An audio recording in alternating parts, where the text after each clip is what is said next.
We'll get started right at 9 o'clock here this morning. Mine just changed to 9, so welcome everybody. We start off this morning with the Regional District Okanagan-Smilkameen regular board meeting.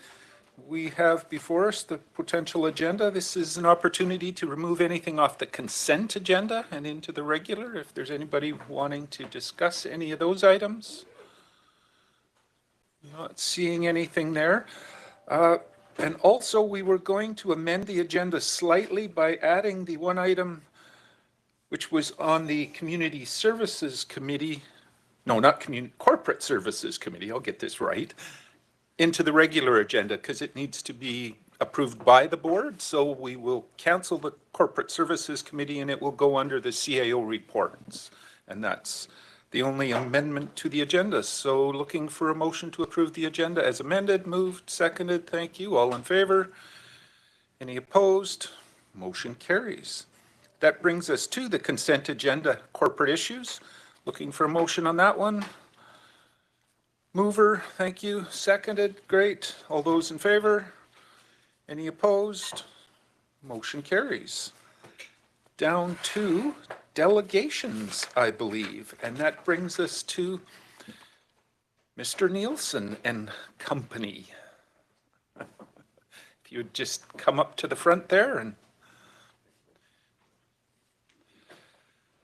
on the little console in front of you, if you hit that button, the green light should come on, and its floor is yours. Please, go ahead. Good morning, Mr. Chair. My name is Rick Wilson. I'm the chairman of the committee that looked at the incorporation for the Okanagan Falls. And with me is Alan Nielsen.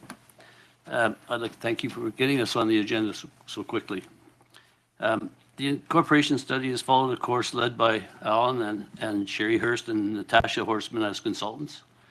Their honesty and explanations never wavered. The facts were always put on the table, debated and approved or rejected for more information.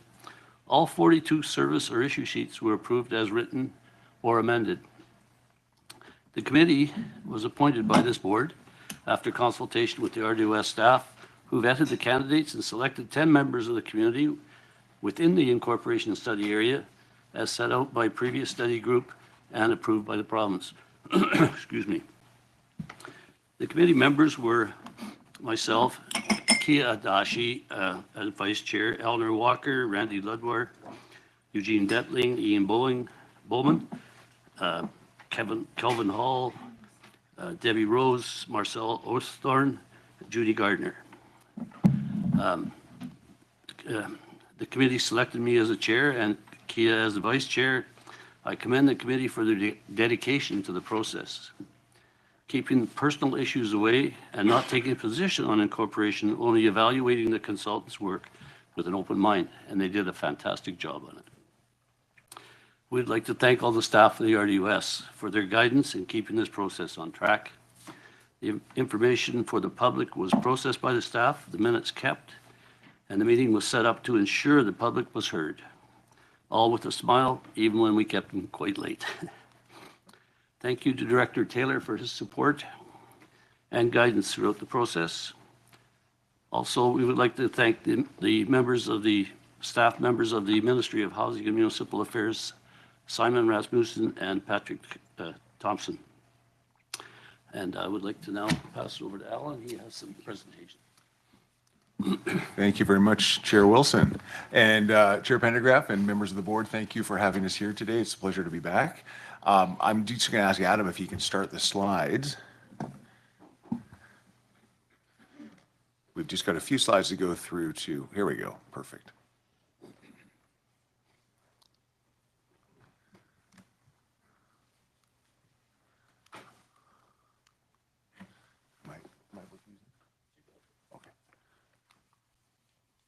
There we go. Okay.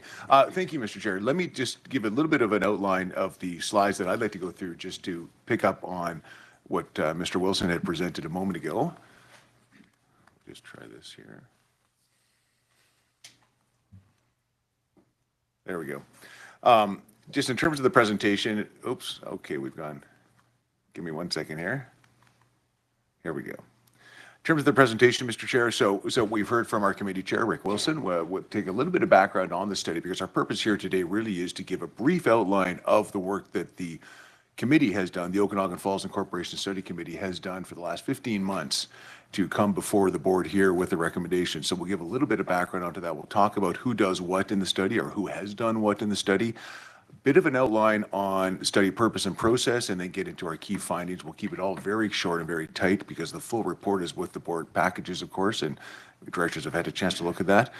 A few closing comments I'd like to give, if I may, and then we'll get to the recommendation, which I'll pass over to Chair Wilson to read out, and then I understand we'll pass it over to you, Chair, and you can take that recommendation from there and work it into the meeting. Thank you. Just by way of background, the board may recall that Okanagan Falls, and as part of Electoral Area D, has been the subject of study for some time now. In fact, if we go right back to 2014, 2015, there was a study that resulted in splitting the larger at the time Area D into two different electoral areas.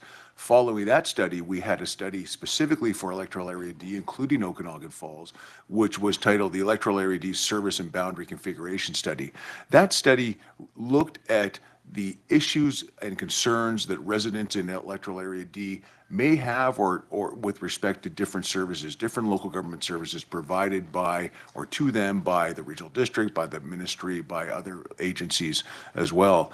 And just to look at what those services are exactly, and then to understand some of the questions that the community had with respect to those services. That study also looked at the boundary or a boundary for potential incorporation should the ministry at the time want to proceed to that study. Coming out of that study, a recommendation was made to indeed proceed to an incorporation study specific to Okanagan Falls. So the study that we have been working on under Chair Wilson's leadership has been that Okanagan Falls incorporation study. There are different groups or different players involved and have been involved for the last 15 months in undertaking the study. The first, and I'll start just at the top left-hand side of this diagram on our screen, the first has been the province of British Columbia. In British Columbia, and in every province for that matter, the local government system is the responsibility of the provincial government. And so in British Columbia, we have a provincial government that exercises that responsibility through the Ministry of Housing and Municipal Affairs, and is very diligent and very structured in how it exercises that responsibility. So it sets out the rules and the structure, the process that must be followed when considering incorporation. It is, if we go down to the Regional District Okanagan-Similkameen, then the RDOS's role in the study has been one primarily of administration. So it is there as the local government for Electoral Area D, which was the area under study, and specifically Okanagan Falls within Area D. As the local government for that area, the Regional District Okanagan-Similkameen's role in this study has been to ensure that the logistics have been taken care of, the committee is supported, and that all the information is coming back to the board ultimately, which we see here today. In the mid, just in the top right-hand corner, then we have the community committee. And so Chair Wilson has already talked about the committee, has talked about the members of the committee, and I'll talk about them a little bit later as well. But the role of the committee really to be the overseer of the process and also the scrutinizer, the critic, if you will, of the materials that come forward from the consultants to the community. So the committee's role, in a nutshell, to ensure that all of the work has been done as per the provincial process, that all of the questions have been asked, the implications of a possible incorporation have been understood and have been communicated to the electors. In the bottom right-hand corner, we have the technical consultants. I have led the team of technical consultants. We've had a three-person, actually I beg your pardon, a four-person team. Myself, my colleague Sherry Hurst of Left Side Partners, our colleague Natasha Horseman on the communication side of Horseman Strategies, and then also we had Rick Collins from Urban Systems who aided us in undertaking an independent review of the road condition within the Okanagan Falls area.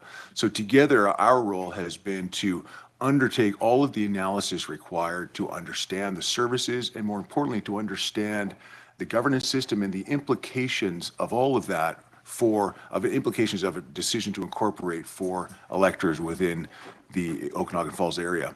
And that leads us to, right in the middle of the diagram, the electors in the study area. British Columbia is very fortunate compared to other provinces for many reasons, but one reason as it relates to incorporation is that decisions on incorporation are decisions of the local electors.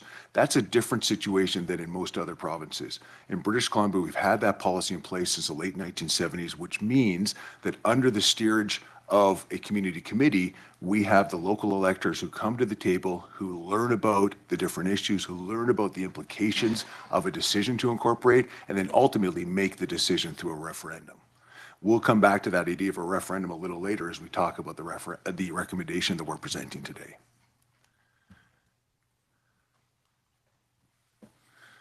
The purpose and process, very briefly, the purpose of the study, in a nutshell, has been, and I've spoken to this, alluded to this at least already, was to set out to determine what a decision to create an Okanagan Falls municipality would mean to the community of Okanagan Falls in terms of local government services and service provision. So in other words, who provides services, how they're provided.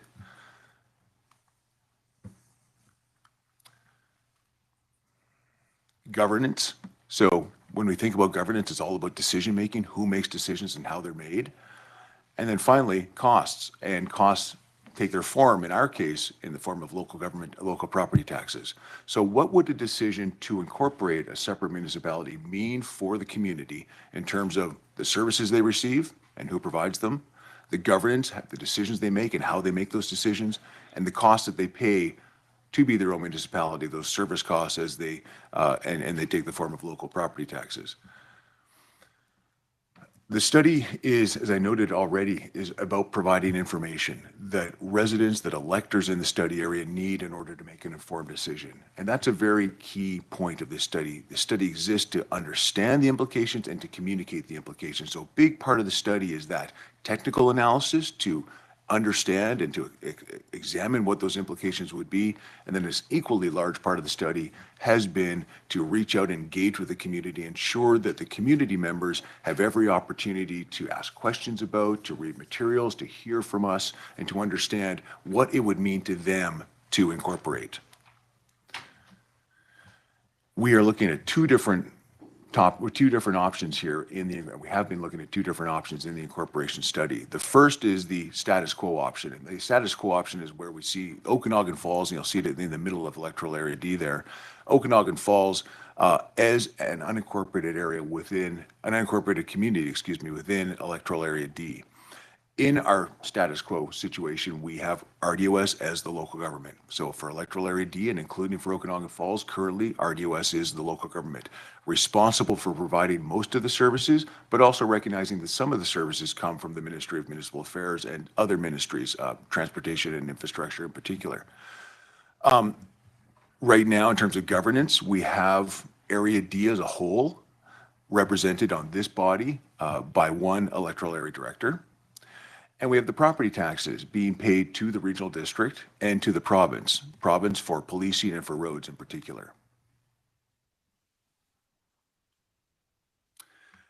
The option we're looking at has Okanagan Falls as becoming a separate municipality, leaving Area D and becoming its own municipality within the RDOS. The municipality would be the local government, so it would replace the RDOS as the local government. These services would be provided primarily by the municipality, some by the regional district. So in the same way that Penticton and Soyuz and Princeton and all of the other municipalities currently within RDOS also receive some services and participate in some services provided by RDOS, we would have the same situation with Okanagan Falls. Some would continue to be provided by the province. Because the population of Okanagan Falls would be less than 5,000, we would see the province continue to provide policing, for example.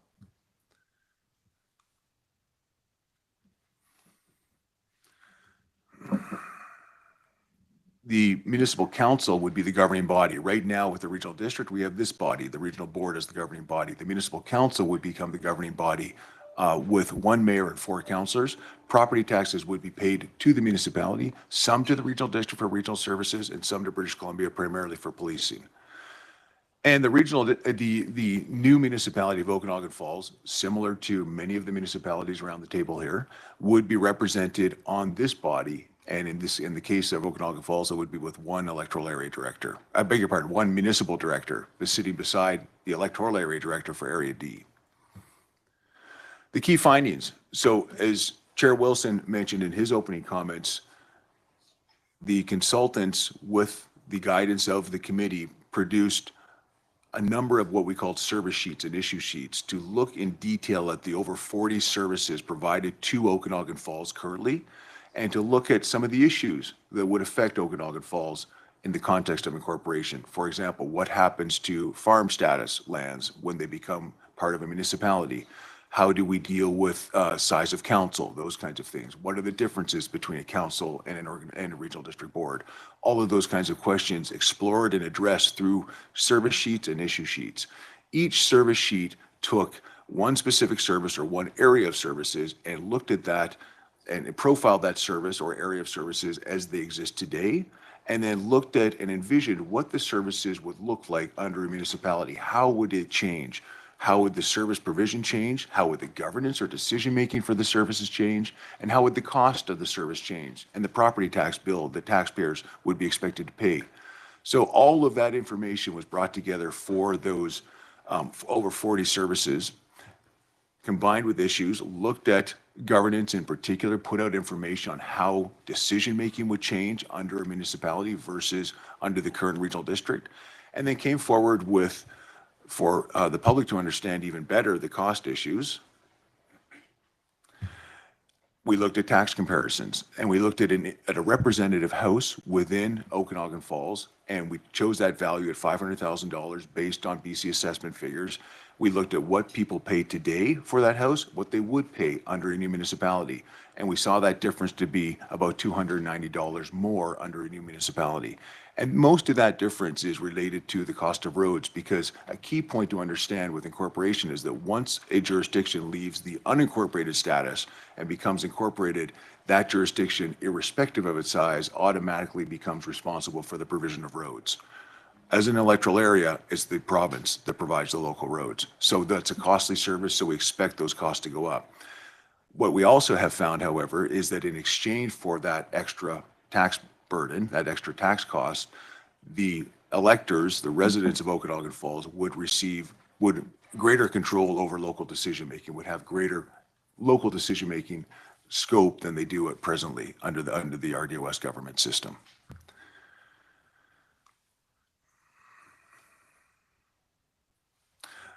I'm going to ask Adam if he can play this very short video. One of the things I mentioned earlier is that we put together quite a bit of information for the public so that there would be a clear understanding of the implications of a change in governance for the local community.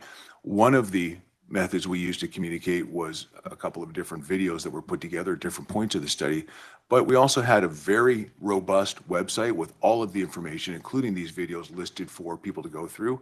We had hard copies of everything that we had online at 2 different locations within the community. We had 2 open houses that were in different parts of in different times of the one in the summer, one in the fall. We had a discussion panel where we brought in some individuals who had been part of incorporation studies, 2 successful, 1 unsuccessful, or 2 that chose to incorporate, 1 that chose to remain unincorporated.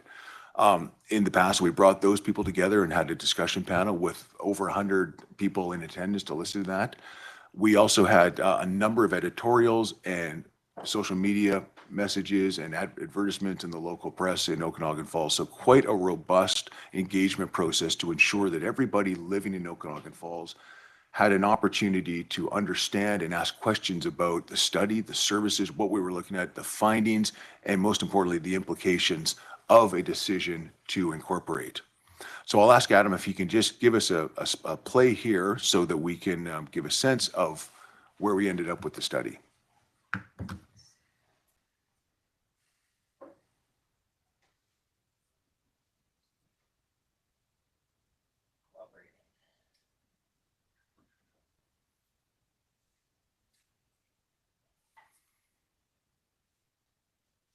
Not going to work? Okay, well, this has been anticlimactic now because that was the swan song. But you'll have to trust me that it's a really good video, and it is available online still. He might get her running. Okay. I don't want to take up more of the board's time, Chair. So let me just end with a few closing comments, and I'm going to pass it back to Mr. Wilson. As I mentioned, this study has been going on now for 15, 16 months. So over that period of time, you get to work very closely with many different people. And I would like the board's indulgence just to recognize a few of those people who were really instrumental, from my perspective, in getting the study to this point and to bringing to the board such a clear recommendation. The first I'd like to mention is just your own staff, RDOS staff. So we had Christy Malden as being, and Chair Wilson has talked about this already, but I just, from a consultant's perspective, just kind of like to give thanks and really recognize Christy Malden and her staff, Mark O'Coin, Kim Romer, Nils Finsen, excuse me, and of course Jim Safino, who was there at the beginning and at strategic points during the study. We had from the province Simon Rasmussen and Patrick Thompson, both of whom, Simon in particular, was with us for the entire time. Patrick, as the director of the area, came in at the end at a very critical moment and presented information to the committee on how the province would assist a community going forward through incorporation. We had the consulting team I mentioned, my colleagues Sherry, Natasha, and Rick Collins. We had Director Taylor. Rick mentioned Director Taylor earlier. The electoral area director is in a very difficult position in these kinds of studies, because the electoral area director, as an elected official, has some opinions and has some very good perspective to give and some input to provide. And that's all very important to the committee. So the electoral area director always participates as a member of the committee, but in an ex officio non-voting capacity. And the director has to be very judicious in how he or she influences the study and the role that they play in the community. And I have to say that Director Taylor really excelled at performing the role with great purpose and with real success. So thank you for that. And then finally, I'll mention the committee, the 10 people on the committee that Chair Wilson had talked about. And I would like to just really single out Rick Wilson, the chair of the committee, because I have worked with a number of different committees in these kinds of settings, and I don't think I've ever encountered somebody with as much passion and energy and dedication, and such a good committee chair as well, a great chair of meetings than I have as Rick. So thank you very much to Rick. I'll pause there. Not your worship. I'll pause now. Again, I've given you that promotion or demotion. I don't know. Yeah. I'll pause there, Mr. Chair, and allow Rick to end with the recommendation. Okay, go ahead, Rick. Thank you, Al. Those are pretty kind words. We had a lot of fun, actually, through this process. The whole committee did, and there's a few committee members sitting here with us today that went through it with us, and it was a great exercise. The committee unanimously endorsed the motion to recommend a referendum in Okanagan Falls with a simple question on the ballot. Do you support incorporation for the study area as a district municipality? Yes or no? We're asking the board to endorse our recommendation to the province of British Columbia, and that a vote be held as early in the spring as possible. And if it's successful, that would lead to a municipal election sometime in the fall, and give that council, if it's successful, a year before the municipal elections go through in the province. So I'd like to thank the board very much for listening to us today, and we will bow to your decision when it comes. Thank you, Okay, Mr. well, Chairman. thank you for the presentation. I'll just ask the board if they had any questions for either Mr. Nielsen or Mr. Wilson before we let them go. Director Bush. Yes, thanks. I'm just wondering, have the details been worked out, like how do we share the sewer system, water systems? Because I imagine they're overlapped somehow. Yeah, go ahead. Thank you very much, and through the chair for the question, Director Bush. In fact, you'll recall that we had done the earlier study that I mentioned, the services and boundary configuration study. And when we look at potential boundaries for an incorporation area or for a potential municipality, one of the criteria that we consider is the mapping of the utility systems. So we're very careful to ensure that we don't put a boundary through the middle of the utility system. So what that translates into then is that our study area for Okanagan Falls contains a number of different utility systems within it, the sewer utility and the 3 different water systems, and they're only contained within Okanagan Falls. So if Okanagan Falls chose to incorporate, RDOS would transfer ownership of those utilities to the new municipality. And the municipality would then become the local government responsible for those utilities. Nobody outside of the study boundary benefits from or connects to those utilities. So everything's very, very discreet. Okay, follow up? Go ahead. Well, not even the sewer system? I mean, I don't know how it works, Even the sewer system is contained within the new municipality. but it Within, wouldn't sit in the municipality, would it? it would, Oh, yes, okay. yes. Okay. All right, thank you for that. Any other questions?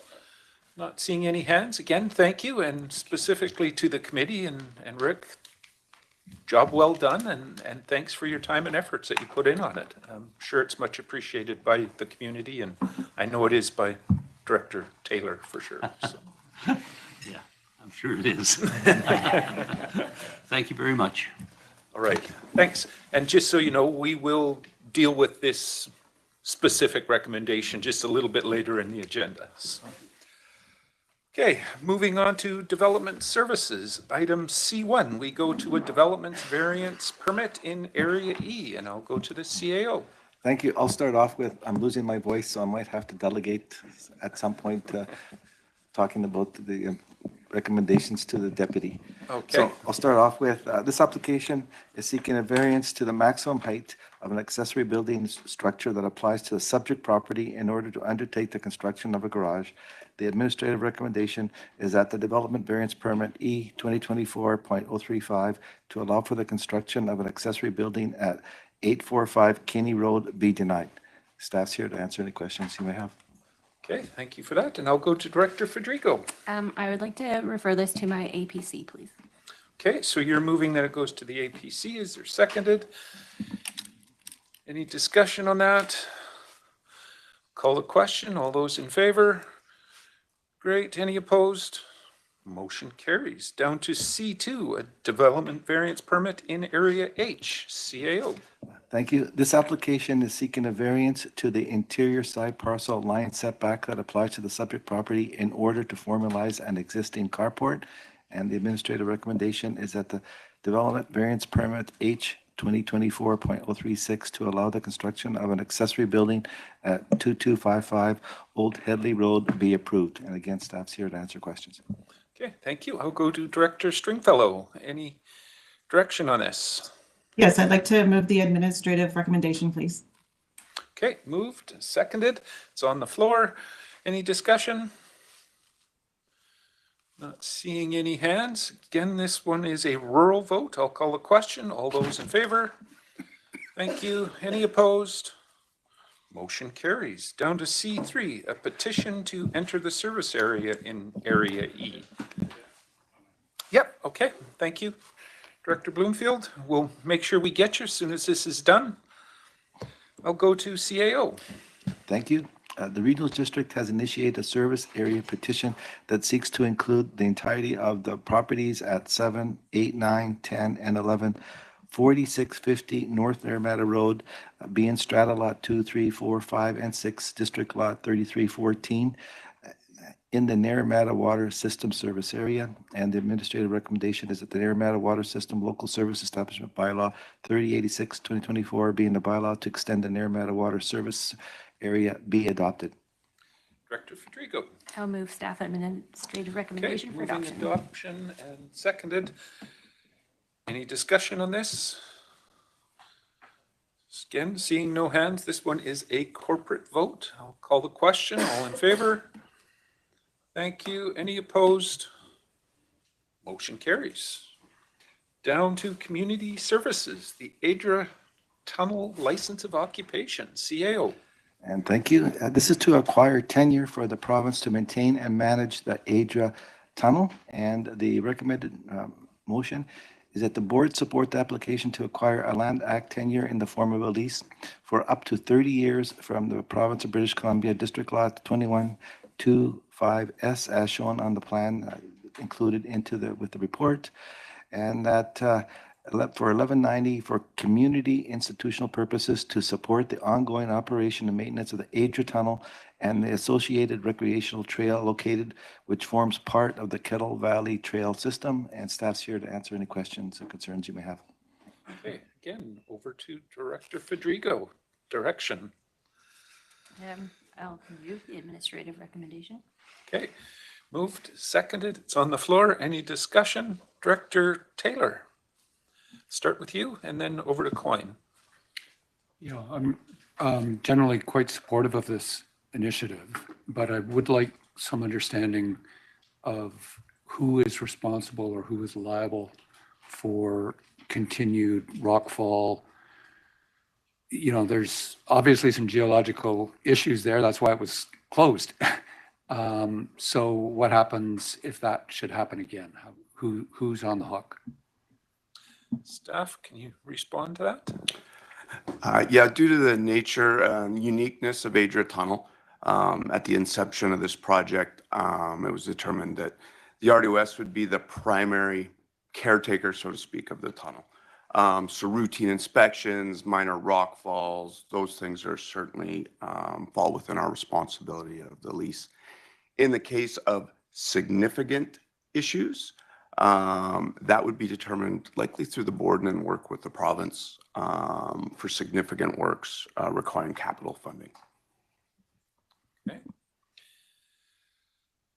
Director Coyne, you had a question?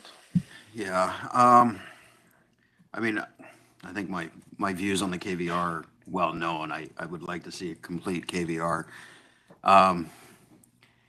This project, I mean, it was initiated by community, which was great. It was a lot of donations. But I also see the price tag for this thing continuing to grow year after year after year. And our taxpayers are going to continue to have to, you know, shoulder that burden. This is a provincial asset, and I'm concerned that this is going to become a massive boulder that we're going to have to pull. And I'm all in favor of this, but I really want to make sure that our staff are not leading us down a road where every year we're going to come back and we're going to ask for another $100,000 and another $660,000 and another, you know, over and over and over again. So I just want assurance from staff that this isn't the case. Any comments there?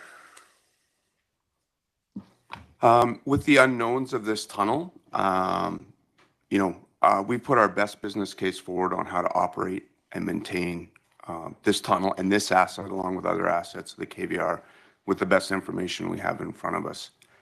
At this time, can I commit there won't be other issues that arise as a result? I can't. Okay. Go to Director Gettens, and then go ahead, Director Thanks, Chair. Gettens. I just was curious if staff could talk about just thinking about the KVR2 and the Falder KVR. Is this relationship with Adria Tunnel, the RDOS, and the province similar to the relationship we have in Falder and the KVR? And I'm just thinking too of the flooding damage that's out that way. That we've got the plan, we've got everything with the province, but the province hasn't done anything about it yet. Is this a similar relationship? Go ahead, Justin. Yes, it is. We're in a partnership agreement with the province. When it comes to unique projects or different issues, those terms are sometimes determined a little bit different. Optional amenities, things that are maybe not core infrastructure, always certainly taken a little differently. And in the case of the Adria Tunnel and other optional amenities, this is something that wasn't a trail linkage. It's certainly a feature. It's amazing. I hope everybody gets to see it. But it wasn't a core linkage of the trail. So that's kind of, for me, where we determine the breaking off point between those two. Okay. Back to Director Coyne, and then I'll go to the CAO. Yeah, I mean, like I said, I'm in favor of this. I really want to see a new relationship between us and the Crown on dealing with the KVR. I think our taxpayers are having to pay more and more. And I don't fully, you know, we have issues over there. We have issues all the way to Princeton. We have issues, well, we don't have a trail between there and the rest of Area H anymore, you know, and it's like, you want it, you got to pay for it. Well, it's not ours.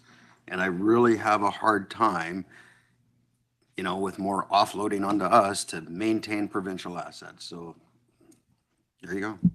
Okay, CAO. So this is an issue that we inherited a while ago. We get a lot of donations where it's not material with donations for benches, trees, et cetera. That doesn't really affect our operating costs. However, whenever there's a material donation like this, I believe, and it will in the future, go to the board and ask if you want us to go continue and accept it, because there are consequences. As the director stated, there may be some material capital costs that we may have to deal with, but ultimately the board has the right to say yes or no. Just as the tunnel was closed a great number of years ago because of the accident or the fire that occurred, and nothing happened. Nobody was willing to spend any money. You have the authority to take a look and say, okay, yes, we want to spend money or not. But going forward, if there's a donation that is going to affect the operational costs in the future for this organization, you as a board will have the right to accept it or not. Okay. Director Gettens. Thanks. So I'm going to vote in favor of this motion because I do support, I can see the big picture and the benefit. It is just frustrating when we've got these other great plans that are sitting there and the province isn't doing anything. And that might happen here, or now this, if something happens at this tunnel, that might bump this other work further down the line. We don't know. But it is frustrating for other citizens that have beautiful assets that aren't having the province do their part of the relationship either. But I am in favor of this particular thing. I just think I share their frustration with Area H and Princeton. Okay. Did you have a question, Director Roberts, and then over to Taylor? Yeah, thank you to the chair. Follow up for Director Taylor's original question, because I think we talked about who is going to maintenance or work on different issues, but the liability question, is that shared with the province, or is that the province, or is it in relationship to the split with what we fix, what we maintain, then we're liable for, but then the overall structure in it of itself is the liability of the province? Or how is there a split, or how is that dealt with? Thank you. CAO? So with the regional district taking responsibility of the maintenance, the Municipal Insurance Association takes over. That's part of our responsibility. They would pay up to anything over 25,000. We would pay anything over, they would pay for insurance. Okay. Director Taylor. Yeah, and I think this is further to Director Roberts' line and the CAO's response, but would the board be better informed on this with a legal opinion in terms of the scope and limits on our liability? Is there anything more to be learned through that avenue? I just feel like this is a little unlimited at the moment. CAO? So answer is no. We are covered, we have a blanket coverage with MIA, and there's nothing more to be learned. We have a lot of different responsibilities and could be liable for a lot of different things, and we're covered with MIA. Same thing with all the other municipalities and local governments. A follow-up? Go ahead. Yeah, so like there's a rock fall in the middle and we have to spend another 2 million to redo it. Who's responsible for that? That would probably be negotiating with the province, but I'll let the CAO. So that's not insurance unless someone gets hurt. That what you're talking about would be infrastructure upgrades, and who would be responsible? Ultimately, the board can say yes or no.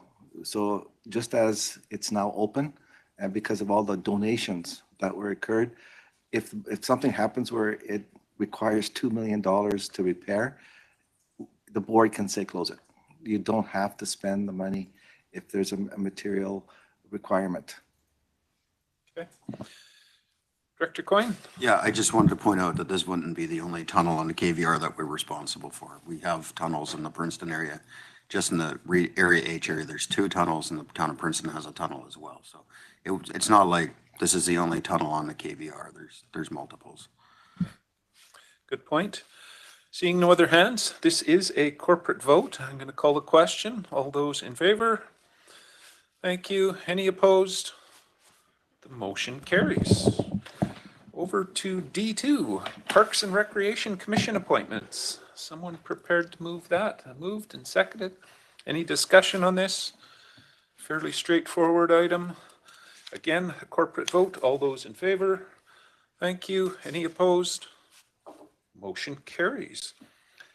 Down to finance. E1, MFA financing of a dump truck, CAO. Thank you.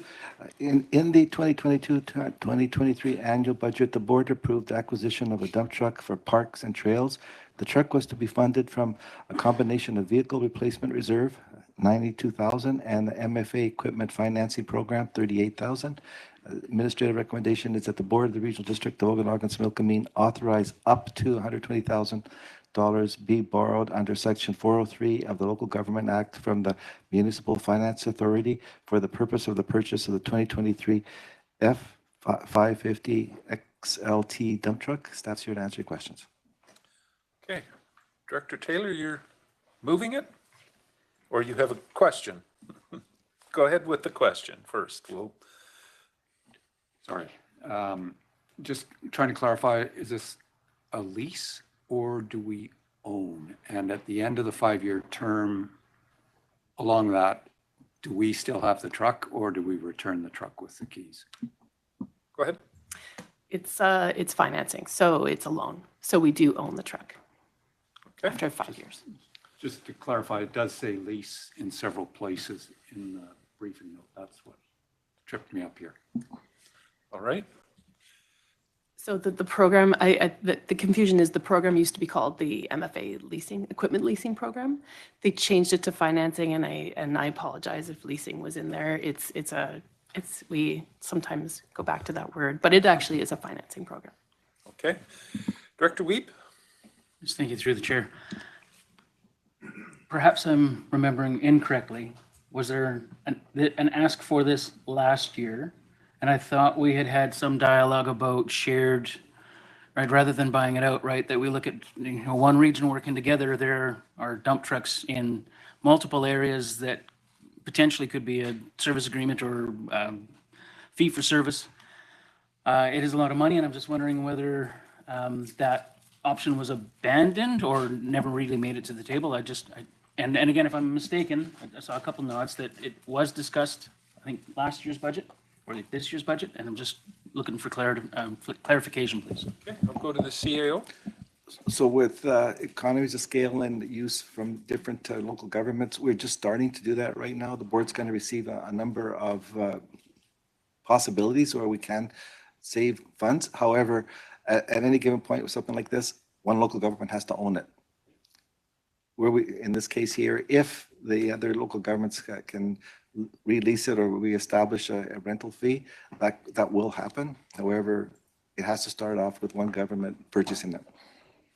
Okay. Now, I'd be glad if Penticton purchases it, we can rent it from them, but I won't recommend that right now. All right, Director Coyne. Yeah, I'll make the motion and then I have a comment to Sure. that follow. So you're moving it. Is there a seconder for it? It's on the floor. Then go ahead, Director Coyne. Yeah, just to, as a community that's had to replace almost our entire fleet, borrowing somebody else's dump truck isn't gonna work. We went there and, somebody else needs their dump truck at the same time you need your dump truck, like snow removal or whatever, waterworks, it's not gonna work, so. It's a rare occasion that it will work consistently, but it's worth exploring. Any other questions or comments on this? Seeing none, again, a corporate vote. All those in favor? Thank you. Any opposed? Motion carries. E2, MFA financing for a pickup truck, CAO. So here we go again. The 2024 approved budget includes $144,000 for a life cycle replacement of 2 RDOS fleet vehicles. One vehicle was to be funded through the Vehicle Replacement Reserve, and the other was to be funded through the MFA Equipment Financing Program.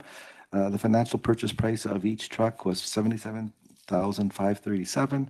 Administrative recommendation is the Board of Regional District of Okanagan-Similkameen authorize up to $77,537 be borrowed from Section 403 of the Local Government Act from the Municipal Finance Authority for the purpose of the purchase of a 2024 Ford F-150 hybrid pickup truck, and that the loan be repaid within 5 years from with no rates of renewal. And staff's here to answer your questions. Okay, Director Coyne. I'll make the motion. Moved. Seconder, thank you. It's on the floor. Any discussion on this one? Director Federico. Thank you, through Chair. Where are these going to be stored, given that these types of trucks are highly rated for being stolen. And then all the other kind of vehicle issues that we kind of going through. So in support of financing one, just concerned on protecting our assets. I'll go to Justin. Go ahead, Justin. Thank you. So there's a few different places that we store the vehicles. We have a secured area at what we call the lodge, where most of the park staff work out of. It's fenced. We do have regular security patrols. It's certainly not issue-free, but we haven't had an issue with thefts. We also store a few vehicles, especially during the summer operational period in Okanagan Falls at the old former sewer treatment plant. Okay. That's a good idea. We're somewhere around there anyway. Any other questions? Seeing none, again, corporate, all those in favor? Thank you. Any opposed? Motion carries. Down to legislative services, and this is the OK Falls Incorporation Study, CAO. Thank you. Back in December 2020, the Board of Directors approved a request from the Okanagan Falls Community Association to support an incorporation study and sought approval from provincial funding to conduct the study. And the recommended motion is that the Board of Directors support the Okanagan Falls Incorporation Study Committee's recommendation. So based on the results, the Okanagan Falls Incorporation Study and the work for the Okanagan Falls Incorporation Study Committee, the Regional District of Okanagan-Similkameen Board of Directors recommend to the Ministry of Housing and Municipal Affairs that a referendum be held on the incorporation of Okanagan Falls. And the committee is here to answer questions if you have any. Okay, I'll go to Director Taylor. Direction on this one. Yeah, I'd like to move the motion, and I'd also like to speak to it afterwards. Okay, it's on the floor. Go ahead. So, yeah, fortunately, Mr. Chair, most of my comments have already been covered by the consultant or the chair or our CAO.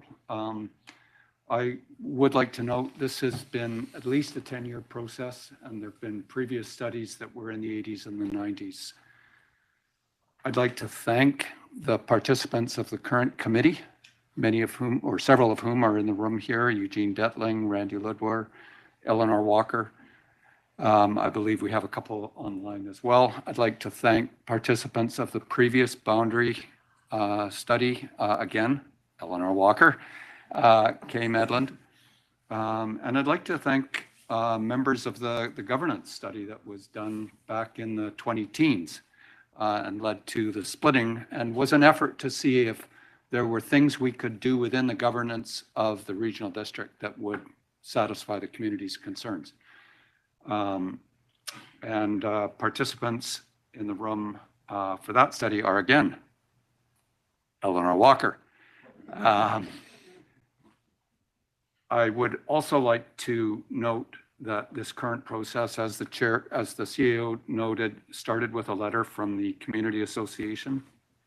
They also are represented here today. We have Robin Irwin, the president, and I believe online we have several of their board members, Peter Beauchamp, Paul White, and a few others.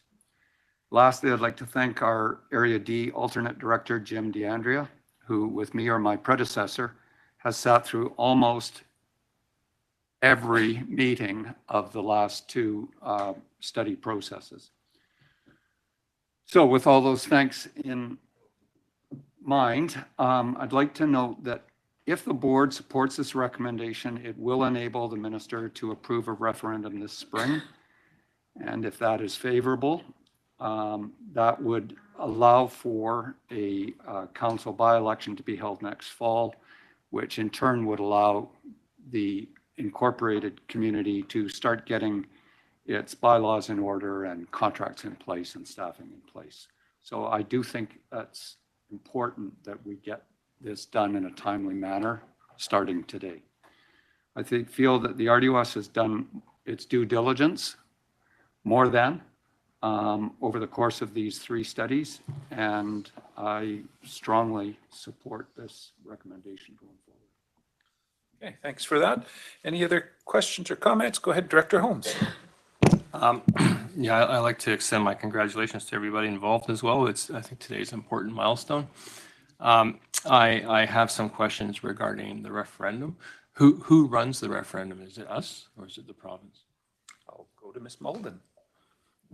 So the regional district would conduct the referendum, and if there was to be an election as well, that would be conducted by the regional district. Follow up, if I may. By all means, go ahead. And then, presumably there'll need to be a communication plan put in place for the referendum. And I guess who does that, and how is that all handled? Just like with any other referendum. So it would be staff working with communications, using a lot of the material that the consultants had left from the study as well. Okay. CAO, you have something to add? Just want to add, any work that's involved with the regional district because of this vote will have to go on strategic priorities, and the communications plan would be one of them, but there'd be a lot of other different requirements from pretty well most of the departments within the organization. Okay. Follow up again? One more follow-up, if I may. So I imagine there'll be lots of discussion in the community, which is great. But I'm wondering, I mean, I think it'll be very easy to communicate, okay, this is the tax implications, these are the services, all that kind of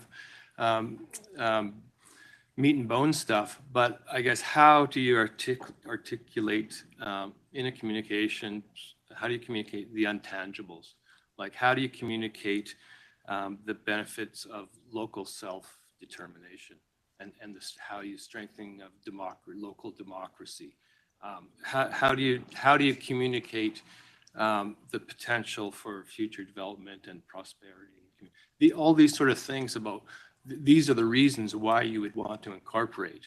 It's not just because you don't like how Moti doesn't take care of the roads. It's more than that. So how do you communicate all that? Or is it not up to us to communicate that? You leave it to the community. That's too philosophical, but I think that needs to be thought of. Go to Ms. Malden. So the role of the regional district in this is to conduct a process which is completely impartial. The studies in the last 7 or 8 years leading up to this, and including the incorporation one, was quite thorough, quite extensive, and those conversations were had. The ministry is also present in this process throughout.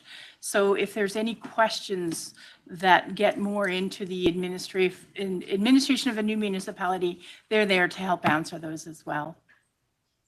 Okay. Go to Director Gettens and then Taylor. Thank you. I think it's a really exciting day too, and congratulations to everybody. It feels really good to be on this table and see something like this come to fruition. It's pretty great. And I really appreciated Director Holmes' questions, because I think that's why we're feeling really excited about this. Like, it's a really neat thing to be a part of. And I think part of that communication of that, it comes from the committee. You heard from the committee today how excited and committed they are. And I'm just looking over at Eleanor as well, and just people who have been doing this for a long time. So yeah, I think the RDOS, you communicate the nuts and bolts, and the community get to communicate that great stuff. So congratulations to everybody. I think it's really great. Okay. Director Taylor? Yeah, I'd just like to clarify that this committee's work is done for now. This committee's work is done.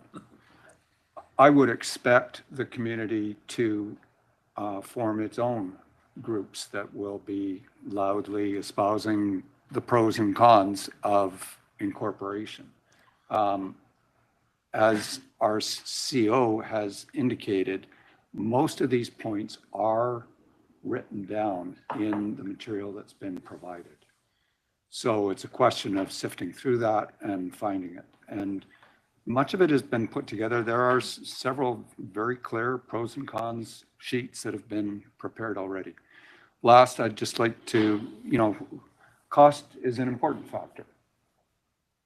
And I think there are some costs under the implementation grants that have been provided that assist with some elements of the steps that we're to go through.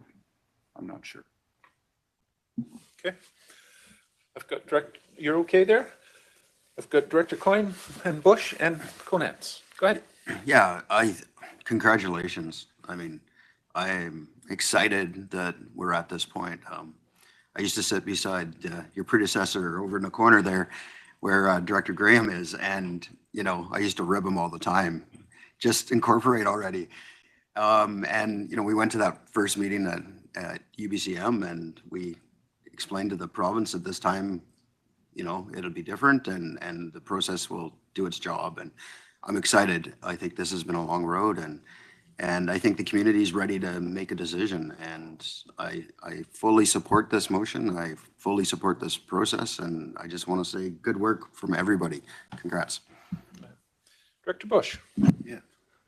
Oh, already on. Well,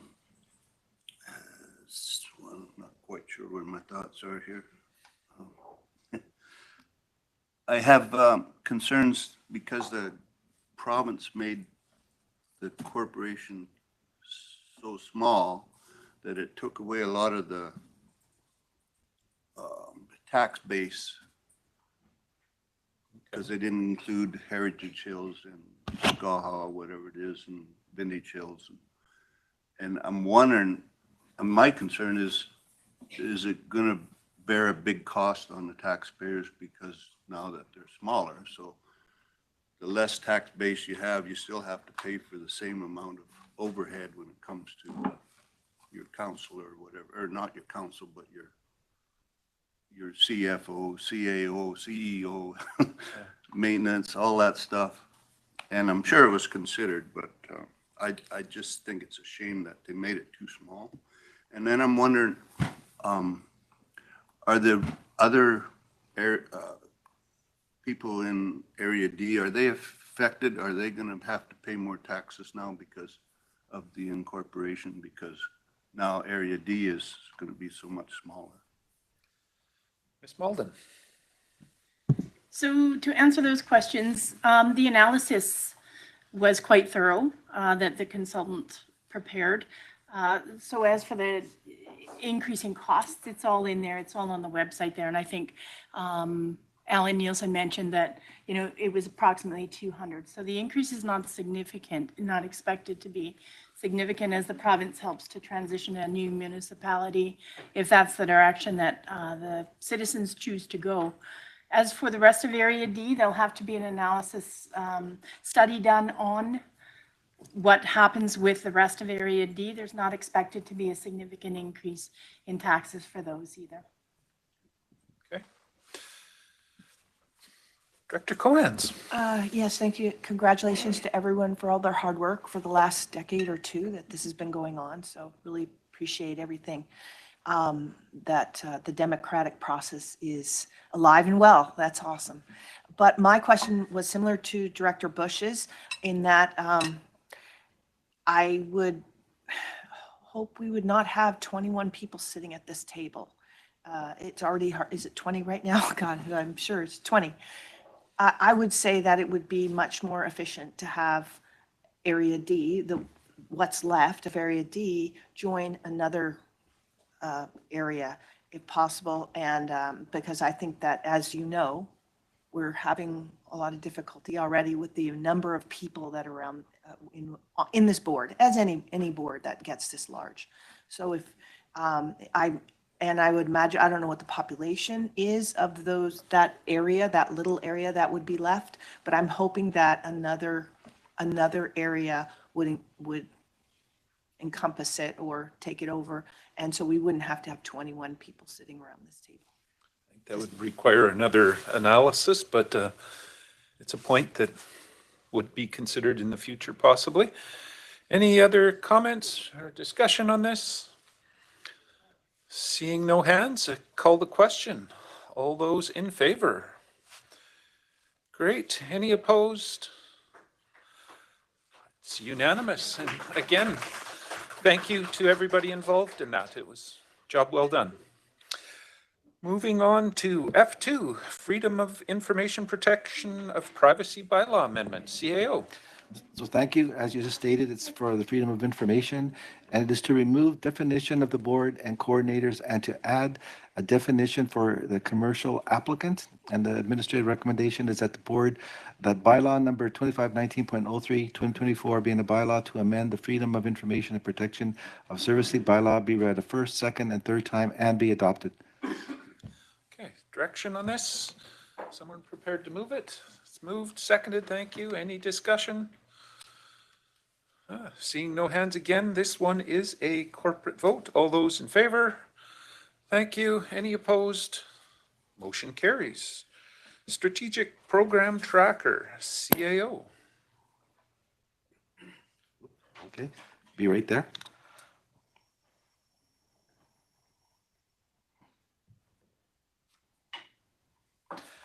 Thank you. So the purpose of this is the senior management team and the RDOS fire chiefs reviewed and identified the removal or forwarding for projects that were identified as stated in the report, a listing as in progress and will be carried forward into future years.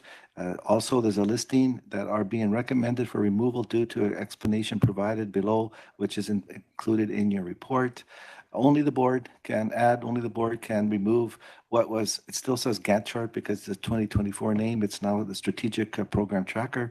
The administrative recommendation is that the board of directors approve and remove the carrying forward projects for 2024 RDOS projects as listed in Appendix A and B of your report of the administration dated December 19th, 2024. Staff's here to answer questions. Okay, direction from the board on this? Moved and seconded? That's not here. Seconder for it? I seen the hand go down quick, so we're on the floor. Director Monteith, discussion, go ahead. Through the chair, I'm looking for some conversation about the regional OCP that's a project on here. And looking to see if the board is still interested in pursuing that or if that's something that we can reconsider. Okay.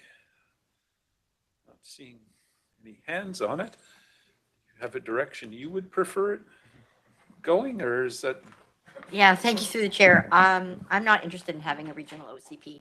I think that each electoral area is so different that combining them would be, I feel, we might lose our identities with our OCPs being all at different schedules. It would be really hard to jump and align OCPs, in my opinion. So my preference would be that mine would be just standalone. So looking for some conversation with other directors. Director Federico. Thank you to the chair. I'll support Director Monteith on that we each have our own OCPs. Director Coyne. Yeah, I mean, I brought it up at our last meeting. If we were to update our regional growth strategy, a lot of these issues about continuity would be addressed. So, I mean, if we're going to talk about regional OCPs, we should probably be looking at the RGS prior to even having a discussion about a regional OCP, because then we still have to do the RGS on top of that. Okay, I'm just going to ask the CEO, has that project started or where are we at with it? It's a carry forward is my understanding, but oh, here comes Mr. Garish. So, sorry, I'll just get clarification on the specifics of the question before I. Has this the regional OCP, has that started or is it not been started yet, I guess? Yes, so it has started. And so, but the context within which we started it is the ongoing RGS review.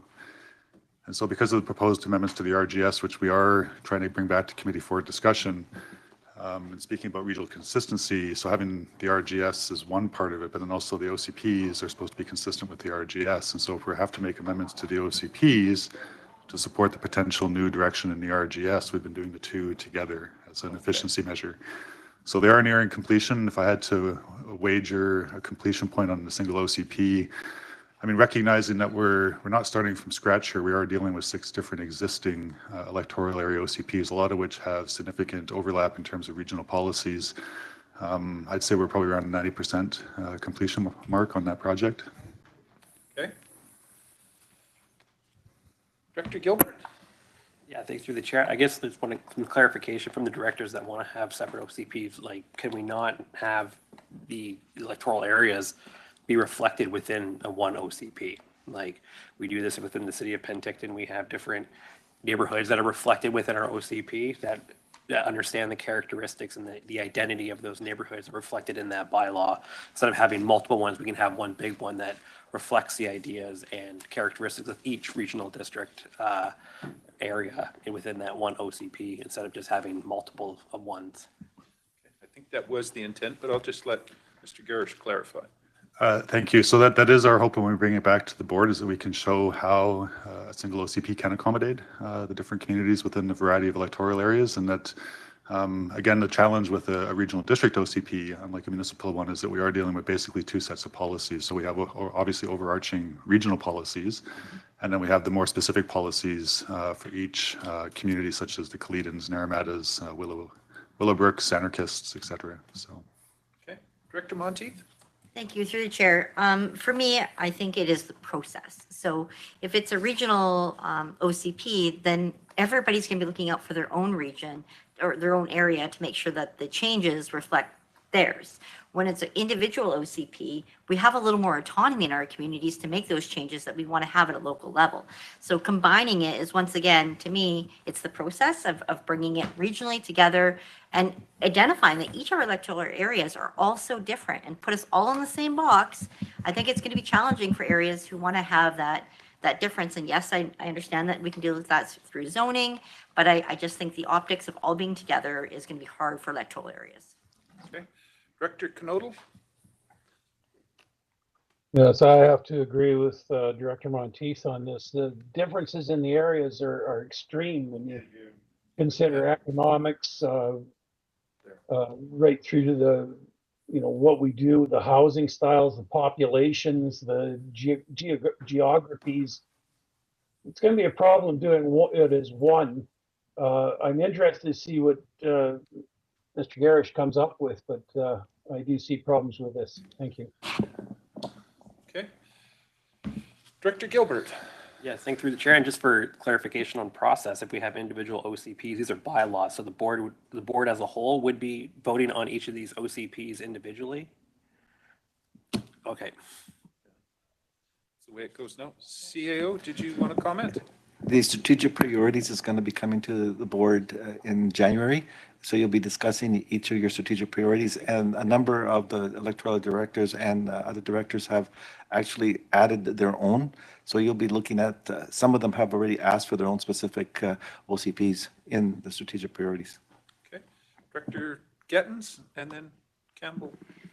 Thanks. I appreciate having individual OCPs because I do think the areas are different. But I just want to clarify. I think the history is, and it's before my time, so I'm looking at you.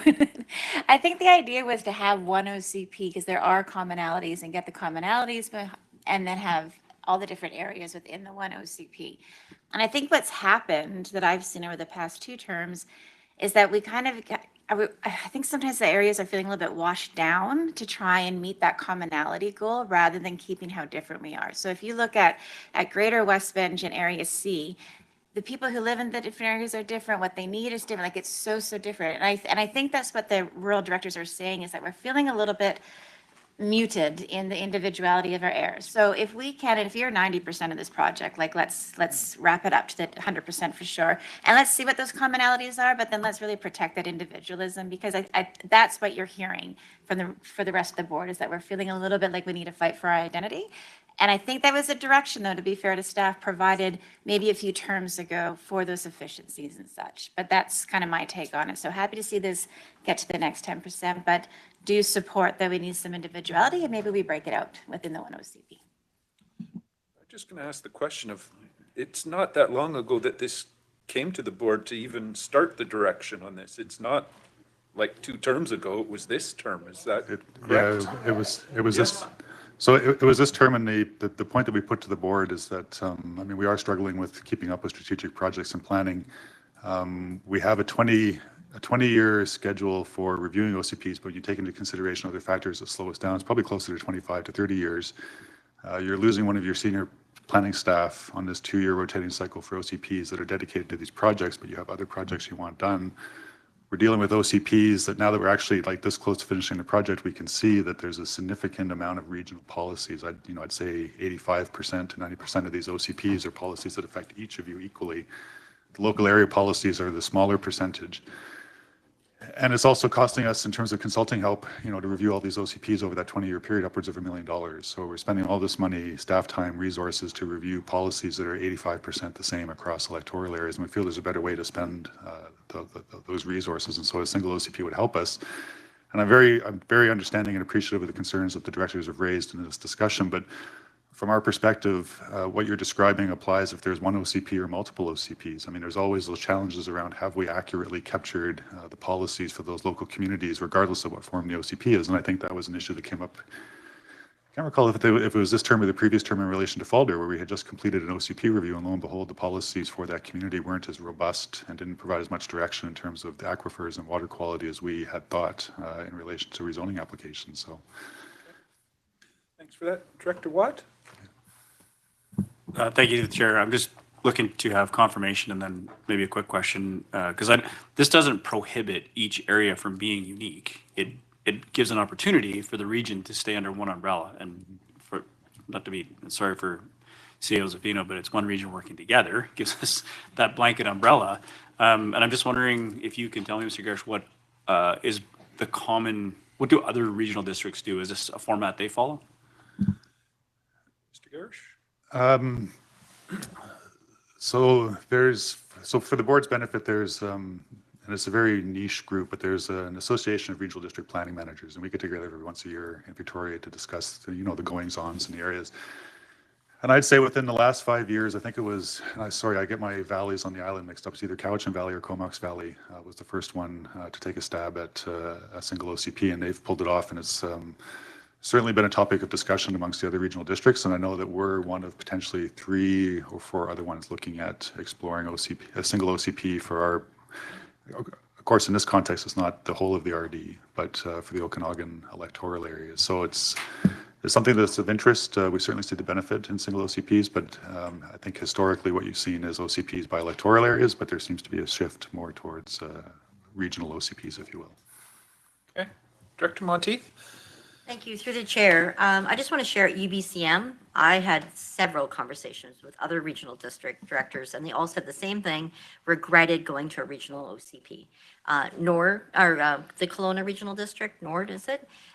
They went to, is it Cord? Cord. They went to a regional OCP. Both electoral area directors despise it. They lost all their identity. They felt like they lost control on being able to have those uniquenesses in their communities. So I talked to 2 directors on the island, said the exact same thing, totally regretted having that regional OCP because they had to align all of their zonings, all of their parcel setbacks, all of that got realigned in their OCP. Through the regional OCP. So I just want to share other directors that went that process, they feel the same way. Okay. Director Bloomfield, and then we'll call question here. I fully understand that people, that area directors in different areas do want their own autonomy and their own decision-making and their own uniqueness preserved. And I think that, that's a good thing, but it can be done within a single OCP. The OCP, is a big box, and inside the big box, there's lots of other boxes, and you can have your own box inside the big box. You don't have to just be part of a big box, right? So, and I think that the cost alone of, the cost difference between a single OCP and all those individual OCPs is something to consider very strongly, because that's a cost directly on the electoral areas. But as far as the confirmation of the zoning, we already have zoning, across the board, across the different electoral areas. So we're under a single zoning bylaw anyway for the Okanagan, and so I think that's already been done, and so I don't think that's obviously not going to be a result of doing this single OCP, because it's already in place. Okay, thanks for that, Director Bush, and then Federico. Yeah, so I'm not totally against the single OCP, but I have concerns. Like I know in Area H, I believe it is, they would accept subdivisions on agriculture land down to 8 hectares or something like that. And I'm sure it's different in every area, but I wouldn't want to see our ranches cut up into 8 hectares. So to me, that would be the one major concern I have. Okay. Director Federico? Thank you through the chair. So if we were looking at this whole one region working together, then what municipalities are kind of asking us to do is like, is me as an area director now asking the municipalities to join our OCP and go, it's okay. We have commonalities in how we divide up our land use planning, but somewhere in that OCP will be a little bit of a chunk that says that you as a municipality are going to be a different identifier. So just join into one. We'll have one OCP for the entire Okanagan Valley, including municipalities. So for us as area directors, that's what it sounds like, where you're now saying, oh no, you don't need your autonomy as your own area. We're all one region. But if we were to suggest that a municipality was to join in there and go, it's okay, you'll have a small section within this document that tells you what to do. From my perspective as an area director, that's what it sounds like to me. So just be mindful that these are areas that we are passionate about and understand that we are in a region, but we have certain documentation that's going to help set us aside. That's what these OCPs are to us, to help set us apart in that individuality. So before you as a municipality are going to be like, no, we're not going to join into that in land use, your land use planning isn't much different than ours. So why not just have one for the entire region? Creating a bigger discussion than is probably needed on this, but Director Holmes. That might not be a bad idea, but I don't believe the province would allow that. Mr. Garish, last word on this, and then. Cool. Well, so I don't mean to take the last word. There's other questions from directors, but all I was going to say is that, I mean, we do have the RGS, right? And so having the RGS, it's not just our OCPs that have to be consistent with the RGS, it's also the municipalities' OCPs that have to be consistent with the RGS. So in a sense, you're already within that kind of a framework anyway. That's what does create that sense of. Director Conans, and then. I know, big sigh, sorry. Not just because you're speaking, it's just this is a long discussion. It's a long discussion.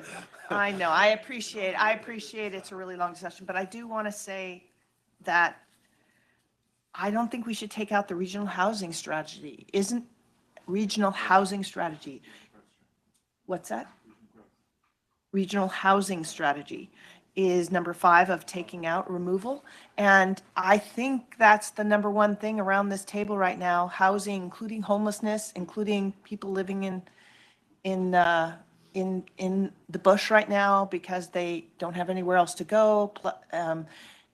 I understand that it's a lot of work for planning and maybe we should list it as carry forward again, but to take it off, I think that that's a big ask because that is one of the most important things at this table, from what I understand. Okay, I'll just go to Mr. Garish, and then I've got you, Director Gettins, next. Sure. So I'll tie this back to the discussion I think I heard at the previous board meeting, because we did have a discussion paper, I think at P&D earlier this year or maybe late last year in relation to the regional housing strategy.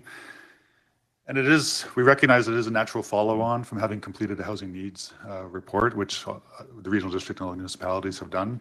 But I believe one of the concerns that we raised for the board when we put forward a housing strategy previously is that it is probably not going to be telling us anything we don't already know, and that's not already captured within either the RGS or your OCPs. And its recommendations, we probably already have recommendations to do most of that stuff anyway. And so does the board want to spend money on doing this report, or does the board want to spend money on actually doing the action items contained within your existing plans, right? So given that, and given the discussion at the previous meeting and existing resources and other decisions recently, we decided that, this might be a candidate for removal from the strategic list. So that's where we were coming from with this proposal. Okay.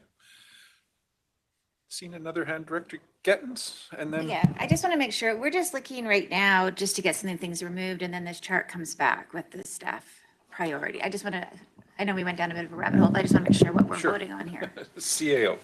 So what this is doing is finalizing the 2024. We will be bringing back all the carry forward projects and the new strategic priorities in January.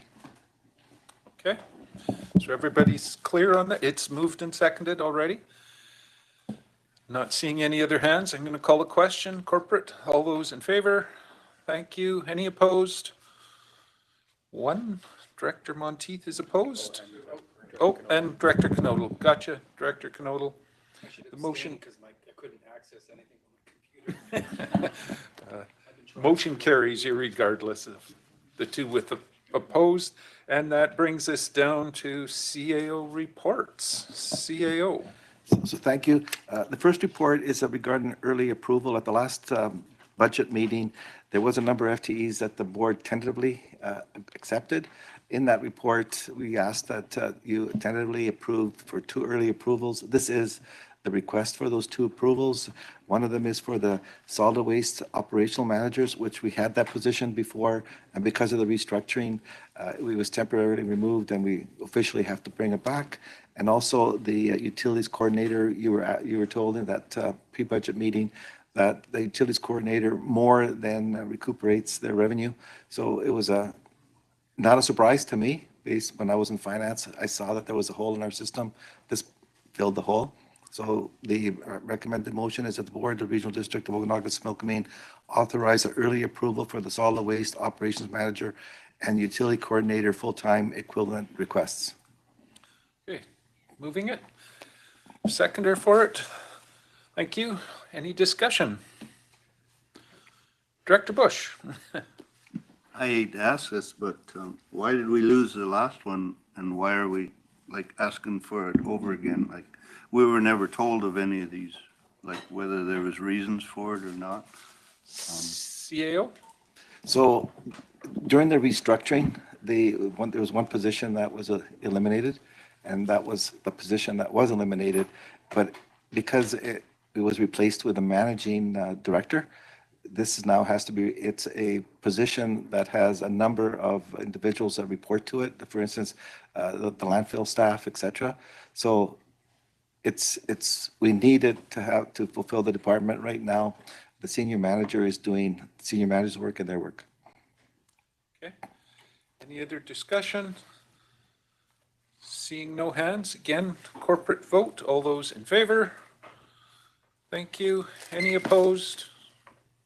Motion carries. Back to the CAO.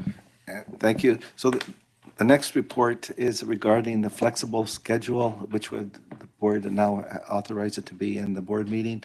The flexible schedule was originally set up as a 6-month pilot, and the 6-month will be up at the end of this month. This is a report from the Carmen Morgan. She's going to discuss all of the reasons why we're actually asking for it to be extended. When we did the 6-month, I wanted to see, staff wanted to see, but me specifically wanted to see if it's going to succeed. It didn't fail. It actually looks like it's very promising. However, I'd like to have it another 12 months. So we're going to actually, at the end of the day, ask you to extend the pilot for another 12 months, which makes it a total of 18 months doing the study. There's a lot of positives in this, and I'll let Ms. Morgan give you those positives. She does have a presentation. And with that, at the end of the presentation, I will read the administrative recommendation. Ms. Morgan? Okay, I'll turn it over to Ms. Morgan. Go ahead, please. Thank you. Good morning, directors. I do have a few really exciting slides to share with you. They're kind of boring, but there's some excitement. I'm excited to be here. So we're back today to share the experiences and data that's been collected over the past 6 months of the flexible scheduling trial. Are you going to do my clicker? Okay, thank you. Next slide. If you recall, this process dates back to the discussions held to address our poor retention rates as they were identified as a risk to the organization back in 2021. We put together a plan to address the low-hanging fruit in the areas that staff were telling us were challenging for them and what was really important to them to have in a workplace. Flexibility was a theme that was evident, and it was requiring us to really think about how we could incorporate this into our operations. In our conversations with staff, it also became evident that stress was building, and our attempts to offset these stressors with training, support, and shifting work plans wasn't having the impact that we had hoped in all areas. Recruiting employees to fill positions, as you know, has been increasingly difficult, and especially in areas of planning, building inspection, and engineering technology. Gaps in our recruitment due to these difficulties puts more pressure on employees who are here and are required to juggle multiple roles. This spills over into the exempt team and adds workloads to those teams, and they end up working excessive overtime to fill in those gaps in order to achieve the results. We've been adding new software and technologies to help make the work more efficient. This, of course, comes with time to implement, train staff, and integrate those systems with our network.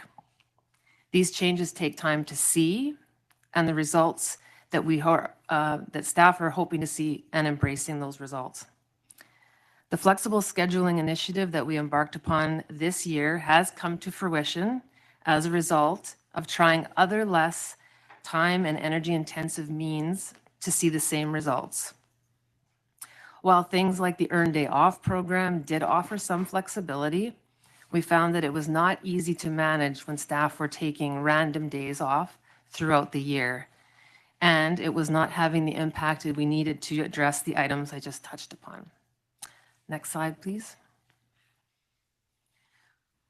When we began looking into what a more robust, flexible schedule could achieve, we noted the research that has come from organizations like 4-Day Week Global and other entities who have developed the business case for how shifting the traditional week could yield positive results that we've been looking for.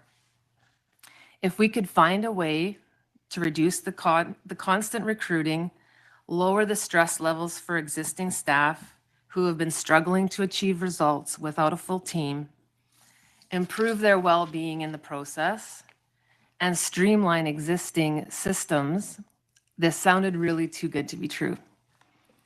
Given where we were in our retention metrics, we, along with the board, recognized it was time to try something new. Next slide, please. In preparation for an expedited trial of 6 months, we set out to test our theories by setting targets that aligned with the strategic priorities set by the board. The focus on how we were doing the work became the question for trial participants. How do we ensure the tasks are being completed despite the scheduling changing? We knew this was a major undertaking to shift our mindsets.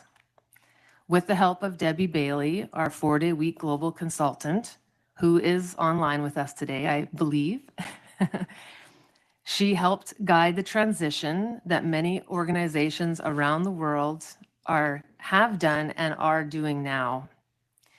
We assembled the teams, communicated with the BCGU on our 6-month strategy, and worked with the teams to set intentions for time tracking, meeting durations, and new software usages. We coordinated master classes for key team members who wanted more information on how to help their teams work more effectively together and what to do when there were indications that adjustments were needed. We also asked staff key questions before the trial started and monthly ever since its inception. Results, which I'm going to be showing you, where we can see at a glance what staff have been reporting to us in a way that's easy for them to do. In addition, we also began conducting stay interviews. And the research tells us that we need to pay attention to the staff who are here and what is keeping them here. And we don't know unless we set a time to ask them. So we will be able to shed some more light on what those responses are in 2025. Next slide, please. Now, this will be a test of some technology. Brace yourselves. With the help of the IT team, we've been collecting data in the background that is easy to see at a glance sometime soon. We hope. And if not, I will give you a description. So what we've done is with our survey data pre-July And then afterwards, we could pull that data into very easy to see results, where each of the questions that we devised was an attempt to see a trend over time. And what we saw is that, yes, there are stressors that employees have in the workplace. There's no getting around the deadlines that are required, the projects that need to be completed. But we can see that pre 4-day scheduling, there were imbalances that people were reporting, that people did want to see a change that would give them some additional time to focus on other things besides work. And so what the this is the funniest thing, to be able to pretend to talk to you about something That's not actually there. that's not actually there. What I can do, because this was the exciting part of the presentation, is come back to show this at another meeting where you can see how when the data is tracked, we can use it as a signaling process. And really that's what the intention was. And I think the CAO had alluded to earlier, we wanted to do a shorter trial. So if we were going to fail, we wanted to do it quickly, that we weren't stuck in an extended period of time with a system that wasn't working well. Next slide, please. So we're going to just jump right ahead to some of the main takeaways from what we've learned so far. The metrics have been mixed in some cases. And so what we have gleaned is that employees are motivated to adjust their processes with the reward of time. This is something that we thought was possible. We just now see it in our hard numbers, that one of the most amazing graphs that you will see at some point in time shows the strategic project tracker. And what we were really curious about is, would we see the same trend to completion before and after? And what we saw is that the percentage of projects completed increased over the duration of the trial. And at last count, I believe we're at 84% completion of all of the projects that we set out to do. There were some nuances to that data. The fire departments were new to this program, so we took those measurements out of this particular graph that I will show you at some point. But it does give us a clear indication that the scheduling did not negatively impact our ability to achieve those results. We know that not every employee experience is the same. And I think it sounds intuitive that if you are working on a 4-day schedule, everyone, pardon me, everyone should be blissfully happy about that. That's not exactly true. What that does, it allows people who can adapt to new processes, or their job allows them to adapt easier. They found this experience generally more positive. Those staff who have very rigorous timelines, requirements, legislative needs, those pressures are still there. The stressors are still there. So we do need to take time to analyze how we can make that a better experience, a more balanced experience across the board. We know that these are big changes. I don't think anyone expected this to be an easy transition during a trial period. So we know that 6 months isn't a very long time to really test these processes. We know they take a little bit longer.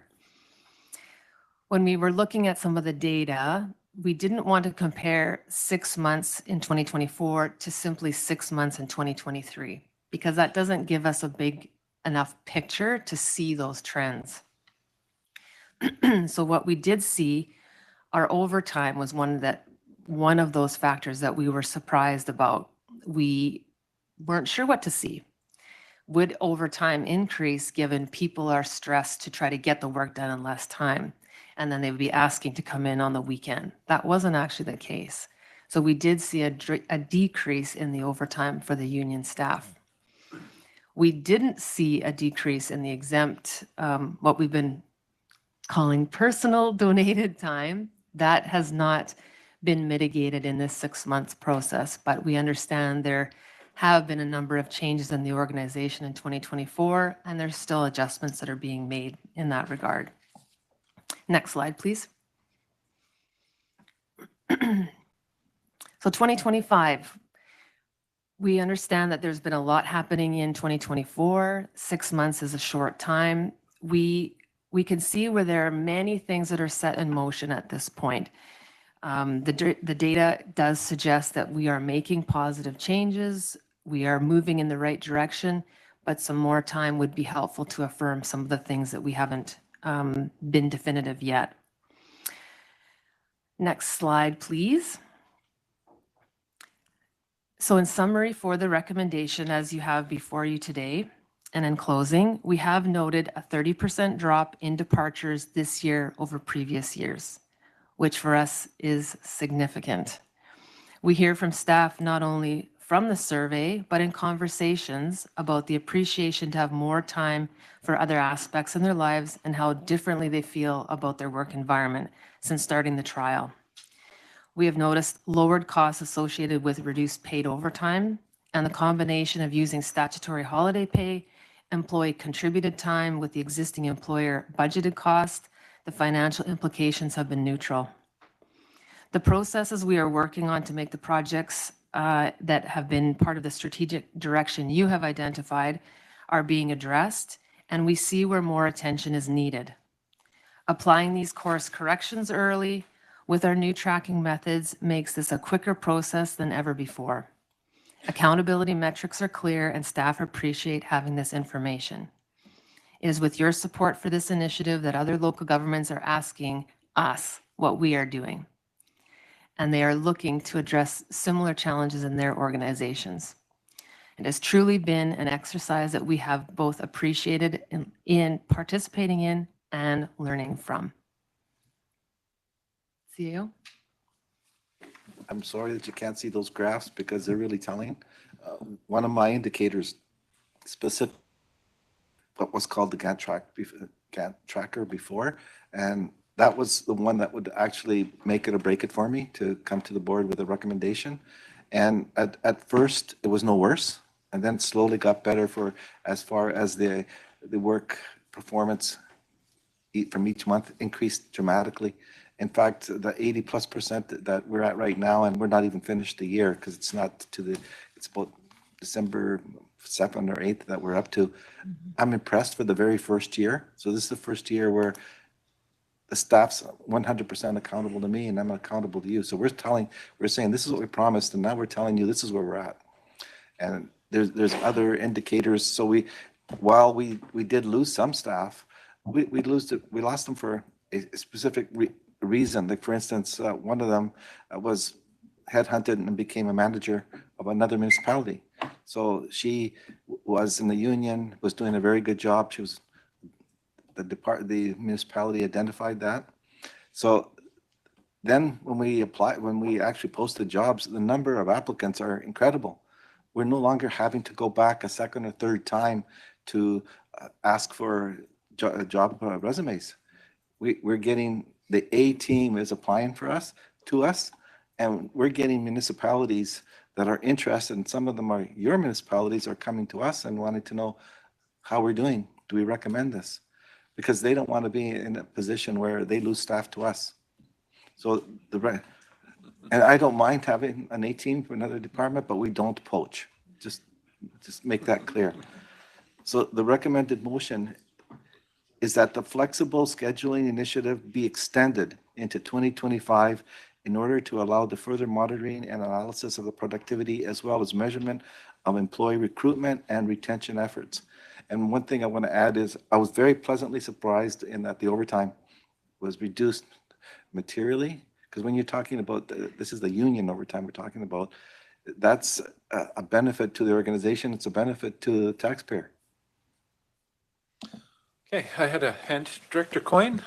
Yeah, I appreciate the information, and I just wonder with the retention part and the attraction, how much of that is this and how much of that is the overall change in the organization over the last year? Because I think it all goes hand in hand. Have we tracked any of that, or are we just tracking this part of the metrics? One of you can answer. I'd like to think it's both. So, because the culture in this organization has improved. The HR department can verify that, so it's not just something that I'm taking credit for that, but I would like to have Ms. Morgan talk about that. Sure, Ms. Morgan. The stay interviews that I mentioned is part of that process, that we want to know why people are staying. Why do they continue to stay? We were asking people why they were leaving when they were leaving, but it's a little late at that point to make adjustments. So we realized we needed to be more proactive and find out what is it that we're doing now that would help someone to stay. If it's a minor thing that we could easily address, we'd like to know about it. So we're putting that into our regular process so we can have a better handle on it. Okay. Got Director Taylor and Holmes. You know, I look forward to seeing some of the analysis that you've got here, and you know, maybe we can see those graphs and we can see a follow-on, say 6 months, and actually, if we could see the information in the report, and you doesn't stop you from presenting it in your discussion, but it would be nice to see them beforehand as well. Okay, Director Holmes. Would you be able to give us any examples of what kind of processes were successfully streamlined? And also, it was noted that another way to gain efficiencies was through the use of technology. So are there any examples of how technology is being used? Thanks. Ms. Morgan or CAO, one of you? So one area that I saw that really benefited the organization is if you go to the staff, you'll see a sign that says, what's the wording on there about focus time? So it says focus time, and it's when we first started, it just said focus time. So you didn't know when they put the sign up, you're not allowed to go there and talk to them. They're focusing specifically for 2-3 hours just on their work. It didn't work properly because I would go to see someone and I see the sign, and sometimes I was suspicious. They put the sign up as I'm coming. So we very quickly changed that to they put a sign up with the times. So I would know that I can't go to see this person until after 10 o'clock, etc. During that focus time, they are 100% working on whatever their duty is. And I attribute a lot of the reduced overtime to that, because now they're 100% more able to do the work than someone comes and asks them about something, an opinion or whatever, to slow them down. As far as we do have the software, that I'd have to get back to staff and find out exactly what software they were working. The biggest issue is that focus time, as far as I'm concerned. And also, we continuously talk about promises and achievement. That Gantt chart that you see and here I talk to the staff on an ongoing basis, and they make sure that during that focus time, that's what they're focusing on. Okay. Director Wiebe? Through the chair, for the first question, Summerland tried something similar. It was an 18-month trial, wasn't it? I just want to start with that clarifier. Was it 18 months? So it's permanent now. We made it permanent after the trial, but it's different. It's a 4-hour compressed week, so they work the same number of hours, but over 4 days rather than 5. But how long was just so I'm clear, your trial period was 18 months? Okay. Because I'd just like to make a slight amendment to the proposed recommendation that's through 2025. They give staff their option up to a year. I mean, obviously they can come back with a report sometime in 2025, but just kind of just a slight modification instead of into 2025, say through 2025, if that would be all right. Sure, I think that was the intent, but that is the intent. We did it 6 months to determine if it failed. I didn't want to go through an 18-month period or come back to the board said it failed. This way here, I did it 6 months. It didn't fail. It's very promising. So I'm asking the board for another 12 months, which gives it the 18 months. okay. So however that wording is, it's for 12 months further is what we're looking at. So, Director Roberts, and then any other hands? Okay. Thank you, through the chair. My question in regards to what your projection going forward, I'm wondering whether or not this is something that we will be able to see with the decrease in overtime, most likely not feeling so much the hit in regards to having new and further staff? Because again, we know that projects and things coming up, we need further staff. And do you see this as a a projection in regards to facilitating that necessity of having more staff? CAO. So that's why we're extended for another 12 months. I don't want to make any predictions until after the 12 months, but that is probably one of the benefits that we can come back with. If the continued reduction in overtime, that's either a new staff member for capacity or reduced in taxes. Okay. Director Gettins and then Barkwell. Yeah, thanks to the chair. I think it was a good presentation, and I think it's great that we're having less overtime in staff. It is a bit concerning if it's not happening with managers as well. And I think that's probably I think there's a little bit of pressure on managers then if they're not being able to reduce their overtime, but their staff are. So I'm curious to see how this works out for a bit longer, and I would like to hear from the different managers on it. There was an FDE request that referenced coverage over the 4-day work week. So I just think there's some realities that when you go to a 4-day work week, you can do a lot of efficiencies, but that doesn't necessarily get you the extra 9. Or if we had a lot of overtime, extra more than 8 or 9 hours a day that you're doing. So I am curious, Steve, and then I'd like to hear from some of the managers in a way that's either anonymous or something like that as well, because if they're not seeing a decrease in overtime, there could be more behind. Okay. Response, CAO. So a lot of that the pay personal donated time is nighttime meetings, or when you as directors come to the staff and ask all of a sudden a special project that isn't in the strategic priorities. And that's why I'm adamant in that for 2025, when you as a board adopt your strategic priorities, we're going to come back and say, we can do what we're promising, and that's capacity. However, if you add something to it, that automatically, if it doesn't come to the board to add and take something off, then take something off, that's personal donated time.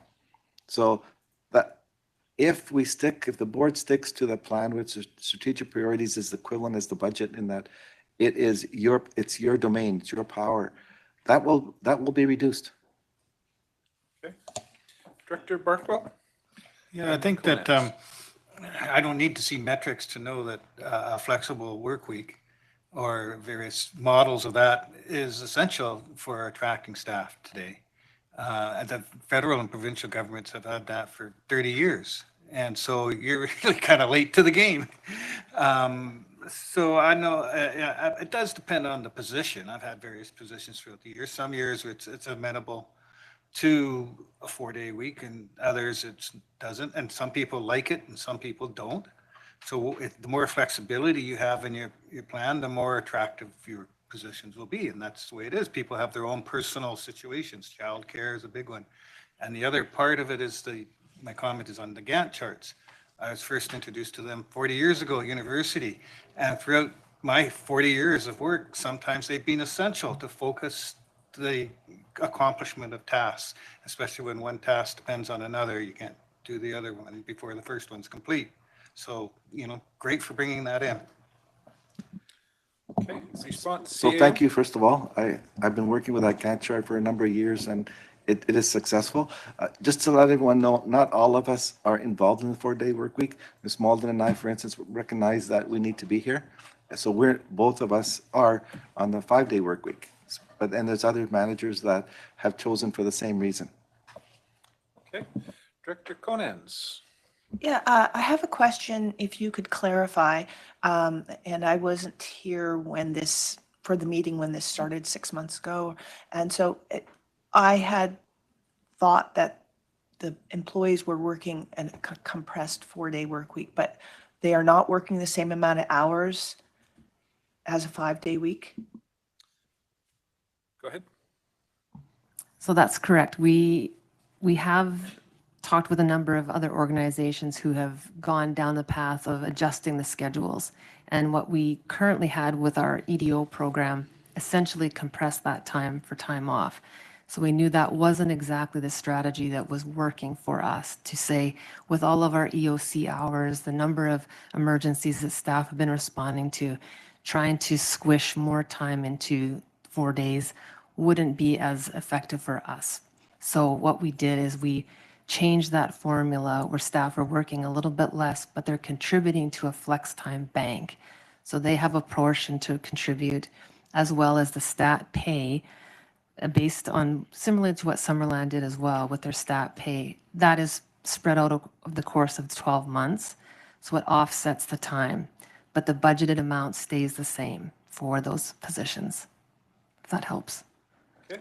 Yeah, Follow-up? yeah, it's interesting, definitely, and really appreciate through the chair, the presentation. I just, as someone who comes 100% from the private sector, owning my own business or managing other businesses, there's not one employee that would ever say that they wouldn't want to work 4 days, for sure. But I think when people do talk about a 4-day work week and you read about it in the papers or in the result and everything that's happening, everybody out there who's not in government knows that they're only talking about, as Director Barkwell said, a government position. It's all you're talking about, because most people who own their own business don't have the benefit of a taxpayer's increasing taxes or whatever you need to do. They don't have that benefit. So I think that's something that everyone needs to keep in mind. It's definitely a government thing that to try to do this. And I understand retention for sure. And I definitely think 4 days is a great reason to stay at a business. But as a manager, a past manager, and having my own businesses, I would say that the number one pressure would be on the managers, because it's they're the ones that are going to be filling in the cracks. So I think that this is it's a great way to get new employees, retain employees, but at the same time, it's very much a luxury, and I think it's for the normal person who's not with a government position out there on the streets here and owning their own business or working for businesses, they're not going to have this luxury at all. So it's something to keep in mind. Okay. Director Watt. Thank you, Chair. Just try to be clear that ultimately what's happening here is we're being asked to extend the pilot. We're not actually asking to implement. So for me, I'm fully supportive of this. If the CAO didn't think this was working, he would come to us and say, pilot didn't work. So I'm very happy to suggest that the man who's ultimately responsible and going to wear it, whether it works or doesn't work, is saying it working. If this was to have to adjust a little bit, I think worst case scenario is we suggest we move forward with it and ask, because we've asked so many questions here today, that a presentation come back early January with some of the answers. But I'm certainly happy to extend a pilot. We'll come back with some slides that. But I also suggest is, Ms. Morgan, if you could just send the board your presentation with the slides, kind of paste the slides. This is the second time slides didn't work, so we need to fix that. Director Barkwell? Yes, And then with all Coyne. due respect, I don't really like Director Konas's characterization of this as a luxury. You're competing in the same job market as private industry. People move from government to industry and vice versa. It's all part of the same market. It's the fact that it's a larger organization with the types of positions that can have these sort of things. And I think it wouldn't be hard to go to industry and find the same sort of thing as developing in larger organizations within industry. If you're a small retailer or something, well, it's a little bit more difficult maybe, but I don't see it as a luxury. Okay, Director Coyne? Yeah, I kind of want to just say something similar to Director Burkwell. I mean, if you're talking big industry, whether it's the mine or the mill or whatever, the mill's a 4-day work week for most workers. It's a 3-day work week for the rest.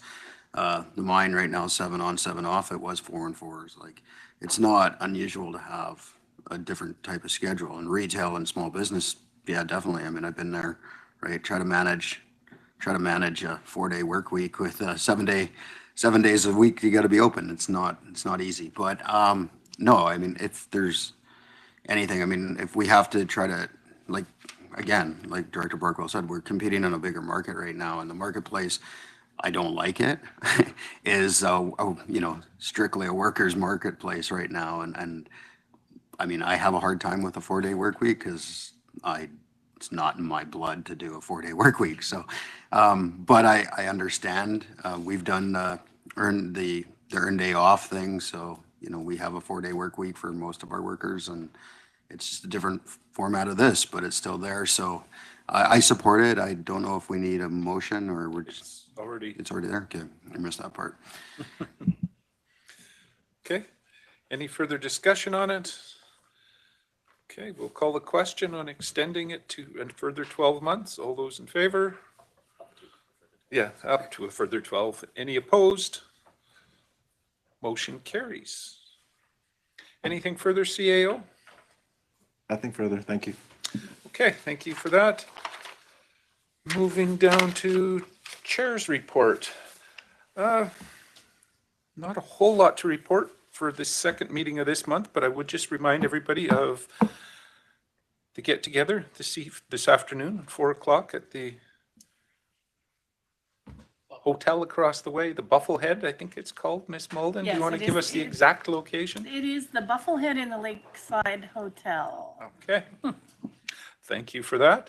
Director's motions. I believe we've got a couple of them. The first one up, Director Gilbert. Do you want to run it by us one more time? Thank you. Slowly, but Slowly. Yeah. I got direction from Director Graham there. Thank you through the chair. Just curious, do I have to read out the whole motion, or can I just move the motion as is that's on the agenda? we've all got it in our packages, I'm assuming, so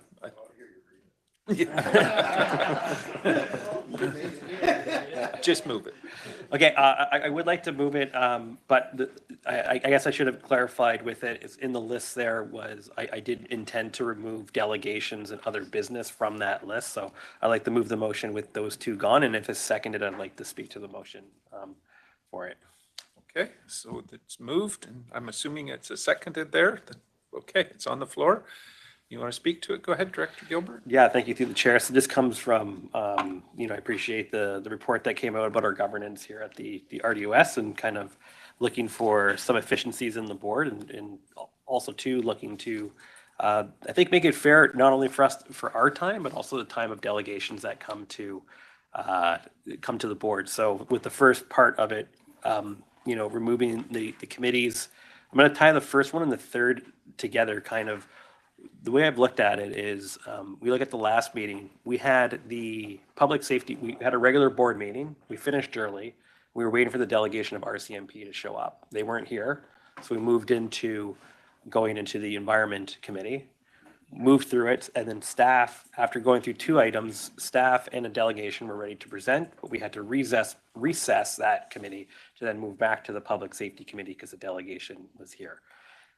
So when I look at that and kind of see the efficiency of it, a lot of it that I see that comes out of these committees is a lot of it could be board reports and having a lot of those delegations come to a committee of the whole at the beginning of the meeting. And so as you can see in the bigger one of when I'm asking for a draft amendment to our procedures bylaw, is that if we have a recess to a committee of the whole, this gives an opportunity for us as a board to be fair to the delegations and say, you're all going to present at the same time. So your time to be here. We don't have to recess one of the committees that we're in, or have to, shuffle things around. We're respecting their time, respecting ours.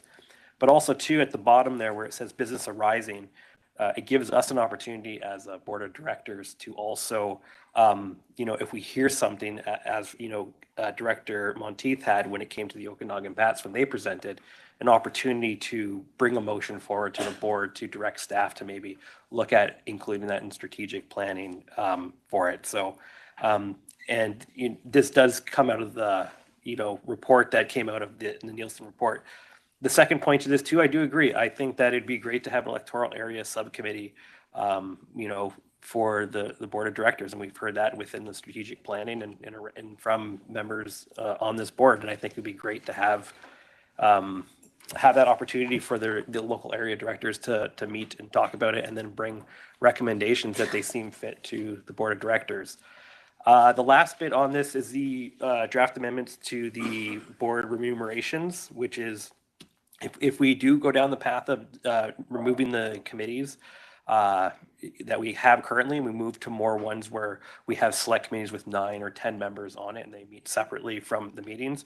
I put that draft amendment in there to remove that one schedule. And as you can see on the bottom, I moved it to have that instead of per meeting 194.73, we move it to 367, because the way I see it is if we remove a lot of these committees, we're just shifting the work from those committees and hearing those delegations from the committees to the regular board meetings. And I believe that we should be respectfully compensated for that. And how I got that number is that in the remunerations bylaw, they no matter how many committees we have that day, we only get a maximum of 367. So to me, the reason for that remunerations thing again was because we're still going to be doing the same amount of work. We're shifting the work from committees to the regular board meeting.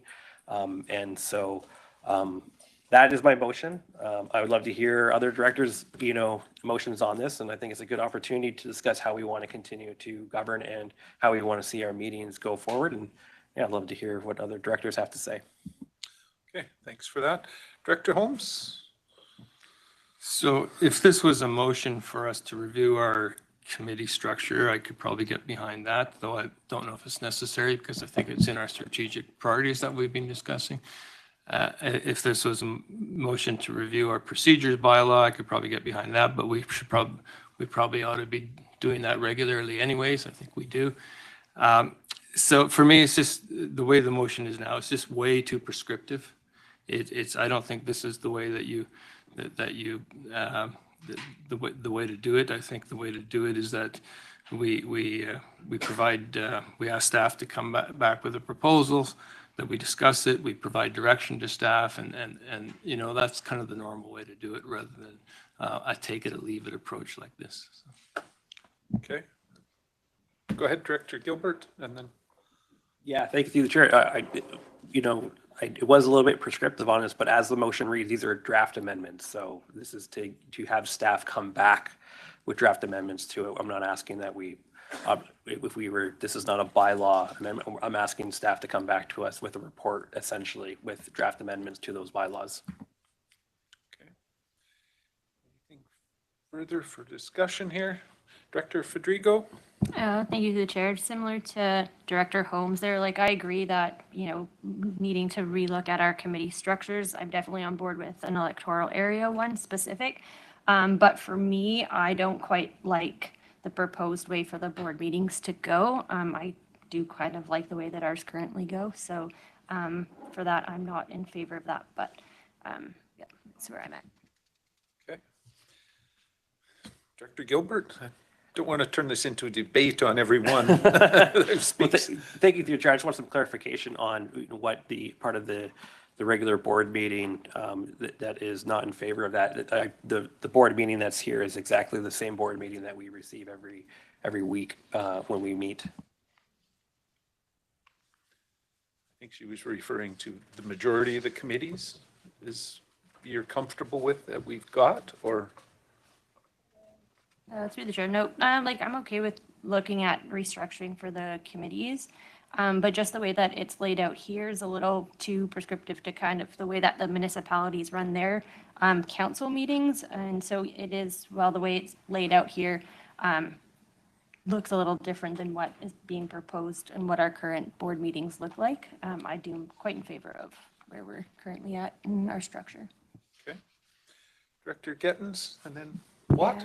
Yeah. Thanks to the chair. I appreciate, because I know there was a lot of work that went into this for sure, but just as a rural director and knowing how much capacity our staff have and just how many projects we have in the go, I think this is too much to put forward into a motion, and we're talking about strategic planning now.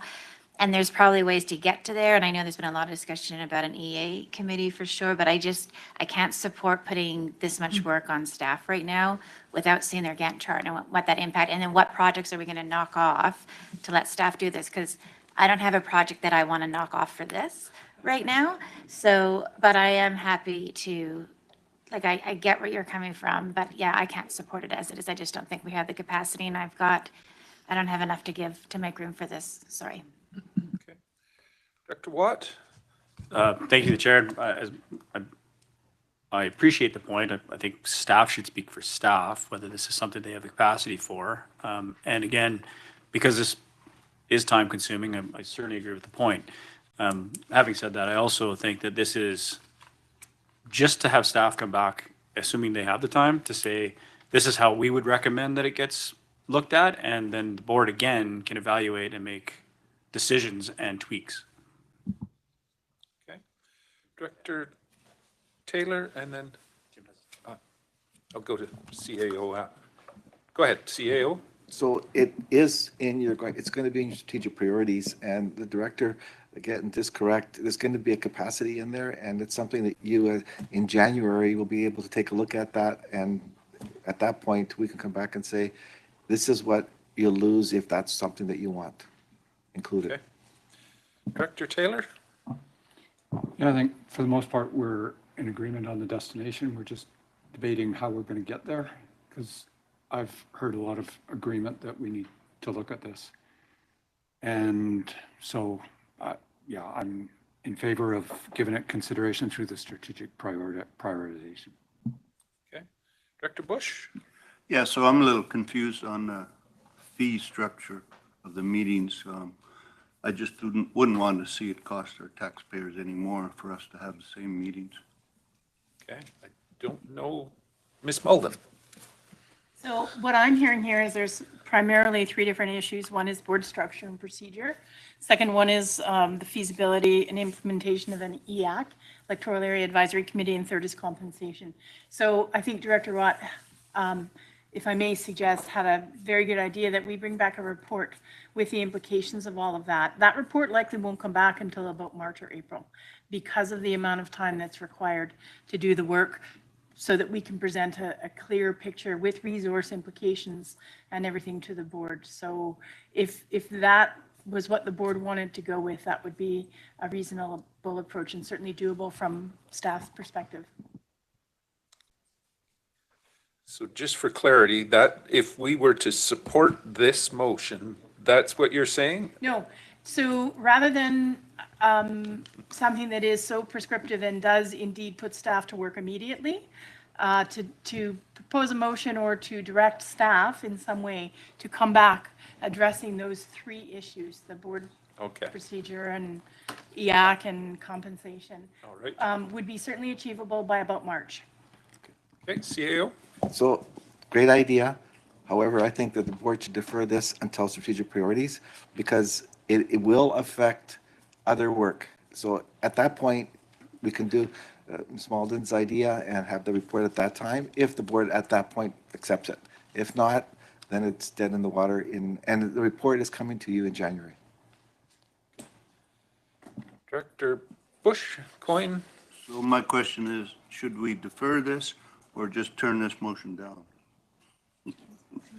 Guess that's up to us. Exactly, but what would be if we defer it, then we still got to deal with the same motion. That's true. So I don't think that's a good thing. I think we'd be better off to turn it down. Okay, it's an option. It's going to be coming through strategic priorities anyway, some options, and with more info. I seen Director Coyne, and I thought I'd seen another hand wave, but maybe I missed it. Director Bush just changed my mind. I was going to make a motion to defer, but I'd rather just vote on this and then we'll, if it's coming to strategic priorities anyways, I think we just do it that way. Okay. Any further discussion? Director Conans? Yeah, so I'm really supportive of what Ms. Malden just said. And if I support a deferral, will those points come to strategic planning and then we can address it then? And so I could. CAO and Ms. The idea of strategic priorities is what projects do you want staff to go forward with? And at that point, if this board accepts that in the strategic priority plan, Ms. Malden will be able to do the report because it will be within her capacity. Because that's the idea for the strategic program tracker, is to determine the capacity of staff to meet your needs. Okay. You're okay? Follow up? That means if I vote against it, if this goes down, if this is not supported, then usually that means it can't come back. This motion can't Yeah, come this back, motion, but those ideas could strategic stay. priorities, it's going to be on that list. It's whether we accept it and whatnot. So. Yes. Okay. Go ahead, Director Bloomfield. I think I missed somebody, but. I think that what we've got in front of us is a motion that speaks to a lot of the concerns that we have about our committee structure. And I've long held the opinion that, you know, we should have separate committees. The idea of committees is that you bring people in that have different expertise on the subject matter to the board of directors, you know, areas of expertise. And so it brings another perspective in any decision making in those different departments. And I think that, you know, if we are advising ourselves, then we are not gaining any knowledge from having that committee.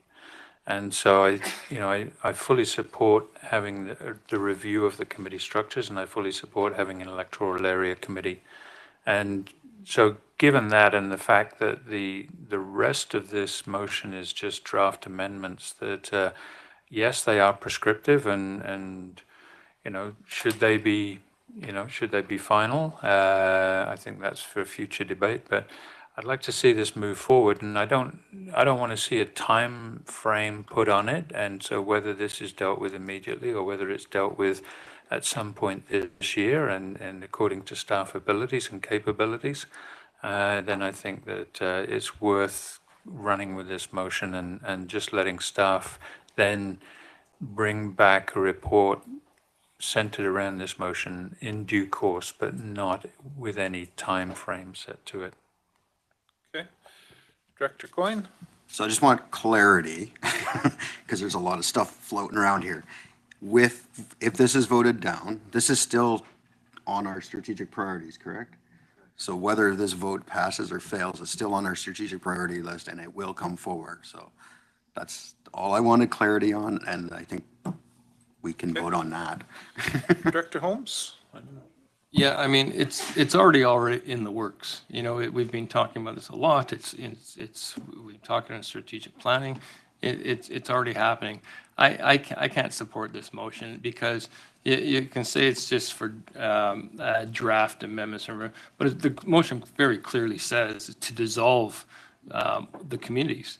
It very clearly says to establish a EA committee. You know, so it's well, you know, that could very well be the way we want to go, but you know, I'd rather just see it play out through the strategic planning process.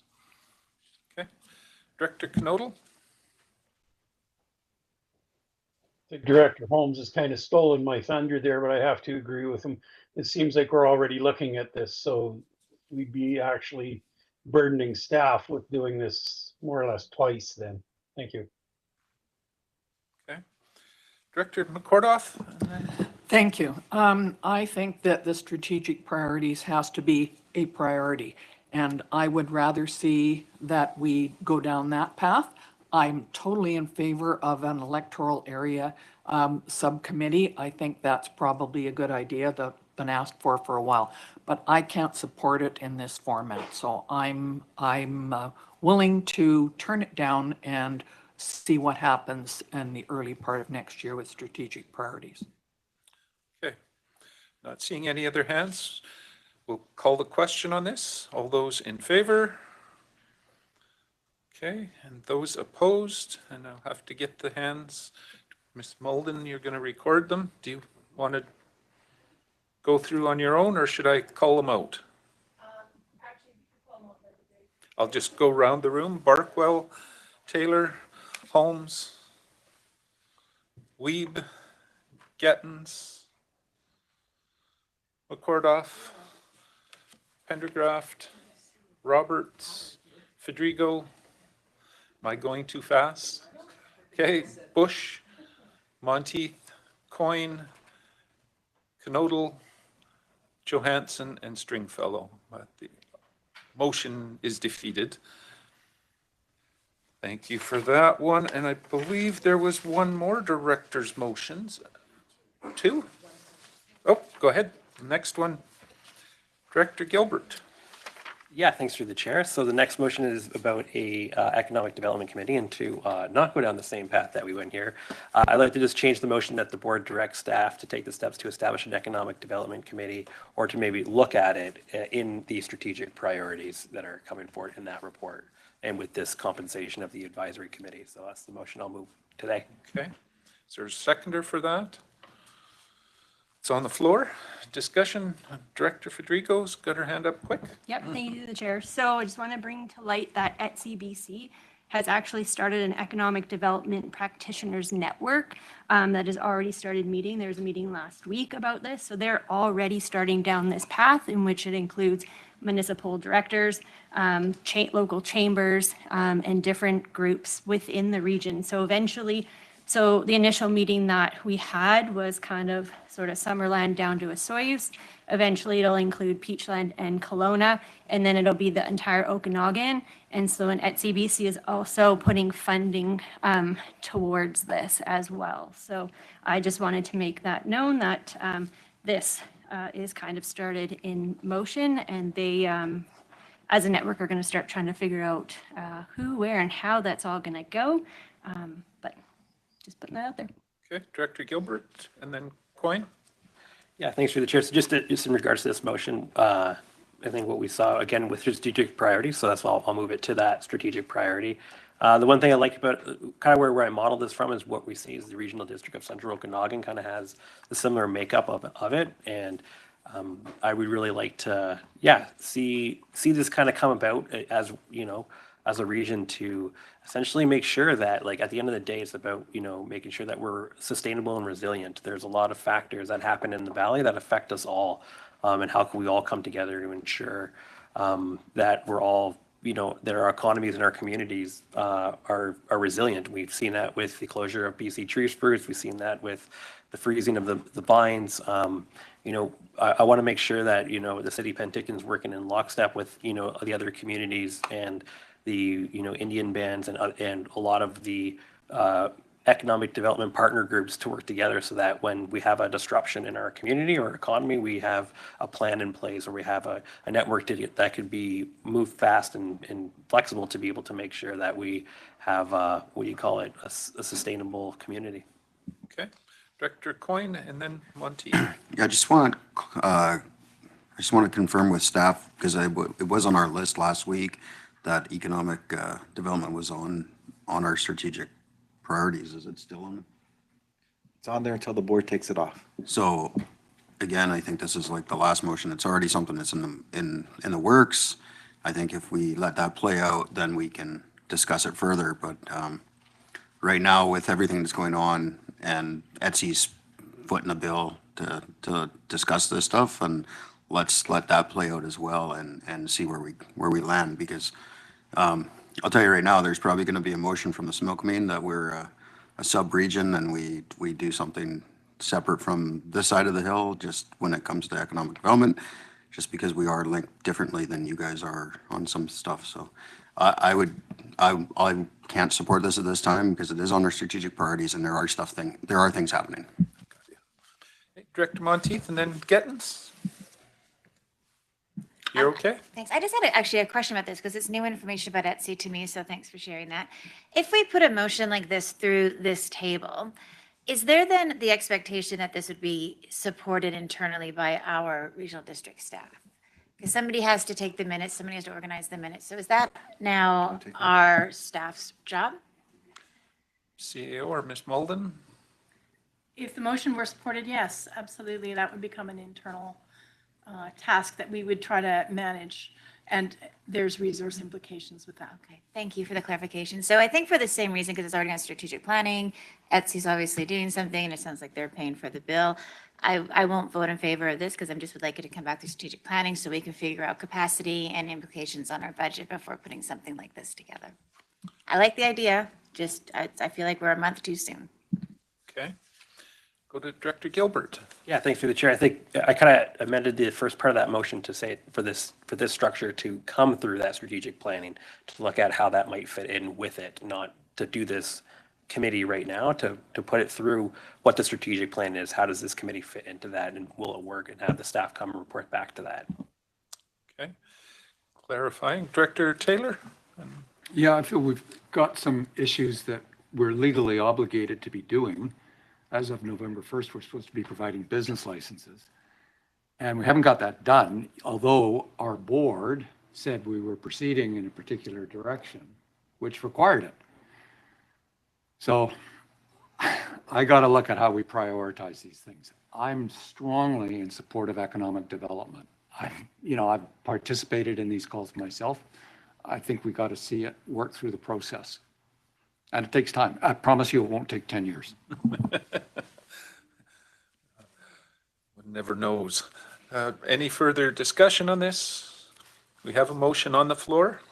Director Bush is going to speak to it, and then I'm calling question. I'd kind of like to see how this plays out, because like Director Coyne says, we have economic development in the Smilkameen side, but I'd be willing to look at economic development for everybody, just to see how it plays out. I think it might even be beneficial if we were all together as a region. Okay. Conans and then Taylor? No matter, yeah, through the chair, I think it's a good discussion. I think Councillor Director Gilbert is trying to get things happening, which is really positive. And but the conversation about ETSI, if that actually is happening, that needs to include everyone at this table. And I would suggest that you bring someone from ETSI to sit right there and give a presentation, if you could, Director. Be a great, I'd suggest that. And as soon as possible, so we can make decisions. Thanks so much. Through the chair. Good suggestion to have them come as a delegation, but Director McCordoff, quickly, and then I had... Yeah, thank you. I'm the director on the board for ETSI BC. It is not ETSI, which is a bid company, I think. So it's ETSI BC, and I've just been at a board meeting within this month, and I didn't know about this. And I totally agree. Not everybody has been invited to it, obviously. So I think we perhaps should ask the board from ETSI BC or the directors to come and explain this, if that's what we need. And if we're talking about economic development, which is absolutely high on everybody's list right now, maybe we should invite them to come if that's one of the things that is important in our strategic priorities. Okay, I've got you, but I've got first Director Taylor and then Federico. I just want to mark that, hey, I hear the frustration in one of our members' comments, strong frustration, disappointment with us that we're not moving fast enough on this. I don't know what more I can say that. I hear you. Okay, Director Federico? Yes, thank you, the chair.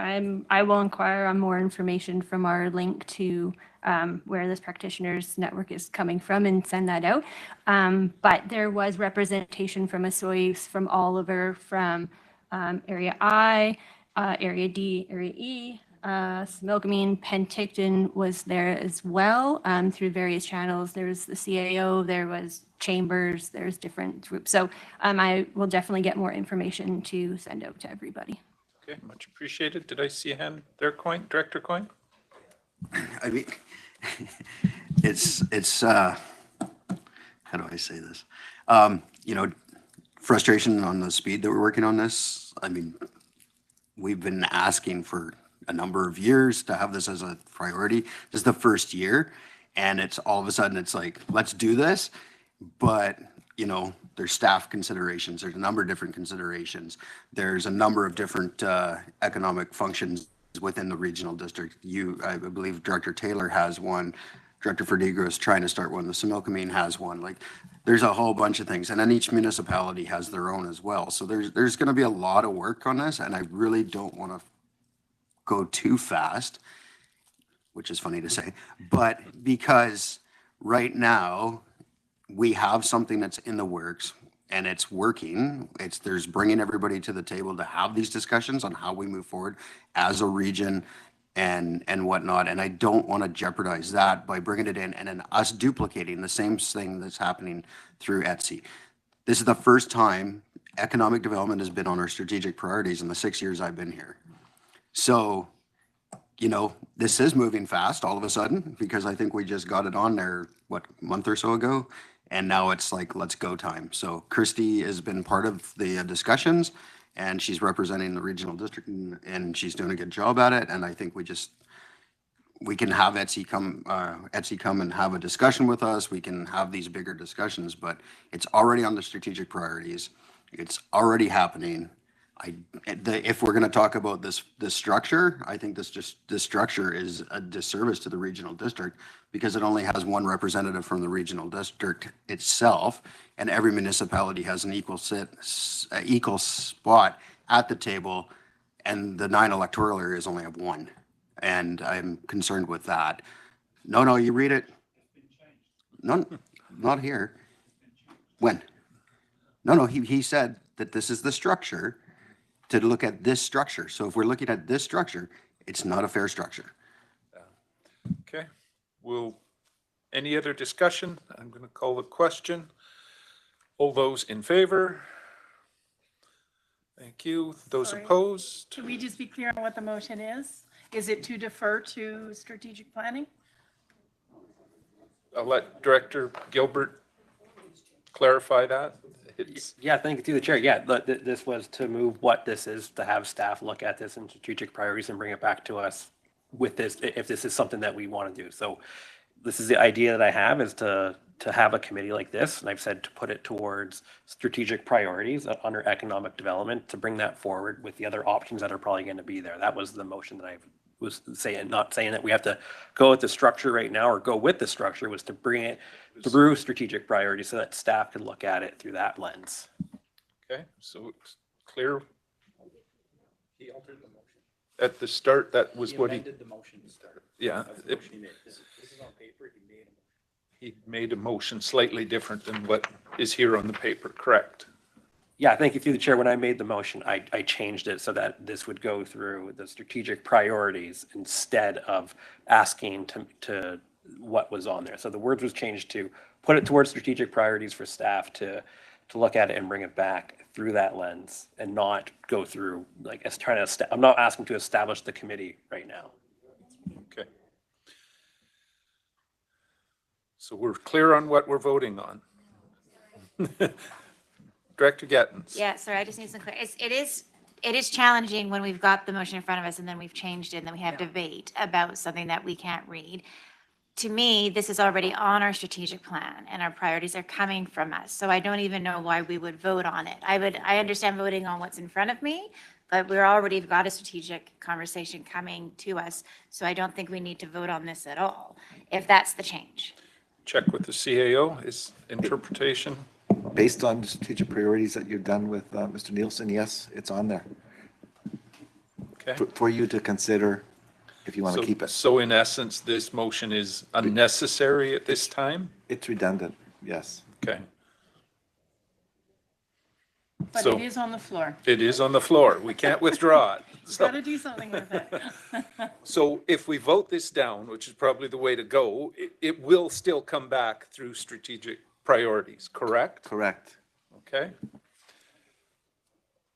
So everybody's sure what we're voting on? All those in favor? Directors Gilbert, okay, and those opposed? Do you need the names? There was, okay, Barkwell, Taylor, Holmes, Weeb, Gettens, McCordoff, Roberts, Fedrigo, Bush, Monteith, Coyne, Knodel, Johansson, Stringfellow, and myself, Pendergraft. Motion is defeated at this stage. The next director's motion is Director Fedrigo. Yes, thank you, Chair. So Chute Creek Restoration Project is a nonprofit society that's working on restoring the lower part of the Chute Creek out at Indian Rock, and they've made some great progress. And so they're just asking for our support to apply to the OBWB's Water Conservation and Quality Improvement Grant Program for this year. And I did send out some information, I believe, last night about it. Okay, so you're moving Moving that? that, yes, please. Seconded. Any discussion? Director Holmes. At the last OBW meeting, we actually had a presentation from the group on the work that they've done so far, and it looks really great work that they're doing there. Certainly worth continue to support, I think. Okay. Any further discussion? Seeing, Director McCorduff. Yes, thank you. In the stuff that you sent us yesterday, there already is something from the regional district supporting this. Do we need to do this again? I think it was Lisa Bloomfield that sent the letter that you included yesterday. Let's get clarity. Yes, Director thank you Federico? to the chair. That was last year's motion that we had made, so we just had included that it was a support letter from 2023 or 2024. We made it in 2023 to support 2024, so now it's a new motion this year to support their application for 2025. Was it supported? Did it get funding last year, just for clarity, in 2024? Yes. Okay, so this is for 2025. But sometimes there is a 3-year support on that, and I'm just thinking it may not be needed because it's already been in there, but I'm not sure. Ms. Malden, I'm not Ours sure was whether that's specific, correct. but let's check. So it depends, yeah, it depends on the cycle. It won't hurt to have this if this is the board's intent is to support it for this year. But going forward, generally these OBWB requests come through staff. They do come through staff at all times. I'm not sure why they chose to come through the political avenue this time, but I think that creates some confusion. So going forward, it probably would be better if they all came through the same. Then we can ensure that we are getting the 2-year or 3-year. Okay. Anything further? We'll call the question. All those in favor? Thank you. Any opposed? Motion carries. Down to board members' verbal updates. Board representation. Municipal Finance Authority meeting is in the spring. Nothing Insurance Association, OBWB. Anything there, Director Holmes? We had a board meeting on December 3rd, and I think the big thing that came out of that was discussion about there's been a discovery of yet another invasive mussel that's new to North America from China. It's called the golden mussel, and it was found in California.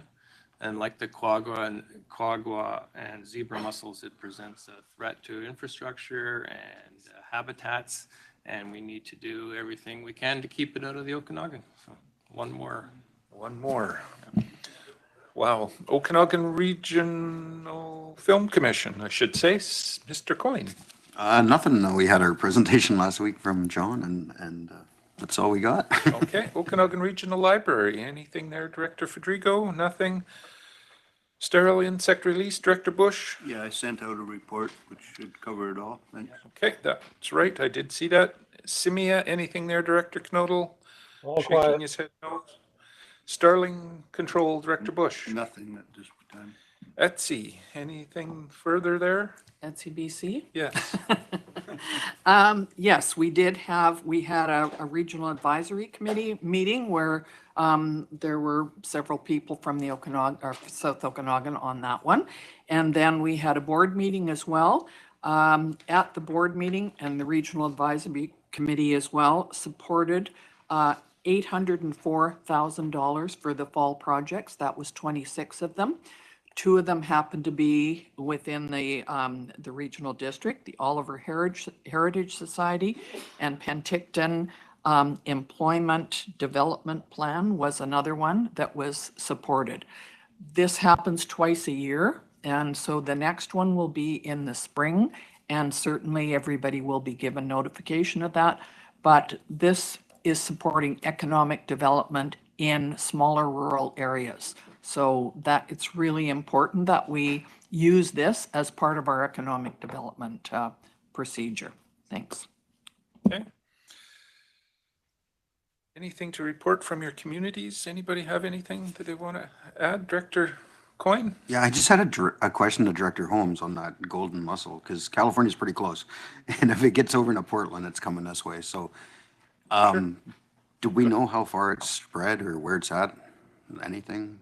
I don't know if we have those kind of deals. I can't remember. It likes, I think it likes warmer water than the quagga and zebras, so that's good.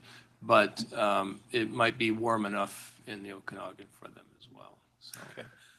We would ask, or I would think everybody would appreciate any info if there's anything that Just the over the mountain. OBW has that they could send to us. That would be great. It's just so new that even they didn't have a whole lot of information. Okay. Perfect. Start Director Taylor and then Gettins. No, just briefly, we had a coffee with our MLA deal Tuesday. Went off well. Great opportunity for residents to communicate directly instead of through me. Good way to do it. Thanks for that. Anything, Director Gettins? Yeah, thanks. I just actually want to follow up with the muscle thing again. And I know this has been brought to UBCM and Silga, and we've done this so many times, but it just feels like we're just sitting and waiting, and it drives me nuts. And I just think we should just think about how we're going to approach that Silga and UBCM again. I know it goes there all the time, but it doesn't feel like we're getting a lot more enforcement or anything like that. And I just think we need to keep fighting that battle and not just wait for something to happen. Valid point, Director Coyne. Yeah, I don't think, like, I hear your frustration on that. I don't think we can keep sending resolutions to Silga and we keep sending resolutions to UBCM, and I'll be honest, like, it's, all we're gonna do is we're gonna pass Silga recommendations on to UBCM, and UBCM is going to take the list again to the province and say, help. But really, it's a resource matter, right? And the province doesn't have the resources. The federal government is somewhat involved, but not to the extent I believe that they should be. We talked about it at Penwar. There was a whole presentation on that where they were talking about it as a cross-border, effort, because we really want to keep it out of the Pacific Northwest, right? So it's not like it's not being looked at. I just think, honestly, the governments above us just don't know how to tackle it with the resources that they need to spend on this one. Still a frustration, and start with Director Watt, McCordoff, and then Holmes. Thank you, Chair. Agreeing, and I don't think there's anybody in this room that doesn't feel this is a major issue for all of our communities. And when we talk regional, this particular item, I think, is multi-regional. I think this is something that we take the lead on, and we do something joint effort-wise with the Central Okanagan and North Okanagan, and make sure that the provincial government understands how big a deal this really is. Okay, Director McCordoff. Thank you. So the collaborative leadership table that many of us have been on is looking at protecting water in this watershed and the Similkameen watershed. And this has all of the chairs, the mayors, and the chiefs on it. And I think that was going to have a strong voice. You have to know that Okanagan Basin Water Board is a big part of this as well, and their expertise is going to be used. And believe me, over the last many years, the Okanagan Basin Water Board has had a lot of clout in dealing with things, and we want to keep it out of our province. Believe me, the people that are on that board and the staff are doing everything they can, and we're getting more and more and more publicity about this with the feds and the province and locally. So I think it's probably better than we see here, and so I'm comfortable with what we're doing so far. Okay. Director Holmes. Yeah, we have this conversation at pretty much every OBWB meeting. And I think the OBWB is making progress. We do now have pull the plug legislation, which we never had before. So it's, little things like that all make a difference. And again, it's about working with partnerships, as Director McCordoff said. The Indigenous community is really important here, that we work with them. But also Alberta. Alberta at the legislative level is much more in tune than BC, believe it or not. And that's more of a recent development that they've had this legislative committee in Alberta. And so the talk is about working with Alberta to create a Western Canada mussel-free zone. And we need to be working with Alberta here, hand in hand. So. Okay. Anything further? Anybody else have anything to report? CAO? One thing I was remiss, just to let everyone know, for Christmas Eve, we are shutting down the office at 3 o'clock. Okay, good to know. Director Roberts? Hi, quick point, little pet peeve with global. For us that live in the South Okanagan, Similkameen, we found since the Okanagan Global is kind of removed on, we never get coverage, well, very sporadically in regards to the conditions of the Allison Pass and Highway 3. It's always the Coquihalla and everywhere else, but nobody beyond Hope. So I did send in a... That's the other side, not us. Yeah. So I just sent in a little concern and complaint to them. But again, it's just something I noticed, something that we always rely on for traveling on Highway 3 and seeing a lot less in regards to that kind of coverage. So. Seeing no other hands, we'll move on. Is there any items that we needed to take out of closed session? It's on my list, but I didn't remember any. Okay, looking for a motion to adjourn. Moved, seconded, all in favor? Thank you. Any opposed? We are adjourned. We would now move straight into, I believe it's planning and development. And I'm going to turn it over to Director Knodel, with the understanding that we will stop at as close to noon as you can, Director Knodel, for the lunch break, and then take it up after that. So, Thank you, sir. Welcome to the last planning and development meeting for the year of 2024. I'm looking for a motion to accept the agenda.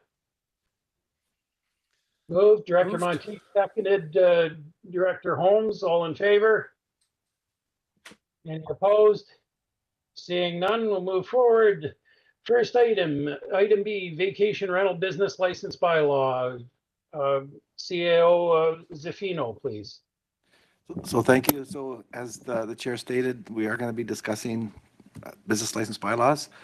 You all received a email from me that I forwarded from the province regarding that we're not meeting the provincial requirements. This is something that is very rarely have I received one of those letters where I got slapped on the wrist because we're not meeting the legislation. One thing that you all need to know is at the point that the board accepts business licenses, whichever electoral area does accept it, we're ready to go. The software, the licensing and the training, the staff can implement it immediately. So with that, the very first report is the purpose of this report is to outline options in relation to the regulations of businesses in the electoral areas, specifically short-term rental accommodations, use, vacation rentals, etc. And the record of the motion is that the Regional District of Okanagan-Similkameen Business License Regulation Bylaw 3100 and the Chief Administrative Officer Delegation Amendment Bylaw 3033.01 be initiated. Staff is here to answer questions. And is there a presentation? And with the presentation. Thank you. Would you delegation go ahead with the presentation, please? Sure, thank you. I'll just wait for the PowerPoint to come up on the screen.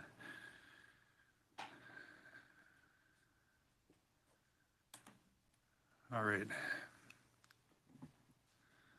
So just for the benefit of the committee, and recognize we have 20 minutes before lunch, I just wanted to give a quick overview of the presentation that we've set up today, Ben and myself. So as you can appreciate, given the number of bylaws and reports before you today in committee, it was a complicated subject, and we did struggle with how best to try to convey all the different aspects of it to the committee. And what we settled on is what you can see here before you, which is the agenda and what we identified as being kind of regional, multiple electoral area items to discuss first in terms of the first three items before transitioning down into more targeted specific approaches to how to regulate vacation rentals in electoral area specific context. So I'm going to start with the first three items and then pass it over to Ben for the next three. And given our lunch time frame, I'll see if I can get through the first one with questions in the first 20 minutes. And so with that, I'll jump into the business licensing business licensing bylaw proposal first. And I just want to start with some background for the board's benefit, because of course we are dealing with new legislation as part of this, recognizing that RDs never had the ability to grant business licenses before. And we've been given that authority in relation to the province's introduction of the Short-Term Rental Accommodation Act, which has a number of different aspects to it. But of course, given this is the first item for discussion, we're going to be focusing on the business licensing bylaw part. And so, yeah, this is a new authority for us. The Local Government Act was amended to tie us back into the community charter, which is generally where the business licensing authority resides. And if, as a regional district, we want to now regulate businesses through the issuance and requirement of licenses, obviously, as with almost everything else we do, it has to be done by bylaw. And, whoops, sorry.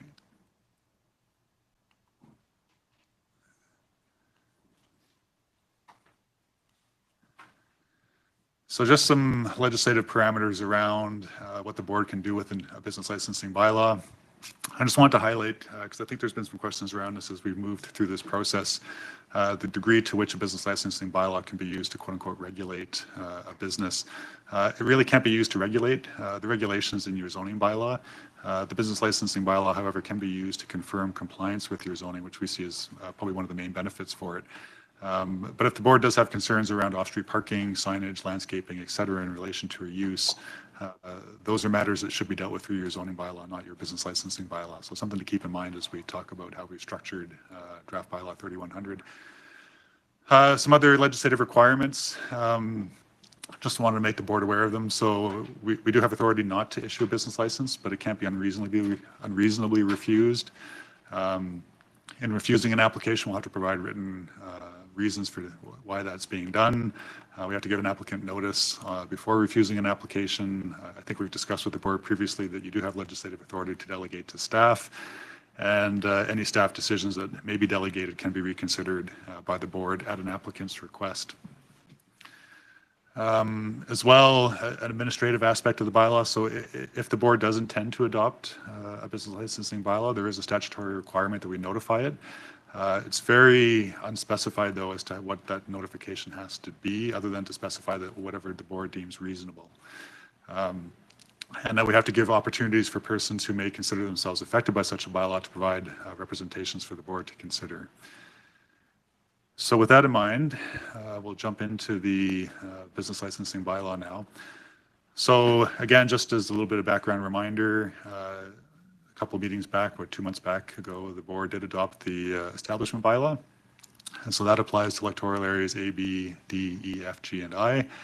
And so with that establishment bylaw in place, we can now look at introducing a business licensing regulation bylaw.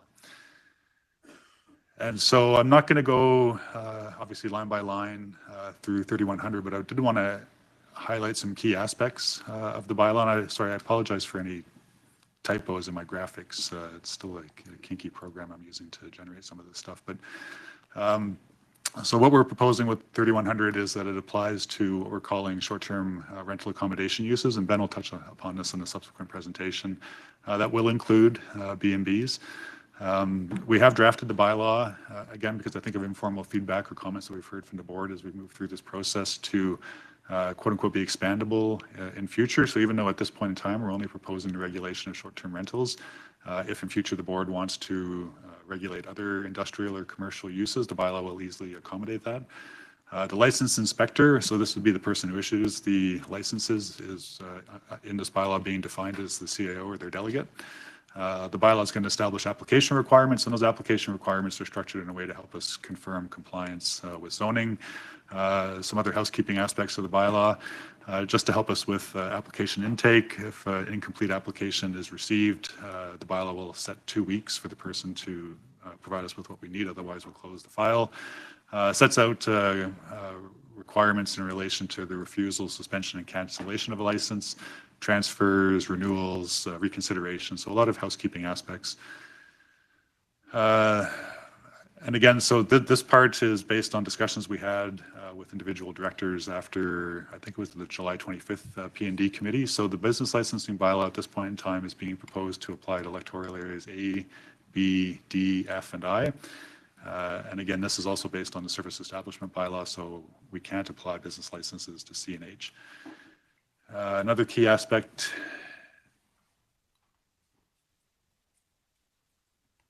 So to help us with zoning compliance, and again, keeping in mind that the license is only at this point to be applied to vacation rentals, B&Bs, et cetera. So for those electoral areas that opted into the provincial residence requirement, we are proposing that applicants provide us documentation confirming that they comply with that. We're asking for floor plans, and that's to help us with bedroom compliance. And again, Ben will touch on this in the zoning changes. Parking plan, health and safety inspection, and fire evacuation plan, which is basically just to help patrons understand if they're in this bedroom, go to this door, and if they're in a different bedroom, go to another door. What's the quickest and best way out of the house in case we're in a fire emergency. What is not being carried forward is a requirement into the business licensing bylaw. And again, we flagged this with the board on multiple occasions in the past, just some of the challenges with determining septic capacity and capability and compliance in relation to the use of a dwelling for vacation rental has been a challenge. So we're not proposing that be carried forward, not proposing that requirements around fencing and screening be carried forward. And just for the board's benefit, the current official community plans do contain a policy statement that speaks to community benefits, but that's not defined, and it's been a challenge to apply going forward. So we're proposing not to carry that into the new bylaw as well. Some more key aspects, and again, Ben can touch upon this in part of his presentation as well, that the licenses be applied to short-term rental accommodation units, and that's B&Bs and vacation rentals. So obviously then a big change for however many B&Bs may still be operating in the valley, that they would then be required to get a business license as well. And I say true B&Bs because we're not sure how many of them actually meet our zoning regs. I tried doing a quick search online, and people that were describing themselves as B&Bs appeared to be actually more akin to a short-term rental, as in the resident wasn't in the unit. But that is a proposed change with the business licensing bylaw. For clarity, there's a supporting amendment bylaw with the business licensing bylaw, and that's for our CAO delegation bylaw. And again, just for clarity, to confirm that the CAO is, as part of this process, being granted authority to issue, refuse, suspend, or cancel a business license. And just wrapping up now, so next steps, depending obviously on direction provided by the board today, and getting back to the notification requirements under the Act that we have to do before adopting a bylaw, we're proposing to notify all current vacation rental TUP holders of the proposed change, to notify the proposed change through some newspaper advertisements, obviously blasting it out on Voyant alerts as well, and then directing everybody back to the regional district's website where they can access the materials. We'll have feedback forms. They can get the email for providing comments to us. We'll collect all that up, and depending on what we hear from the community, either come back to the board and committee with proposed changes based on feedback, or if there is minimal feedback or minimal changes in that feedback, proceeding straight to first reading with the bylaw in the new year. And that's it for my presentation on the first item on the agenda today, and I'm happy to try to answer any questions that directors might have. Thank you. And going forward, are there any questions for the delegation? I haven't got visuals on the screen. Here we are. Okay. Questions? Okay, yeah. There's a question if I can, Chair. Yes, please. Instructor Weeb. Thank you. Quick question. In the early part of the, through the chair, the early part of the presentation said that zoning dealt with certain things and the business license dealt with others. My understanding is there's certain electoral layers that don't have zoning or official OCPs, but I think are listed in the proposed bylaw. How does that work? Just so and if I'm misunderstood, then by all means clarify, but I'm just not sure how that would work if there's no zoning to go along with this particular bylaw. Mr. Garrett. That's a very good question. I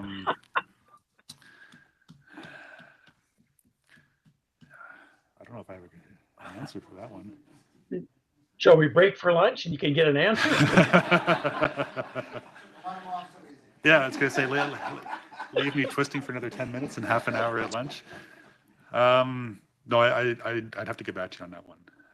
That is a very good question, though. In the absence of a zoning bylaw, where Part 14 powers have been chosen not to be exercised by the board, I mean, it may be that a tweak is required to the regulations that we're proposing for the schedule to the business licensing bylaw, and in the context of an electoral area where there is no zoning, but a desire for business licensing, that those regs, which arguably are pretty much land use management Part 14 regs, may not have to be applied in that electoral area. Thank you, sir. Director Bush. Yeah, thanks. So would B&Bs and short-term rentals apply to like our wineries and cideries and stuff like that on ag land? Mr. Garish? We did have some discussion about that internally as to how best to deal with agritourism accommodation units that might be occurring in farmland, or even potentially motels and hotels, or even, we have seen over the years, arguably what could be considered as boutique campgrounds with cabins in them. And what exactly are these?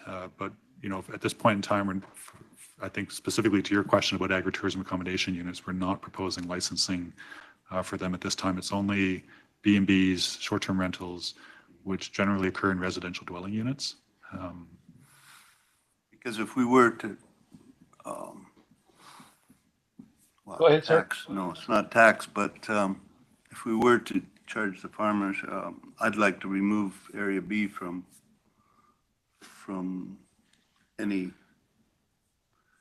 business license. So, Mr. Director And Gatton, then please. if zoning's a problem, we might be removed, might be eliminated anyways. Should I can answer that quickly.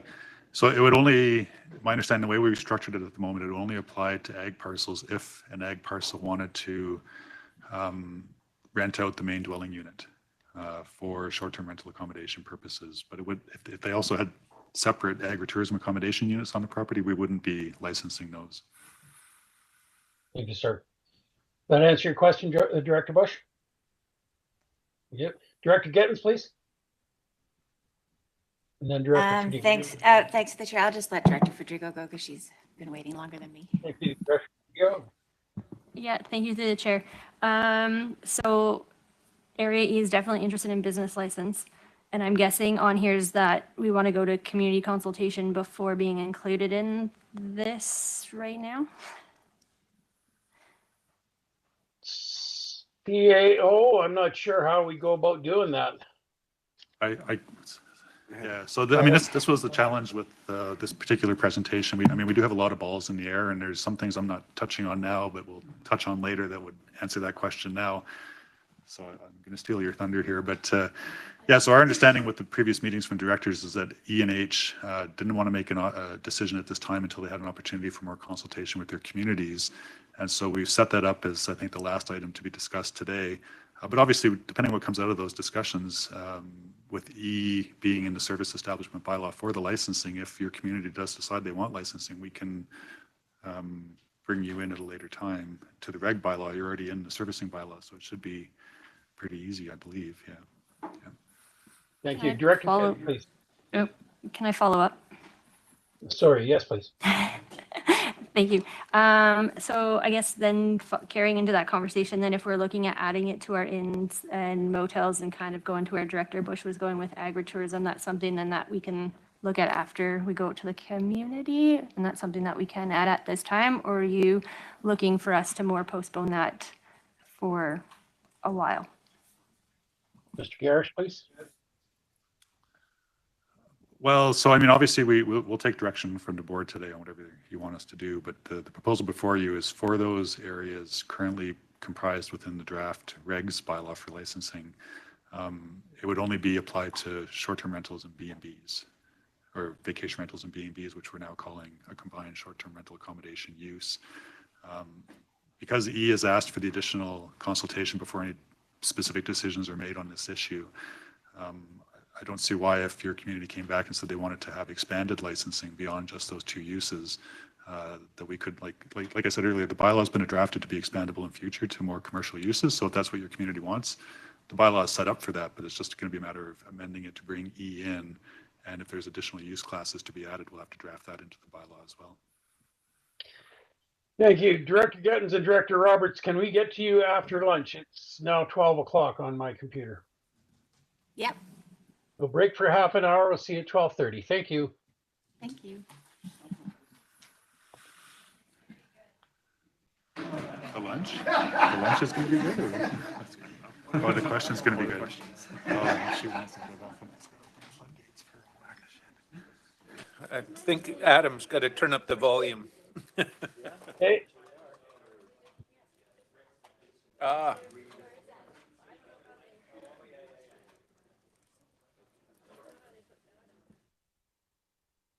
It's okay. I can't see you either. I think somebody's standing in front of the camera.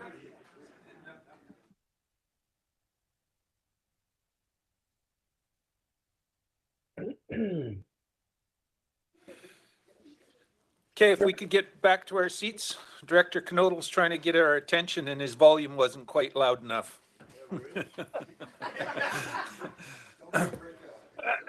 Yeah.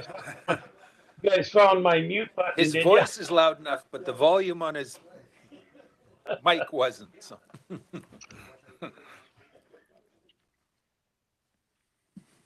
Does that help any? Not really, no. It's still pretty low. Ah.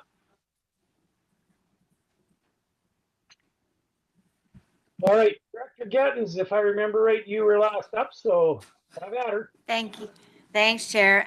So this is, as a reminder, just back to the bylaw and discussion that we're having about short-term rentals and vacation rentals. And I just wanted to share that I'm going to remove Area F from this bylaw regulation, just because it's focused primarily on short-term rentals and B&Bs only. We are, as an area, part of the regulatory service establishing bylaw, but I'm just at this point not ready to get a business license for short-term rentals and B&B and Area F. And I think we've met our objectives just by following the provincial policies of a principal residence. So if we get to a motion, I'm going to make that amendment to the motion. Thank you, Director Gettins. Is there any comment from delegation on that? Nope, fair enough. Director Roberts, you had a question too. That's okay. I got answered during lunch.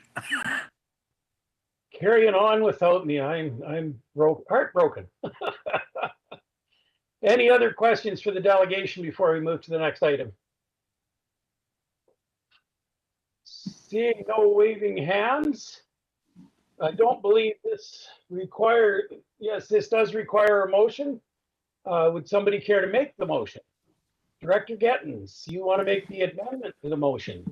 Yeah, I'll move almost the motion, but I just would like to subject it to electoral F being removed from the business license regulation bylaw number 3100, please.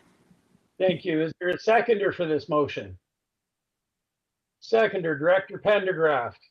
Any discussion on the motion now that it's in front of it? Seeing no hands, I'll call the question. All in favor? There's hands. Oh, there's hands. There's a hand. Director Monteith. Thank you, through the chair. I guess I'm looking for some understanding to why Area F was removed from the business license part of it. Because does that not leave your area now stuck with going through a TUP for vacation rentals? No, because I think that, oh, sorry, Chair. Go ahead, Chair. Director Gettins. Thanks. I think that's coming up a little bit later. So this is no, we won't have TUPs either. We're just going to have the provincial regulations. So because part of the principal regulations or the policy, it's not required that you have a business license, and we won't do the TUPs either. So we will just amend the zoning and the OCP bylaw to reflect that as well. Any comment from the delegation? Only if it helps the board understand. I think the approach that Area F is taking would be the same one that's been applied for many, many years to B&Bs. So there is no TUP requirement for B&Bs. There will be no licensing requirements for B&Bs. And it's simply a matter of trust that we've specified zoning regulations and we presume that people operating are meeting those, but we're not confirming it through the requirement for a license or a TUP. Follow up, Director Gettins.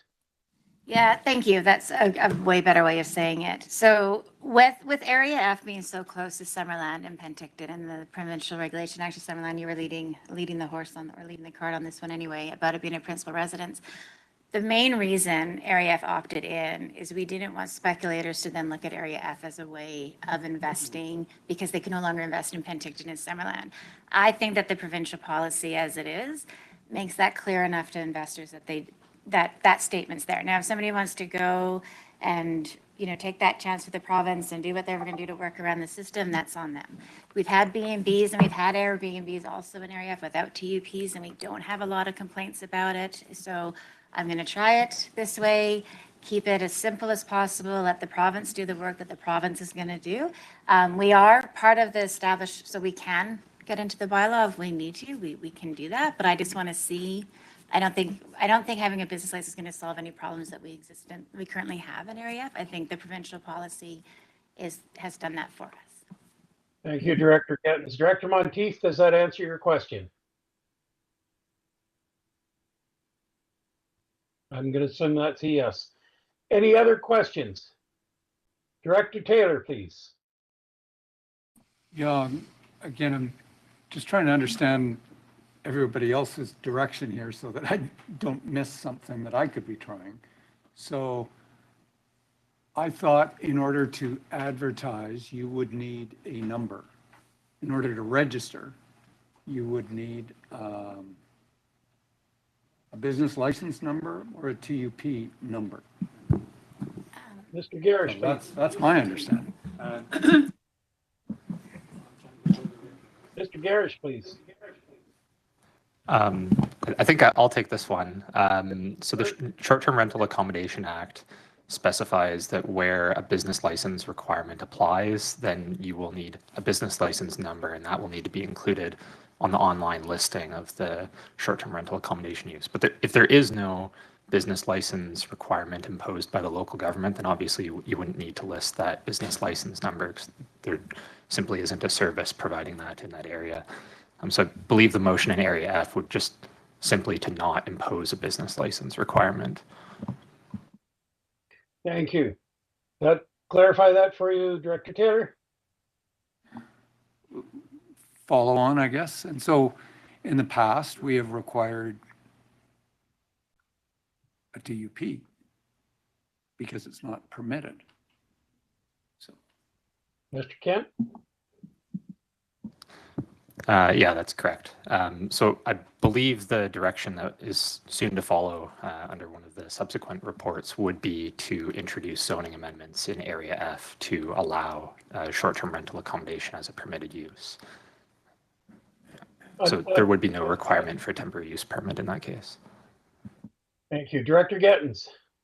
Yeah, thank you. So I've met with staff about this quite a bit. And again, we opted into the provincial regulation as just to send a clear message to speculators that in Area F, we're looking for neighbors. So if you're going to buy a house in Area F, you're going to rent it out to another family, or if you're going to rent out your own home, then there has to be a principal residence. So that's the first one for speculators. The second one is in pretty much all of Area F, suites and carriage houses, division of properties, all very restricted due to either be a high hazard or water scarcity. So the other way of doing this is for allowing it as a permitted use. Then people who live full-time in an area can occasionally rent out their homes to make a bit of money. I know we used to do that with my kids when we were young. We'd all go camping over Ironman, rent it out for a few athletes, and then go buy our school supplies. So we're going to test that with Area F. I think that this already been happening in Area F for a while without TUPs. I think we have one TUP, but we know we have more than that. So I think we're going to be okay in Area F. And if it turns into being a problem, then we will look to the business license to do that. But right now, I think I like that path of least resistance for the biggest return, and I think the province has done that for us. Director Gettens, any other questions? Seeing none, I'll call the vote on. Hey, question from Director Gilbert. Director Gilbert, go ahead. Yeah, thank you through the chair. I just would like to know from staff what this will be an impact on the budget if we have areas opting out of this with, because if they're going to opt out of this bylaw, they're not paying the fees. So I just kind of want to know what that impact on enforcing this is going to be like with areas deciding not to be a part of it. CAO.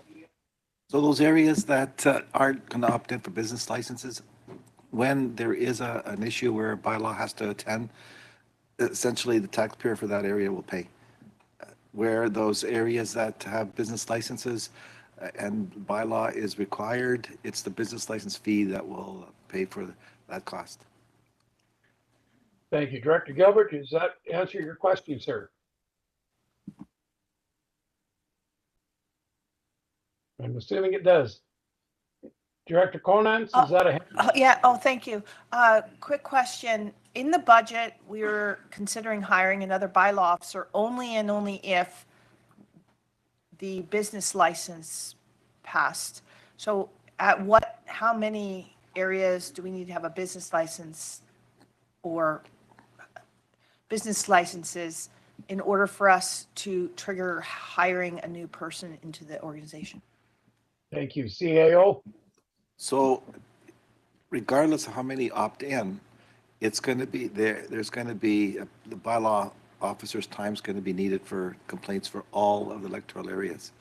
It's just how much of the areas are going to opt in will determine how much of his wage or her wages are going to be recouped from the fees. And that's why we're going to look at, first of all, how many at the end of this meeting are going to be wanting business licenses, and we'll have to determine where the costs are going to be attributed to. It's a challenge right now. So I'm waiting for today's meeting to determine that answer. Thank you. Director Roberts, please. Thank you, through the chair. So my question relates to an area like myself or Area B that has mostly agricultural land and where most of our rentals are on short-term rentals are all on ag land. That's not going to deal with the bylaw officer, correct? I have zero, if any, complaints that have needed bylaw short-term rentals. So a bylaw officer will attend to whatever complaints there are. So if there is a complaint, we would have to investigate it. Follow up? Most certainly. So my assumption prior, of course, is that complaints other than bylaws that we have that relate to agricultural land, for livestock, animals, et cetera, unsightly premises. Other than that, if I don't have any other jurisdiction on ALR land, so it wouldn't really be a bylaw complaint because I don't have zoning on agricultural land and I don't have any other way of dealing with those other businesses that set up agro-tourism. Is that correct, or am I misjudging this? Thank you. No, you are correct. If it's got to do with a noise bylaw, then a bylaw officer, if a dog, for instance, if there's a bylaw that's in contravention of a bylaw, then the bylaw officer would go. But in your case, it wouldn't be for short-term rental. Thank you. Any other questions? I'm not seeing any. I'm gun shy now. No replies. All right, we'll call the question on forming a bylaw. All in favor?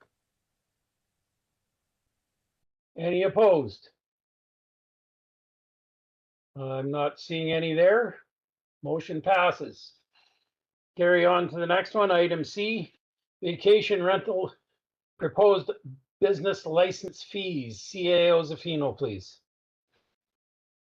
So thank you. The purpose of this report is to provide options in relations to the fee to be applied to allocations using the business licenses. And the recommended motion is that the Regional District of Okanagan-Similkameen fees and charges amendment bylaw number 3050.04 be initiated. This one here, it's one of those things, it's brand new service. We looked at a crystal ball and it was a little foggy, but I think we got it down to as close as we can get it. The recommendation right here is 500. Originally, you received a report from me that actually said closer to 350. It is, like I stated, it's brand new for us. We don't have history. And we can look at other municipalities, but I don't think that's a good indicator. When we're talking about a bylaw issue, there could be a 3-hour turnaround time before the bylaw goes, investigates, and comes back. And that's being generous for the, as a worst case scenario. Staff's here with a presentation and answer questions. Thank you, sir. Staff, would you care to do your presentation, please? Great, thank you. So through the chair, as per always, I'll just start with some background legislative context for the board's benefit, and hopefully explains how we've got to the proposed fee that we are putting forward today. So business licensing fees. So again, this is all part and parcel of our new authority to implement a business licensing bylaw, start issuing licenses, and then also charge a fee for them. And so the authority here, if it's any interest, is Section 397 of the Act. Business licensing, which is different for us in planning than most of our land use applications, falls under the service legislation. And so the fees for that we trace back to are Part 11 of the Act, which is financial management. I wanted to contrast that with our land use applications fees, which are Part 14, because of course this influenced some of our thinking on the recommendations. So with the land use application, the legislation is very specific that it must not exceed the estimated average cost of processing, whatever that particular type of application is. There is no similar requirement in the legislation for business licensing fees. So the cost of the license fee doesn't necessarily have to reflect your average costs, but we do feel that's a good yardstick by which to go by. And so on that, keeping in mind that I think it was 2022 or 2021 that we did a fee review with the board, and the direction that we received at that time was that, for the most part, land use applications have historically been subsidized, and they would continue to be subsidized going forward into the future, with one exception, and that was for the temporary use permits for vacation rentals. The board wanted a full cost recovery model. And so the calculations that we put forward to you at that time supported a $2,500 initial permit for 1 year, and then $1,250 as the renewal fee on that TUP for a 3-year period. So over the course of 4 years, that's $3,750 that somebody's potentially paying, with an average annual cost of $937. Recognizing, however, that subsequent renewals, and we have a fair number of operators who are into their maybe 8th or 9th or 10th year, so have done 2 or 3 of these renewals. The $1,250 over that period averages to about $417. So that was one consideration.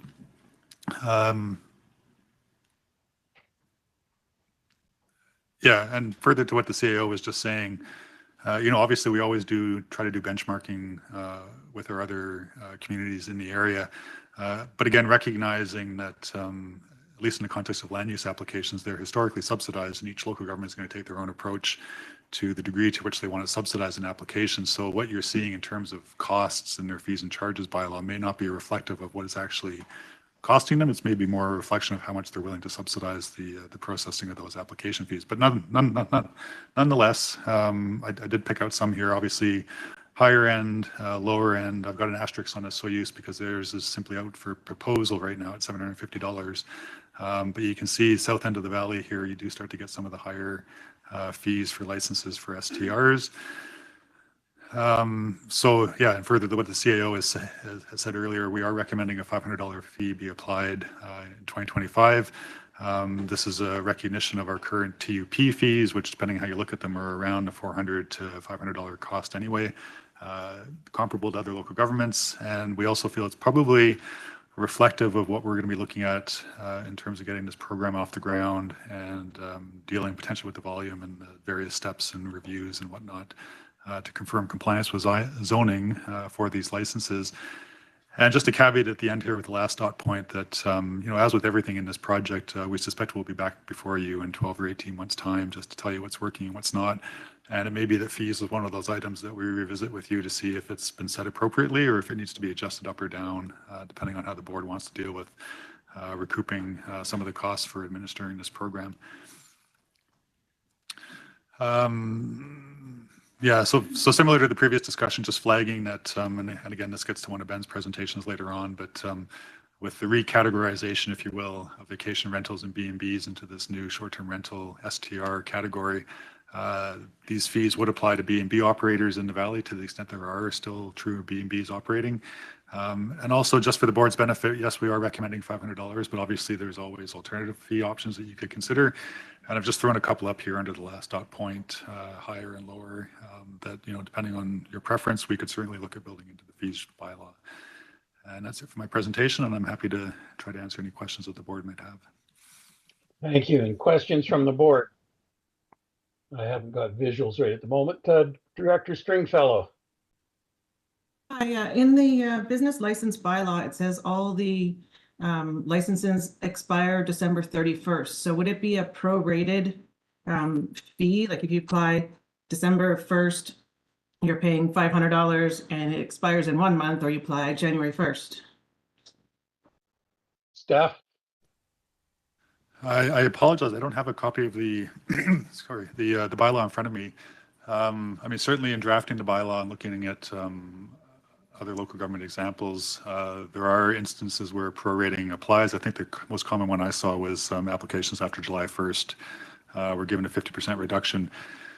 I'm going to hazard a guess here that I don't think we have something similar in our draft bylaw at the moment, and that's on the basis that for us processing a potential license application in January, February, July, August, September, the costs are always going to be the same. So we haven't put in a prorated fee. However, if the board feels that's of merit, we can certainly look at coming up with some wording for that. Thank you. Any other questions? I'm not seeing anyone. Am I missing someone?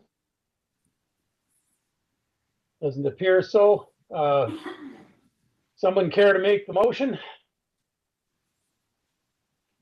Director Wiebe, you motioning or you got a question? No, I'm willing to make the motion.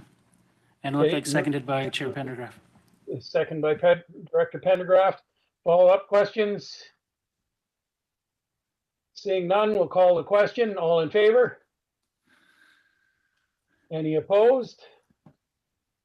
Seeing none, motion carries. Carrying forward, item D, vacation rental, proposed municipal ticketing information. CAO Zaffino, please. Thank you. The purpose of this report is to outline proposed amendment to the Regional District's Municipal Ticketing Information Bylaw 2328 2009 in order to introduce fines related to unauthorized short-term rental accommodations. And the recommended motion is that the original Regional District of Okanagan-Swelcomene Municipal Ticketing Information Amendment Bylaw 2328.05 be initiated. Staff is here with a great presentation. Thank No you. pressure. Presentation, please, staff. Great presentation. Thank you, Chair. And I'll be honest, I think this is my least spectacular presentation because it's ticketing information. But that said, I'll try to jazz it up a bit somehow. Okay, so again, and I apologize just if I'm always starting with legislation, but just to clarify where we're drawing our authority here and if there's any limitations on how we may exercise that. So it is Section 265 of the Community Charter that allows us to do this.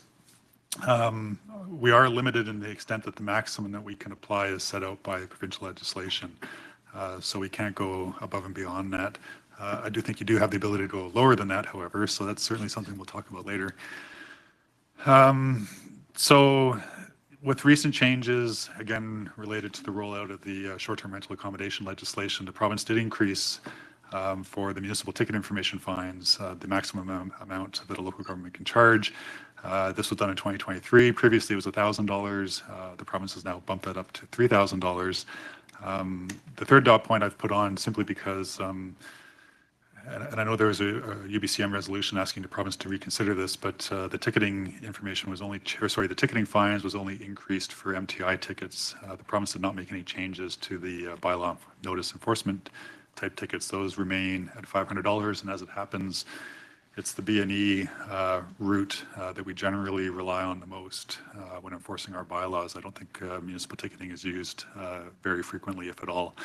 Nevertheless, it is a new option that's available to the board, so that's why we're presenting it today to see if you're interested in availing yourselves of it.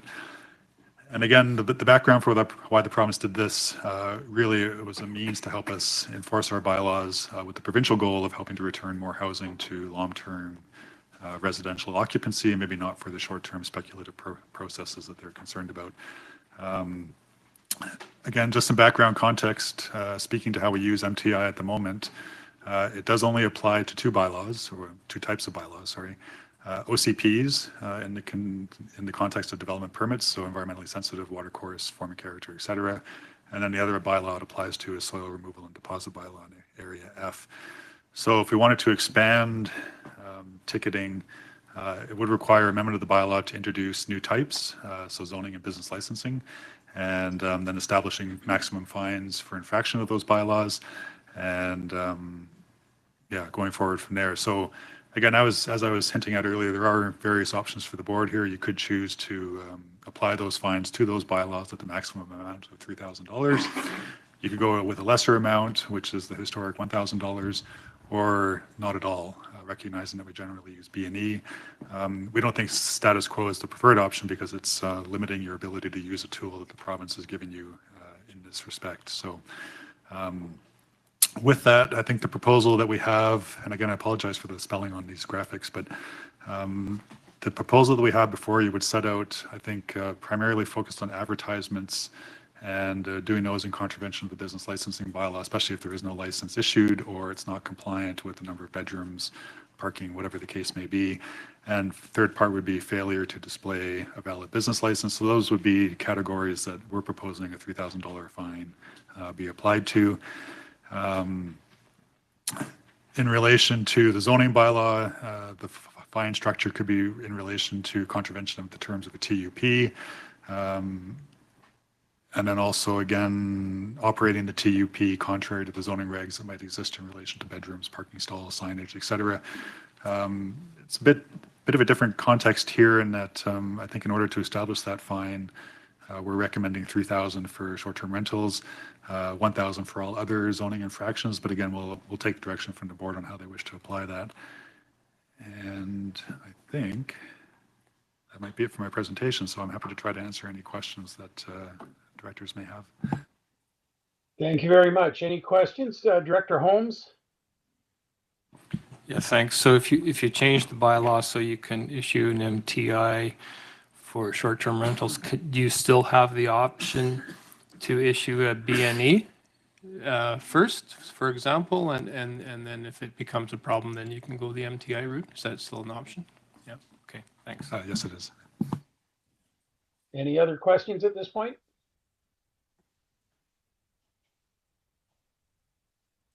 Not seeing any hands. Anyone care to make a motion?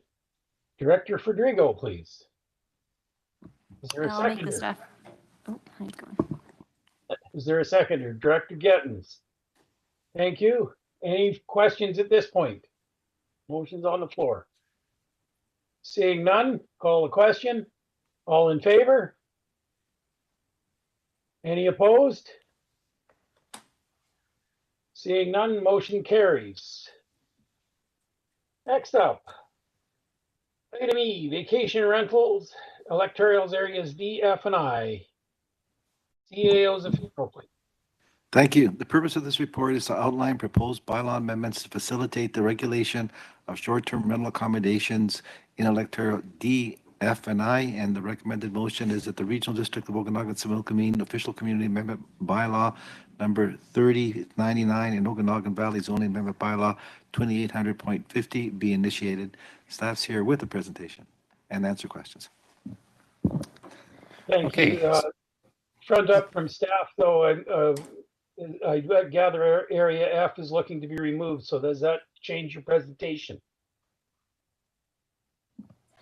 Through the chair, no. I believe Area F is going to remain in this package of amendments as they relate to land use regulation, not licensing. Fair enough. I'm sure Director Gettins will cross that bridge here soon. Go ahead with your presentation, please. Thank you. So I'm going to do a little bit of a pivot for the next three reports and presentations. Chris's reports touched mainly on issues of licensing, fees, enforcement. The next three are three separate regimes for regulating land use. So it's going to be issues of where STRs are going to be permitted as a use and how they're going to be regulated. And we've clustered them by packages of amendments that reflect each of those different regulatory approaches. We have the areas based on discussions with the area directors that we think fit into these approaches, but if there are any amendments that are suggested, we can certainly accommodate as we go along. And because I know this has been a subject of numerous conversations with the board in the spring and summer, just a little bit of a background on how we got here. Just jump ahead on me.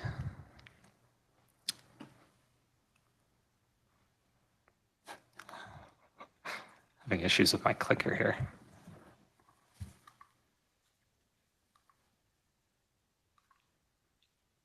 Okay, so just a selection of key dates. As the board may recall, back in April, staff did bring a draft project scope for the vacation rental review that has been on the board's list of strategic priorities.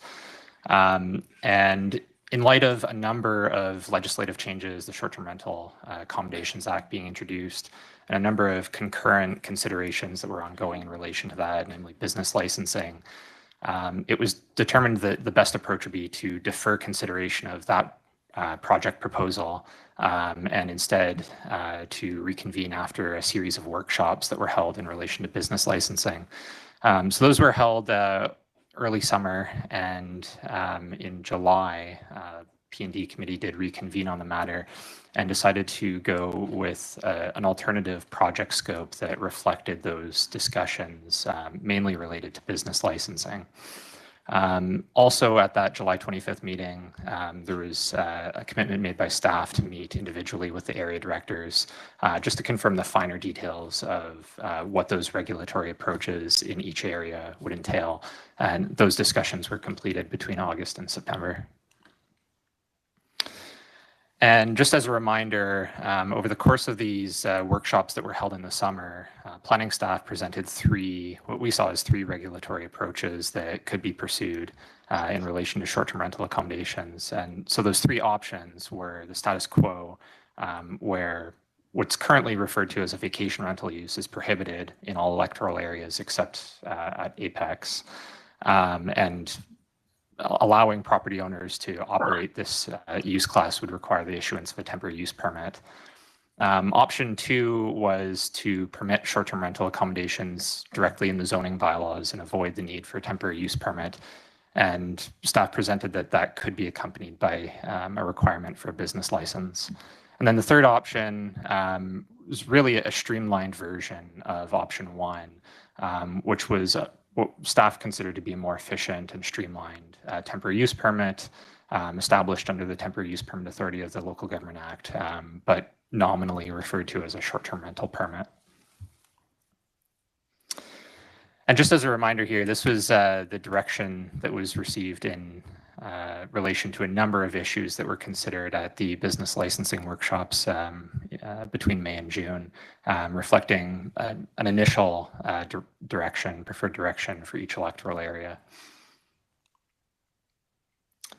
And then the resolution, as I mentioned, from the July 25th meeting was to initiate option two for areas D, F, and I. So that was permitted use in zoning with a business licensing requirement, and that staff also meet individually with the electoral area directors to confirm preferred approaches in other areas. So the first report in front of you is for that first direction from July 25th meeting, reflects the proposed amendments for DF and I to accommodate their preferred direction. And just as a reminder, yeah, it's option two, permitting short-term rental accommodations in the zoning bylaws and introducing a business licensing component. And because Chris already touched on fees and charges in his earlier presentation, there are three draft amendment bylaws that are relevant to this report, but my presentation in PowerPoint is just going to provide an overview of the land use changes to the OCP and the zoning bylaw. So starting with the OCP amendments, there's really three key changes. There are several technical components. We have a comparison in the report on the agenda, as well as some draft bylaws for some of the finer details. but just a broad overview of them. The first change is to introduce new policies supporting short-term rental accommodations as long as that's provided in an operator's principal dwelling. So this would also entail removing references in those OCPs to vacation rentals, as it's proposed to replace those policies with this new short-term rental accommodation policy. And so yeah, the second point I just touched on, all the references throughout those documents would be removed for vacation rental uses. And then the third change is just a housekeeping clarification. Historically, we have seen a number of proposals. I believe Chris touched on this earlier. I mean, we've seen a variety of these. Sometimes we've seen proposals that involve short-term rental of accessory buildings that don't have cooking or bathroom facilities. I think we've seen others where they are not, they're in a dwelling but are not comprising a dwelling unit because they lack certain facilities. And so to deal with those situations, staff have always historically brought those temporary use permit applications to the board as a tourist accommodation use to reflect that it doesn't quite fit within the policy direction established by the official community plans. So this change is really just codifying that in the OCP, as it has historically been an informal approach that staff have applied, but really just clarifying that for uses that are proposed through temporary use permit going forward, if they're not within the scope of regulations for a short-term rental accommodation use that the board has indicated it's comfortable with in its OCP and zoning bylaw, that would be something else, and it would be considered a tourist accommodation use and would require the issuance of a temporary use permit. And also just recognizing that in general, these uses have tended to be more intensive in nature. There are policy directions that are proposed that would discourage these uses. Although if the board would like to approve individual proposals as they come along, that option would still be available. Moving on to the zoning amendments, there's two key amendments that are proposed here. The first is in relation to the definitions for bed and breakfast and vacation rental. Just to reflect the recent provincial legislation, it's proposed to delete these two definitions and replace it with a new definition for short-term rental accommodation, just to provide consistency. And I did want to flag, due to the regional nature of the Okanagan Valley zoning bylaw, this particular change would also apply to areas A and C, and it couldn't be separated out between the two reports because of that. But in recognition that areas A and C did have a different preferred direction in relation to bed and breakfasts, there's no regulatory change proposed here. It's just a change in definition. The main difference historically between a bed and breakfast and a vacation rental has been a requirement for the operator to be on site. That difference was just reflected in the definitions rather than as a separate regulation. So what we're proposing here is to consolidate the definitions and then pull out that regulation and apply it elsewhere in the bylaw. And so the second change for areas D, F, and I would simply be to permit short-term rental accommodation in all zones that currently allow a bed and breakfast use. So that's every zone where a single detached dwelling is permitted, and it really just reflects the historical approach that has been applied for bed and breakfasts and applying it similarly for vacation rental, what have been historically referred to as vacation rental uses. There is one change proposed in the ALR, which is to require a resident of the dwelling to be present on the property and residing in the principal dwelling unit. This is mainly to reflect requirements of the Agricultural Land Commission, as our bylaws are required to be consistent with their regulations. And in light of the scope of these amendments, they really are, from staff's perspective, fairly typical land use amendments. And for that reason, the proposed consultation that we've indicated is to apply the requirements of the Local Government Act and the requirements of the Regional Districts Development Procedures Bylaw, and which namely is agency referrals, allowing for early and ongoing consultation, similarly holding of a public information meeting to allow early feedback from residents, Notices to be sent by Voint Alert, updates to the webpage, and ultimately the holding of a public hearing, which is required for the OCP amendments. And also we would be sending out written notices to current vacation rental temporary use permit holders. Staff also did want to note that there will be a minor impact to the electoral area planning budget, due in part to the transition away from vacation rental temporary use permits and the associated application fees. However, Chris ran some numbers that are included in the report, and I've summarized here. Approximately 29% of the total 2024 development application fee budget was derived from vacation rental temporary use permits. But of this, it was $30,000 in total. Of that $30,000, only $2,500 was for areas D, F, and I. That's the reason why we've indicated that this would be an anticipated minor impact. And the administrative recommendation is that the three bylaws summarized here be initiated. Happy to take any questions. Thank you. Any questions for the panel? Director Federico, please. Thank you to the chair. So in your slide, you had area E, but in your conversation, you didn't mention us. So I'm wondering if that was a convenient leaving us out or whether you're going to get to us after, which is fine. So just wanted to make sure that if the definition changes where it is somebody who's not on site is not going to impact area E for the moment. Thank you, Mr. Kent. Yeah, through the chair. I misspoke. Area E is also under the same regulation as A and C, reflecting that you're not changing the regulatory approach at this time. Thank you. Any other questions? Not. Director Roberts, please. Thank you through the chair.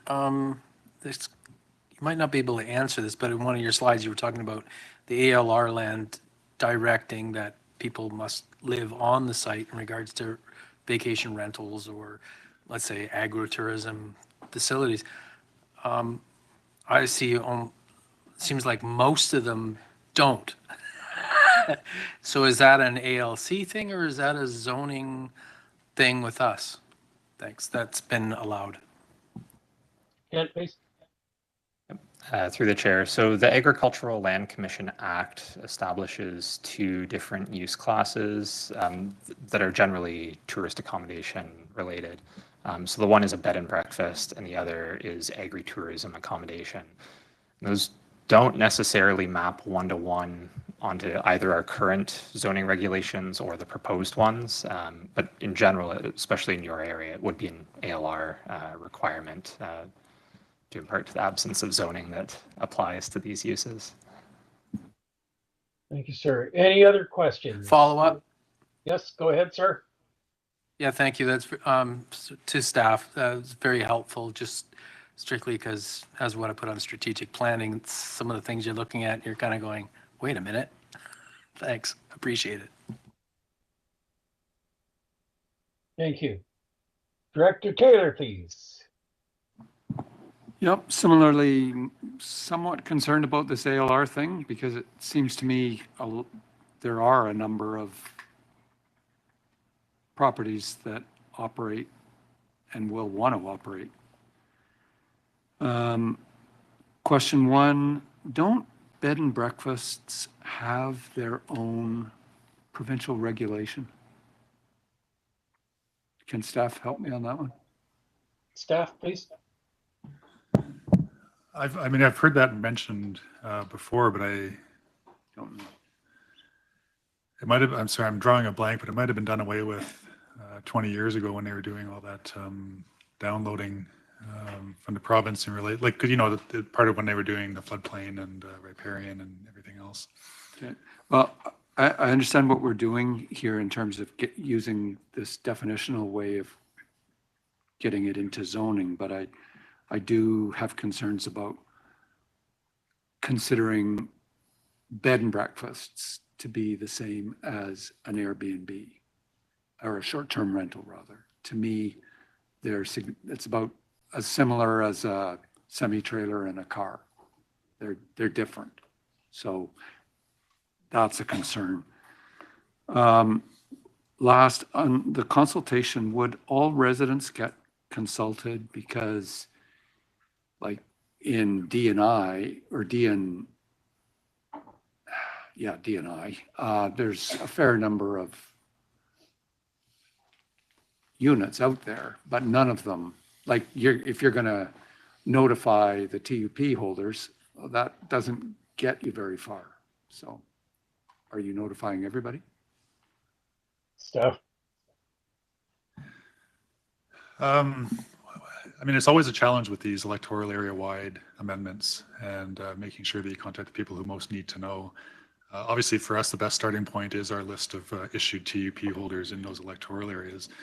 Otherwise, I think the consultation that we were looking at doing would be the voyant alert notices. And I know with the business licensing bylaw, we're looking at newspaper ads, but I can't recall if we're looking at those for the land use bylaw amendments. But beyond that, we don't have plans to send letters to each property in these 3 electoral areas. Follow up, Director Taylor? No, thanks. I just appreciated you clarifying that there are going to be other means of communication. Thank you. Director Holmes, please.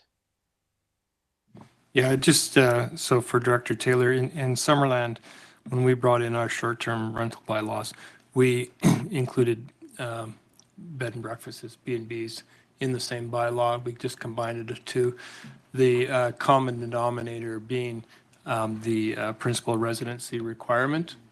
If you're going to have a principal residency requirement, that is the big thing that brings them together. Everything else, all the other differences between the two are pretty minor, really. I mean, whether you provide a breakfast or not, you know, that sort of stuff. So it's that principal residency requirement which makes sense to bring them together. Thank you, sir. Follow on. Go ahead, Director Taylor. So then back to staff, is this going to be, sorry, it's complicated here. I'm having trouble keeping up with it all. Would this only be, this is only in D and I at the moment then, or D, Yeah. D, F and I. All right, okay. Okay. Yeah. Okay. Director Gettins, please. Thanks for the chair. So I just for clarity for citizens in Area F, merging the two definitions of short-term rentals and B&B.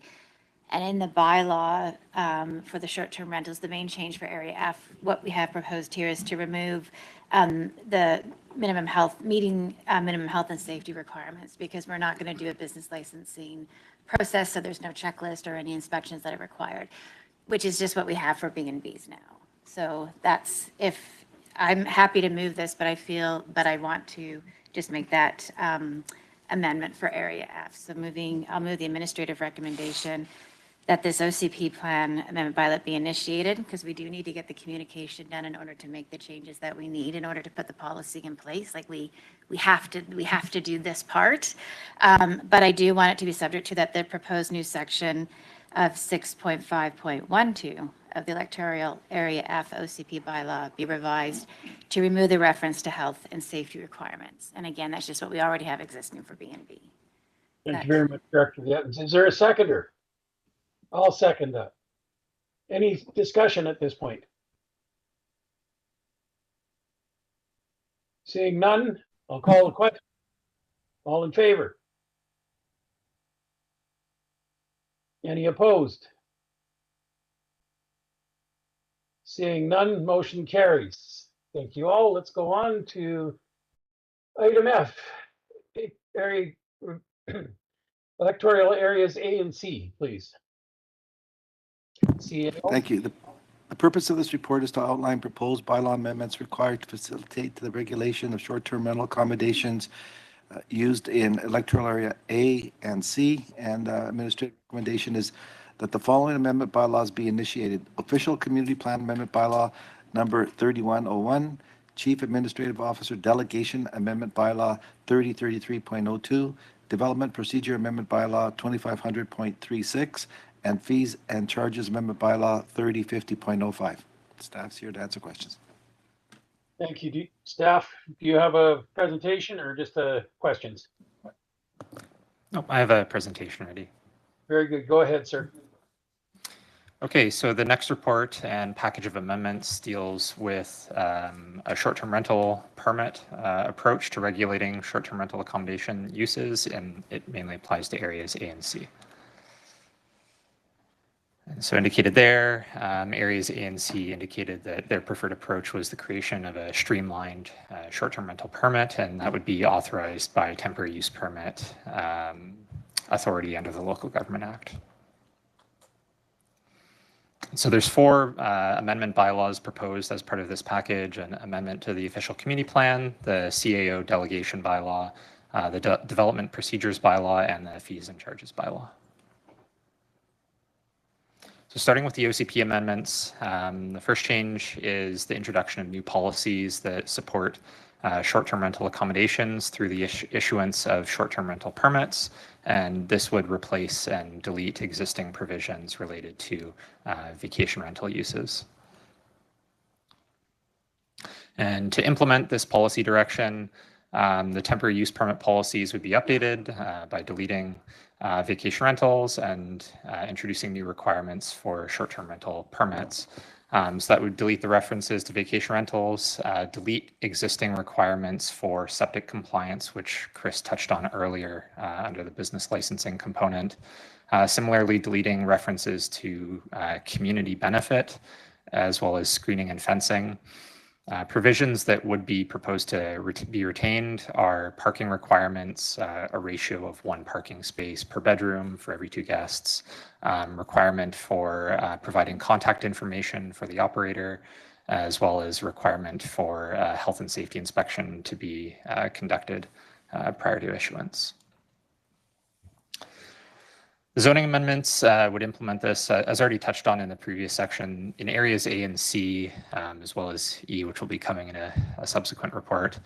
The change is really just a housekeeping change to provide consistent terminology throughout the region, as well as aligning that terminology with the new Short-Term Rental Accommodations Act. The requirement for an operator to reside in the same dwelling unit as guests, which is effectively the only difference currently between a bed and breakfast use and a vacation rental use under the zoning bylaw. That would be retained as a specific use regulation. It's just really being pulled out of the definition and placed into the specific use regulations section of the bylaw. The CAO delegation bylaw amendments, the first change would delegate the authority to issue short-term rental permits to staff, and that would be subject to certain criteria that we've established in the next slide being satisfied. Just as a note to the board, where a proposed short-term rental use doesn't meet these criteria, consideration of the permit would still need to be by the board. So these are the criteria that we've established. They do match fairly closely the current requirements for a temporary use permit, and staff consider that they align with the board's preferred approach for this use class. So there's 6 requirements in total. The first is maximum of 1 short-term rental per parcel. The second is that the short-term rental would need to be in a single detached duplex, accessory dwelling, or a secondary suite. Third is that it would allow for a maximum of 8 guests with 2 guests per bedroom. This change is a reduction from the current OCP policy, which allows for 10 guests in a total of 5 bedrooms with a 2 guests per bedroom ratio. The change is really intended to provide consistency, as touched on with the new regulations, to reflect ALC requirements. If there are circumstances where a proposed use exceeds this allowance, that could be considered through a temporary use permit. It just wouldn't be part of this process. The next requirement is a requirement for 1 parking space provided per bedroom. The 5th requirement is that the dwelling meets basic health and safety requirements. And you'll see in the draft amendments that we've put together, these new proposed requirements are a bit more prescriptive than what we've historically had in the OCPs. So I believe it makes reference to itemized requirements rather than just a broad requirement for health and safety being met. The sixth requirement is that no representations from neighbors opposing the proposal are received. If negative representations are received by staff, similar to our current process for development variance permit applications, it would automatically be redirected to the board for their consideration. Moving on to the development procedures bylaw amendments.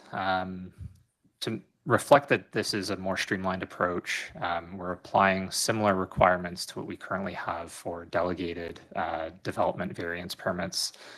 So that would be applying the minimum notification requirements under the Local Government Act, which in the case of a permit established under temporary use permit authority is letters being mailed to adjacent properties.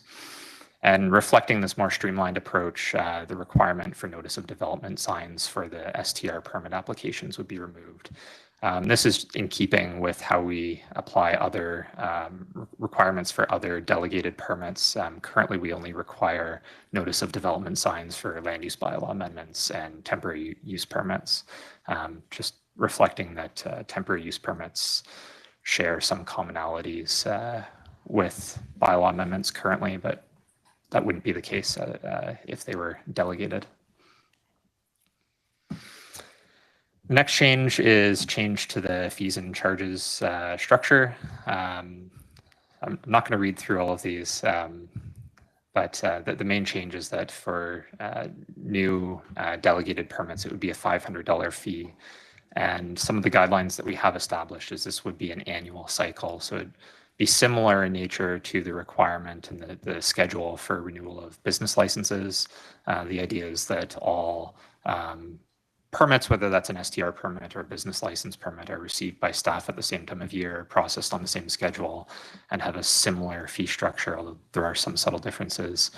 And in recognition that this fee schedule will be more frequent to accommodate the annual rather than 3-year block, the renewal fee is also reduced to $500. I believe in Area A, we have reflected in the report that as a business license and an STR permit are proposed, that those would each have separate fees just due to the required workload for staff to process and receive those applications. And similar to the previous package, the land use amendments are fairly typical for a project involving amendments to the regional district's land use bylaws. So the proposed consultation would be the requirements under the Local Government Act and the regional district's development procedures bylaw. And so the administrative recommendation is that each of these proposed bylaw amendments be initiated. Happy to take any questions.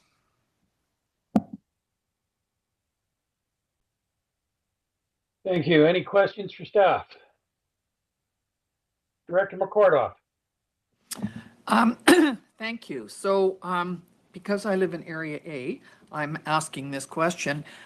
So there is no requirement for the operator to be in the house, and instead of that, they would need a short-term rental permit to allow the house to be rented out at any time. Am I correct in that? Yeah, so through the chair, that's correct. So with the proposed amendments, if an operator is in the same dwelling unit as the guests, that would be permitted as of right by the zoning bylaw. There'd be no need to apply for a permit. If the operator is not present while guests are there, then they would need to apply for the short-term rental permit. Thank you. Thank you. Any other questions? Seeing none, anyone prepared to make the motion? Director Pendergraft, seconder. I'll second. Director Roberts, second. Thank you. Any questions going on? Seeing none, call the question. All in favor? Any opposed? Seeing none, motion carries. Next item, item G, engagement plan, CAO, please. Thank you. The purpose of this report is to outline proposed community engagement in electoral area E and H to facilitate a review of short-term rental accommodation regulations. And the recommended motion is that the vacation rental review engagement plan for electoral area E and H be brought forward for consideration at the January 23rd, 2025 meeting of the Planning and Development Committee. Staff's here to answer questions. Thank you. Staff, go ahead, please. Okay, so the last package is reflecting that areas E and H preferred to conduct broad consultation with their communities prior to committing to a preferred regulatory approach for short-term rental accommodations. And so this report just details an initial scope of that engagement plan. So as indicated, the proposal is just to undertake broad community consultation before identifying the preferred approach for land use regulations. And it is proposed that an external consultant would be procured to undertake 2 separate community engagement processes for each electoral area. So the initial proposal for consultation options would include online surveys, information media releases, public information meetings, which could be in person or online or both. Written notice to operators could include preparation of physical engagement materials and preparation of voyant alert notification. All of these proposed consultation activities would be included in a request for proposals for the consultant to undertake. And staff have indicated that there is a preference for surveys and public meetings that are widely accessible and available to the community rather than the establishment of advisory committees. However, the option of establishing 1 or more committees to facilitate this engagement is available to the board and could be included upon direction. So if this report and the administrative recommendation is moved, staff would be looking to return to committee in January with a copy of the draft RFP and consultation plan. And at that time, we would, if that was approved, we would send out the request for proposals. And the administration recommendation is just that the engagement plan be initiated and that staff be directed to bring forward the draft RFP and consultation for consideration in January. Happy to take any questions. Thank you, sir. Any questions for the staff? Director Federico, please. Yes, thank you, the chair. So I would like an engagement plan with the community. However, I don't think we need to procure a consultant for the price that was listed in the report. It doesn't need to be quite that in-depth, really just a public kind of town hall conversation and maybe a survey with like 2 or 3 questions. I don't anticipate that it needs to be quite this in-depth or expensive. And so in kind of working through that, I'll just ask Christy if the communications department on a very like not intensive plan has some capacity to assist with just a town hall and a survey with a couple questions. Thank you, Ms. Malden. Thanks, Chair. So at this point, no, they're not sufficiently resourced to carry off some of these engagement initiatives that are proposed in each department. Typically, the department would undertake it with guidance and oversight from communications section. Again, we're down a body, so we are functioning with 2. And unfortunately, we do not have any individual to plan and conduct events. So we are unfortunately not in a position at the moment. Yes, CSO Zafino and then Director Coyne. So thank you. So the reason we're recommending a consultant is because we are at capacity, and for us to do it on a timely basis, we need to have the consultant. Thank you, Director Coyne, then Director Stringfellow. Yeah, I'm struggling with the price tag on that. I don't think that's what Director Coyne was intending. I mean, he's not here to speak for himself, but I mean, when we discussed it earlier, he wanted to just go into the communities and talk to the people, not hire a $50,000 consultant to come in and, you know, do a couple town halls and one in Missoula Lake and one out in Tulameen and one up in Eastgate. I don't think that was the intention. I mean, if that's the case, I mean, I would volunteer my own time to go out there and take notes in a public meeting. This is insane. Thank you, sir. Staff, any reply? Well, I'll just go first and I'll pass it over to the CAO. So our thinking around the 50,000 is of course keeping in mind that this is for 2 electoral areas. We're talking about 25,000 per, and we're trying to do this without a fully scoped RFP yet, recognizing we will come back to the board, but for budgeting purposes, we've set aside 50,000.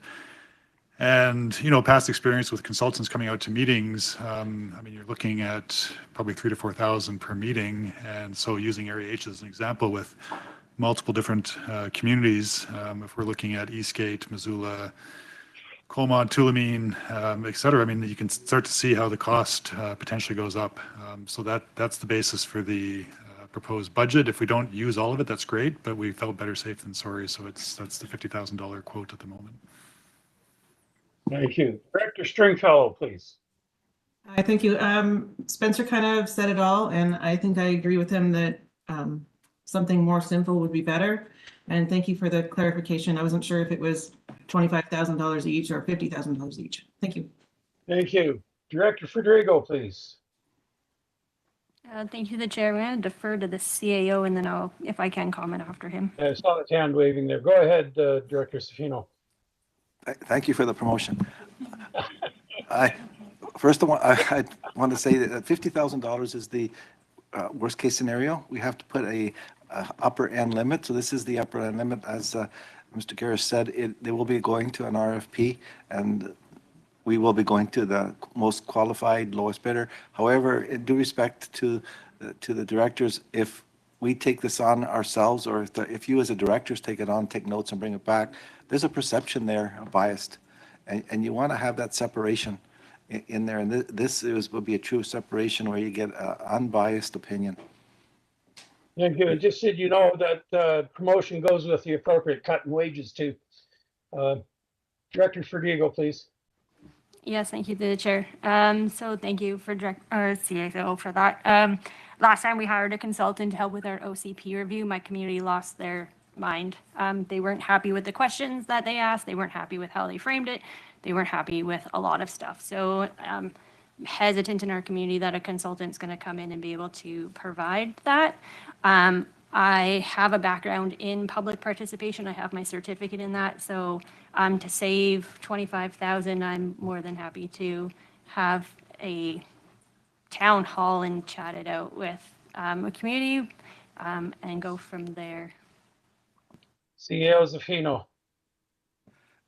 With all due respect, that would be perceived as a conflict. It's an operational position, and it's something that should be done, even though if it's a contract, that's still considered operational. And if a director is nominated by the board to do the job, that's not how it should be done. Follow up, Director Federico. Very good. Director Conants, please. Yeah, I just wanted to say, first of all, that I think this issue is really important. I mean, really important. And we've spent so long trying to decide what to do in our community. And I think and whatever all the communities decide to do is going to affect everyone else. It's like dominoes for sure. But I just want to say that whatever you decide to do, I just think it would be best if we didn't have to sit through this again.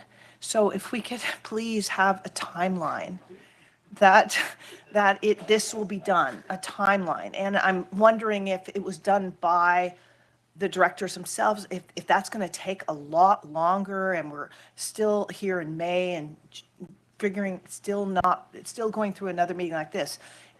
We just need to finish this subject, make a decision. It's very difficult because it's obviously, especially the two areas we're talking about here that might have a consultant. It's a very difficult decision with the constituents. I understand they're torn with this, but please, for the sake of the board, could we just have a timeline where we make a decision and finish, whether it be, please, like, I'm hoping March would be great. And then we can move on to our other things that we need to do. Thanks. Thank you for your comment. Director Stringfellow, you had a hand up briefly. Is it, you still there? No. Director Gettens, please. And then Director. Thanks to the chair. I know that this is a long conversation. I just got to answer that really quick. I know it's a long conversation, but we've also got 9 different areas that we're talking about here, and not one of us was told what to do by the province. We all had to make that decision, and it is a complex decision. So it does take time, but here we are. That's the region working together.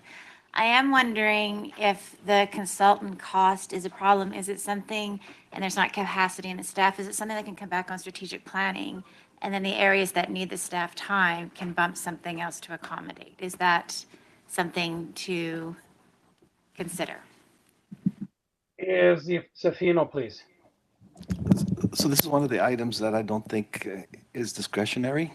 It has to get done. Yeah. Director Holmes, please. So I don't necessarily agree that this is entirely operational. I think it is very political as well. I think the other electoral areas, other than E&H, the directors in those areas had a pretty good feel of what their communities wanted, and so that they didn't, so they made a decision of which way they wanted to go, and that's fine. So if 2 areas where the community might be divided, or they might not be sure which way they want to go, and the directors in those areas need to hear from the community more, then I think they have 2 options. One is they could do what's proposed here, is pay some money for a consultant to do surveys and whatnot, or else they can take the initiative themselves and go out and hold a public meeting or whatever to get that information that they want, that they need to hear, to then make that decision on which way they want to go. I think those are the 2 ways to go, and it's up to them how they want to do it, proceed. Thank you, Director Holmes. Director Coyne, please. Yeah, 25. Let's be realistic. Any consultant isn't going to come and do this job for 25,000 in Area H. They're going to charge, however much to drive to Eastgate and spend the afternoon out there, and then they're going to charge that much to drive to Missoula Lake, and before you know it, you're $50,000 in on just one spot because that's what they do, and good luck finding any consultant right now for under, $50, $60, even $80,000 to do any report. It's this. The whole idea here was to have a community discussion, and I'm not going there. The whole idea was to have a community discussion and facilitate and have somebody facilitate that discussion, and I think the whole point of that has been lost.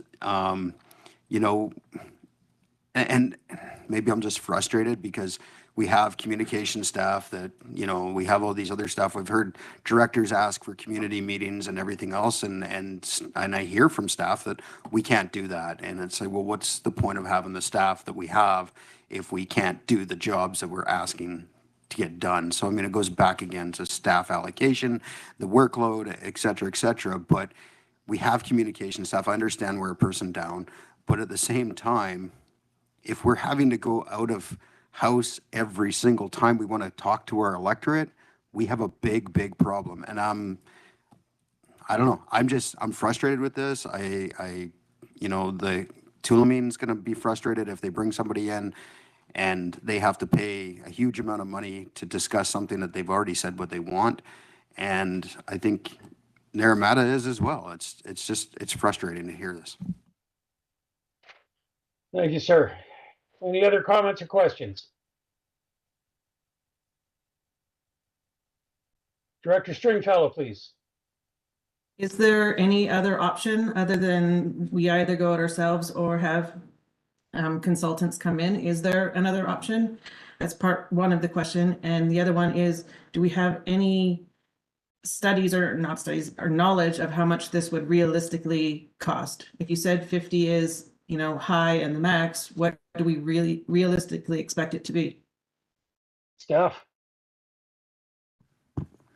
Well, I can start with the last question, and I think a lot of it's going to depend with what we come back to committee in terms of a more prescriptive consultation plan, and if that's acceptable. And if the board wants to revise that, then certainly that might have impacts on the budget. But in terms of cost-effective alternatives, I think one of the primary generators of cost with the consultation plan is that we're basically starting from scratch and asking for people's input on something that doesn't exist yet, which is the regulations for that particular electoral area. If the board wants a more cost-effective option, I would suggest pursuing the same approach that's being done in the other electoral areas, which is you present to your community a proposed set of regulations and say, are you okay with this or not? And then we use that as the feedback for going forward, as opposed to this open-ended question of like, what do you want us to do? So that's what I would put before the board. Is there a follow-up there, Director Stringfellow? Is that a leftover hand? Thank you. Director Frigo, please. Yes, thank you, the chair. So that's kind of my direction, is just kind of taking the proposals, and actually after seeing today the short-term rental permit and then what was proposed for FD&I, is just kind of taking those two and just seeing where people are at. Now, I'm also just hired a consultant who's doing an economic development review for me as well. So this is something that could be rolled into that, because we already have to go out to community consultation in terms of talking about economic development. So in that case, this is something that then could be included in those conversations that we're already going to be having about ECDEV. Thank you. Any comments? None. Director Weed, please.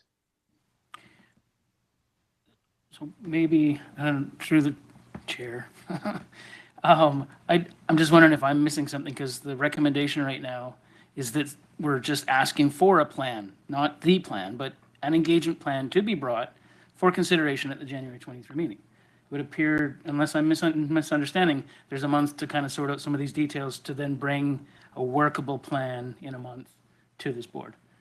Is that an accurate assessment? Because I think that's an appropriate recommendation, and I just want to make sure that that's what we're talking about. Thank you. Staff?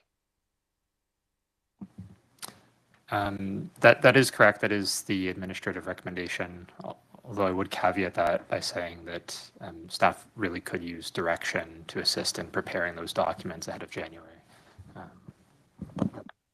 Thank you. Any other questions?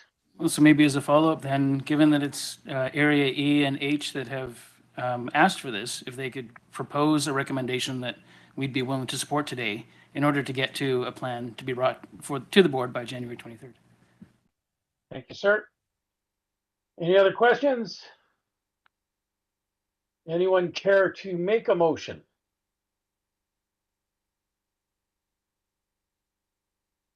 We're moving forward at light speed here. Director Frigo, would you like to specify a motion?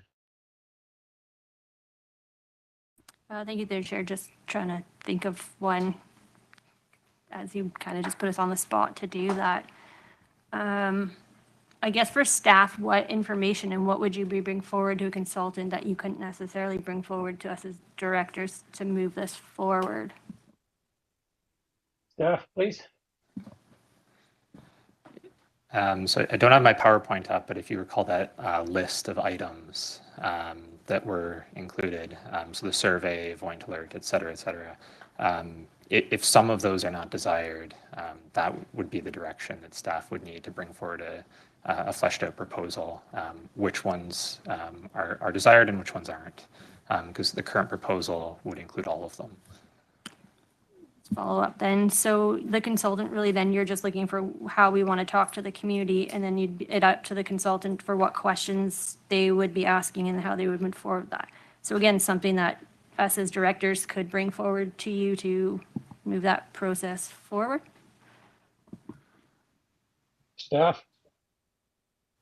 So from staff's perspective, I mean, we're taking direction from the board on this, and we understood the engagement plan in E and H to be a benefit to the director, right? And that would help inform your direction to us at a staff level to prepare amendments to reflect how you want to regulate community. So if as directors you don't find this consultation plan helpful, or if there's some other way that you feel you could get to a comfort level that you're able to tell us what approach to take in your electoral area, then you're free to pursue that. But if you need additional opportunities for engagement with your community, this is our attempt to try to provide you with those. Thank you, sir. Anything else? Anyone else? Any motion here?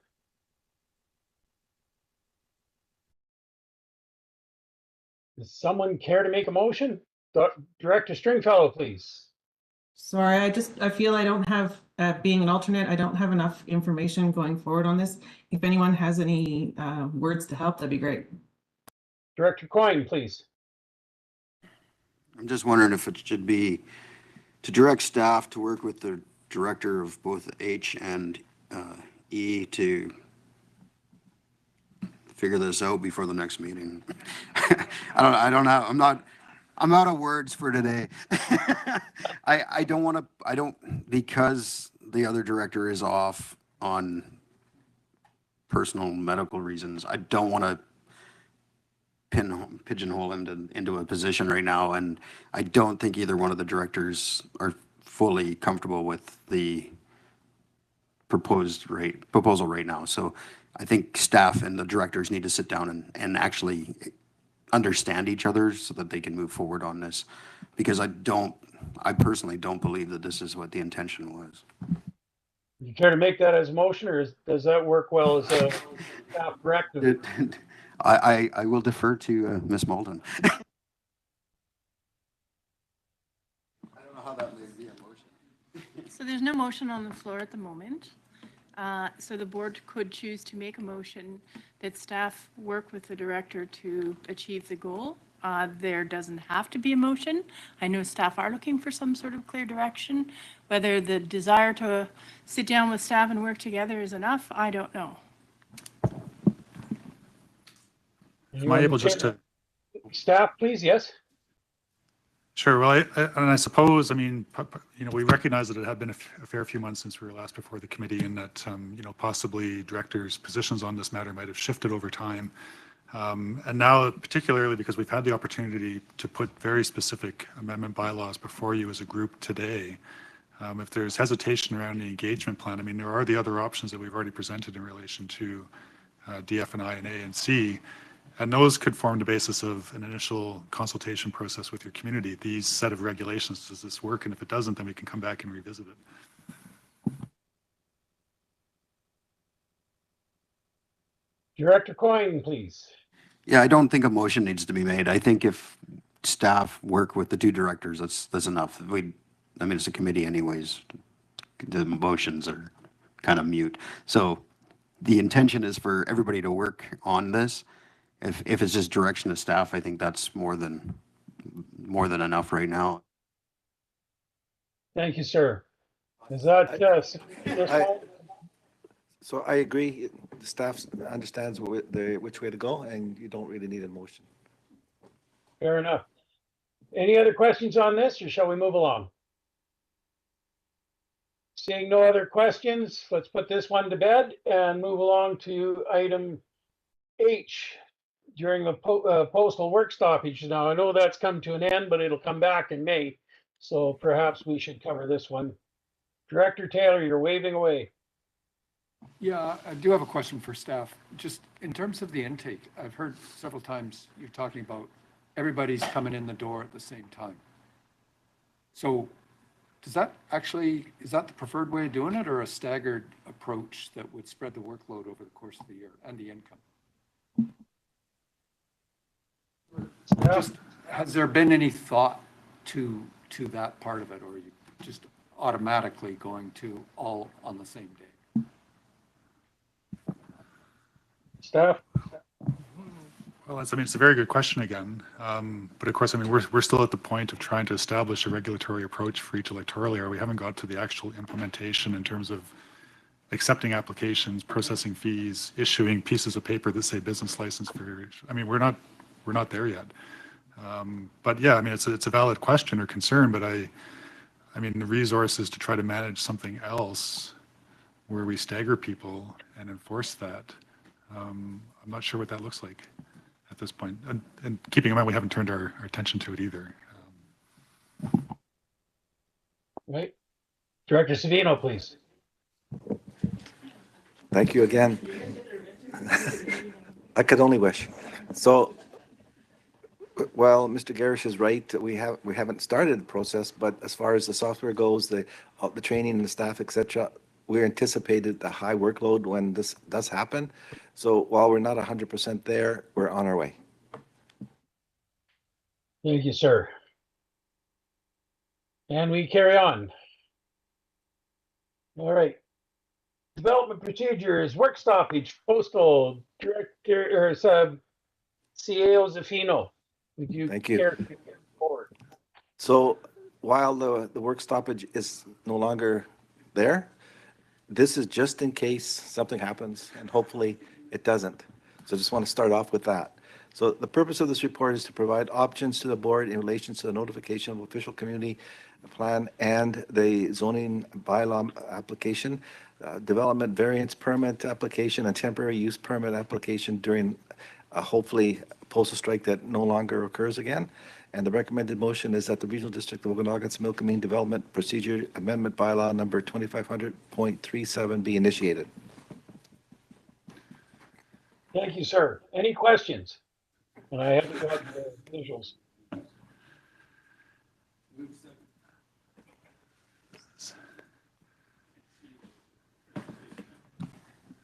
I have a question, Director Canodal. Thank you, sir. Director Coyne, go ahead. I guess my question is, why is this coming to committee and why didn't it go to the board so we could approve it at the board? Because if we're going to do it through committee, we have to wait another however many weeks now. CAO Zafino. So that's a problem, been recognized. It should have, you're right, it should have been, in this case here, if the committee approves this, it's not going to come back until the January 9th meeting. But because we now have the board meeting first, there's going to be a lot of reports that aren't no longer going to be at the committee level.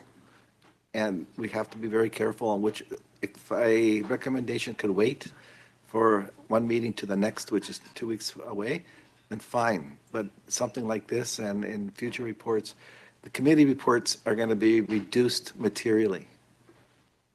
So going back to the discussion you had earlier, in some cases that's going to take care of itself just with the reports that are going to be submitted to the board. I'll make the motion. Very good. Is there a seconder? Seconded, Director McCordoff. Any discussion? Seeing none, call the question. All in favor? Any opposed? See none, motion carries.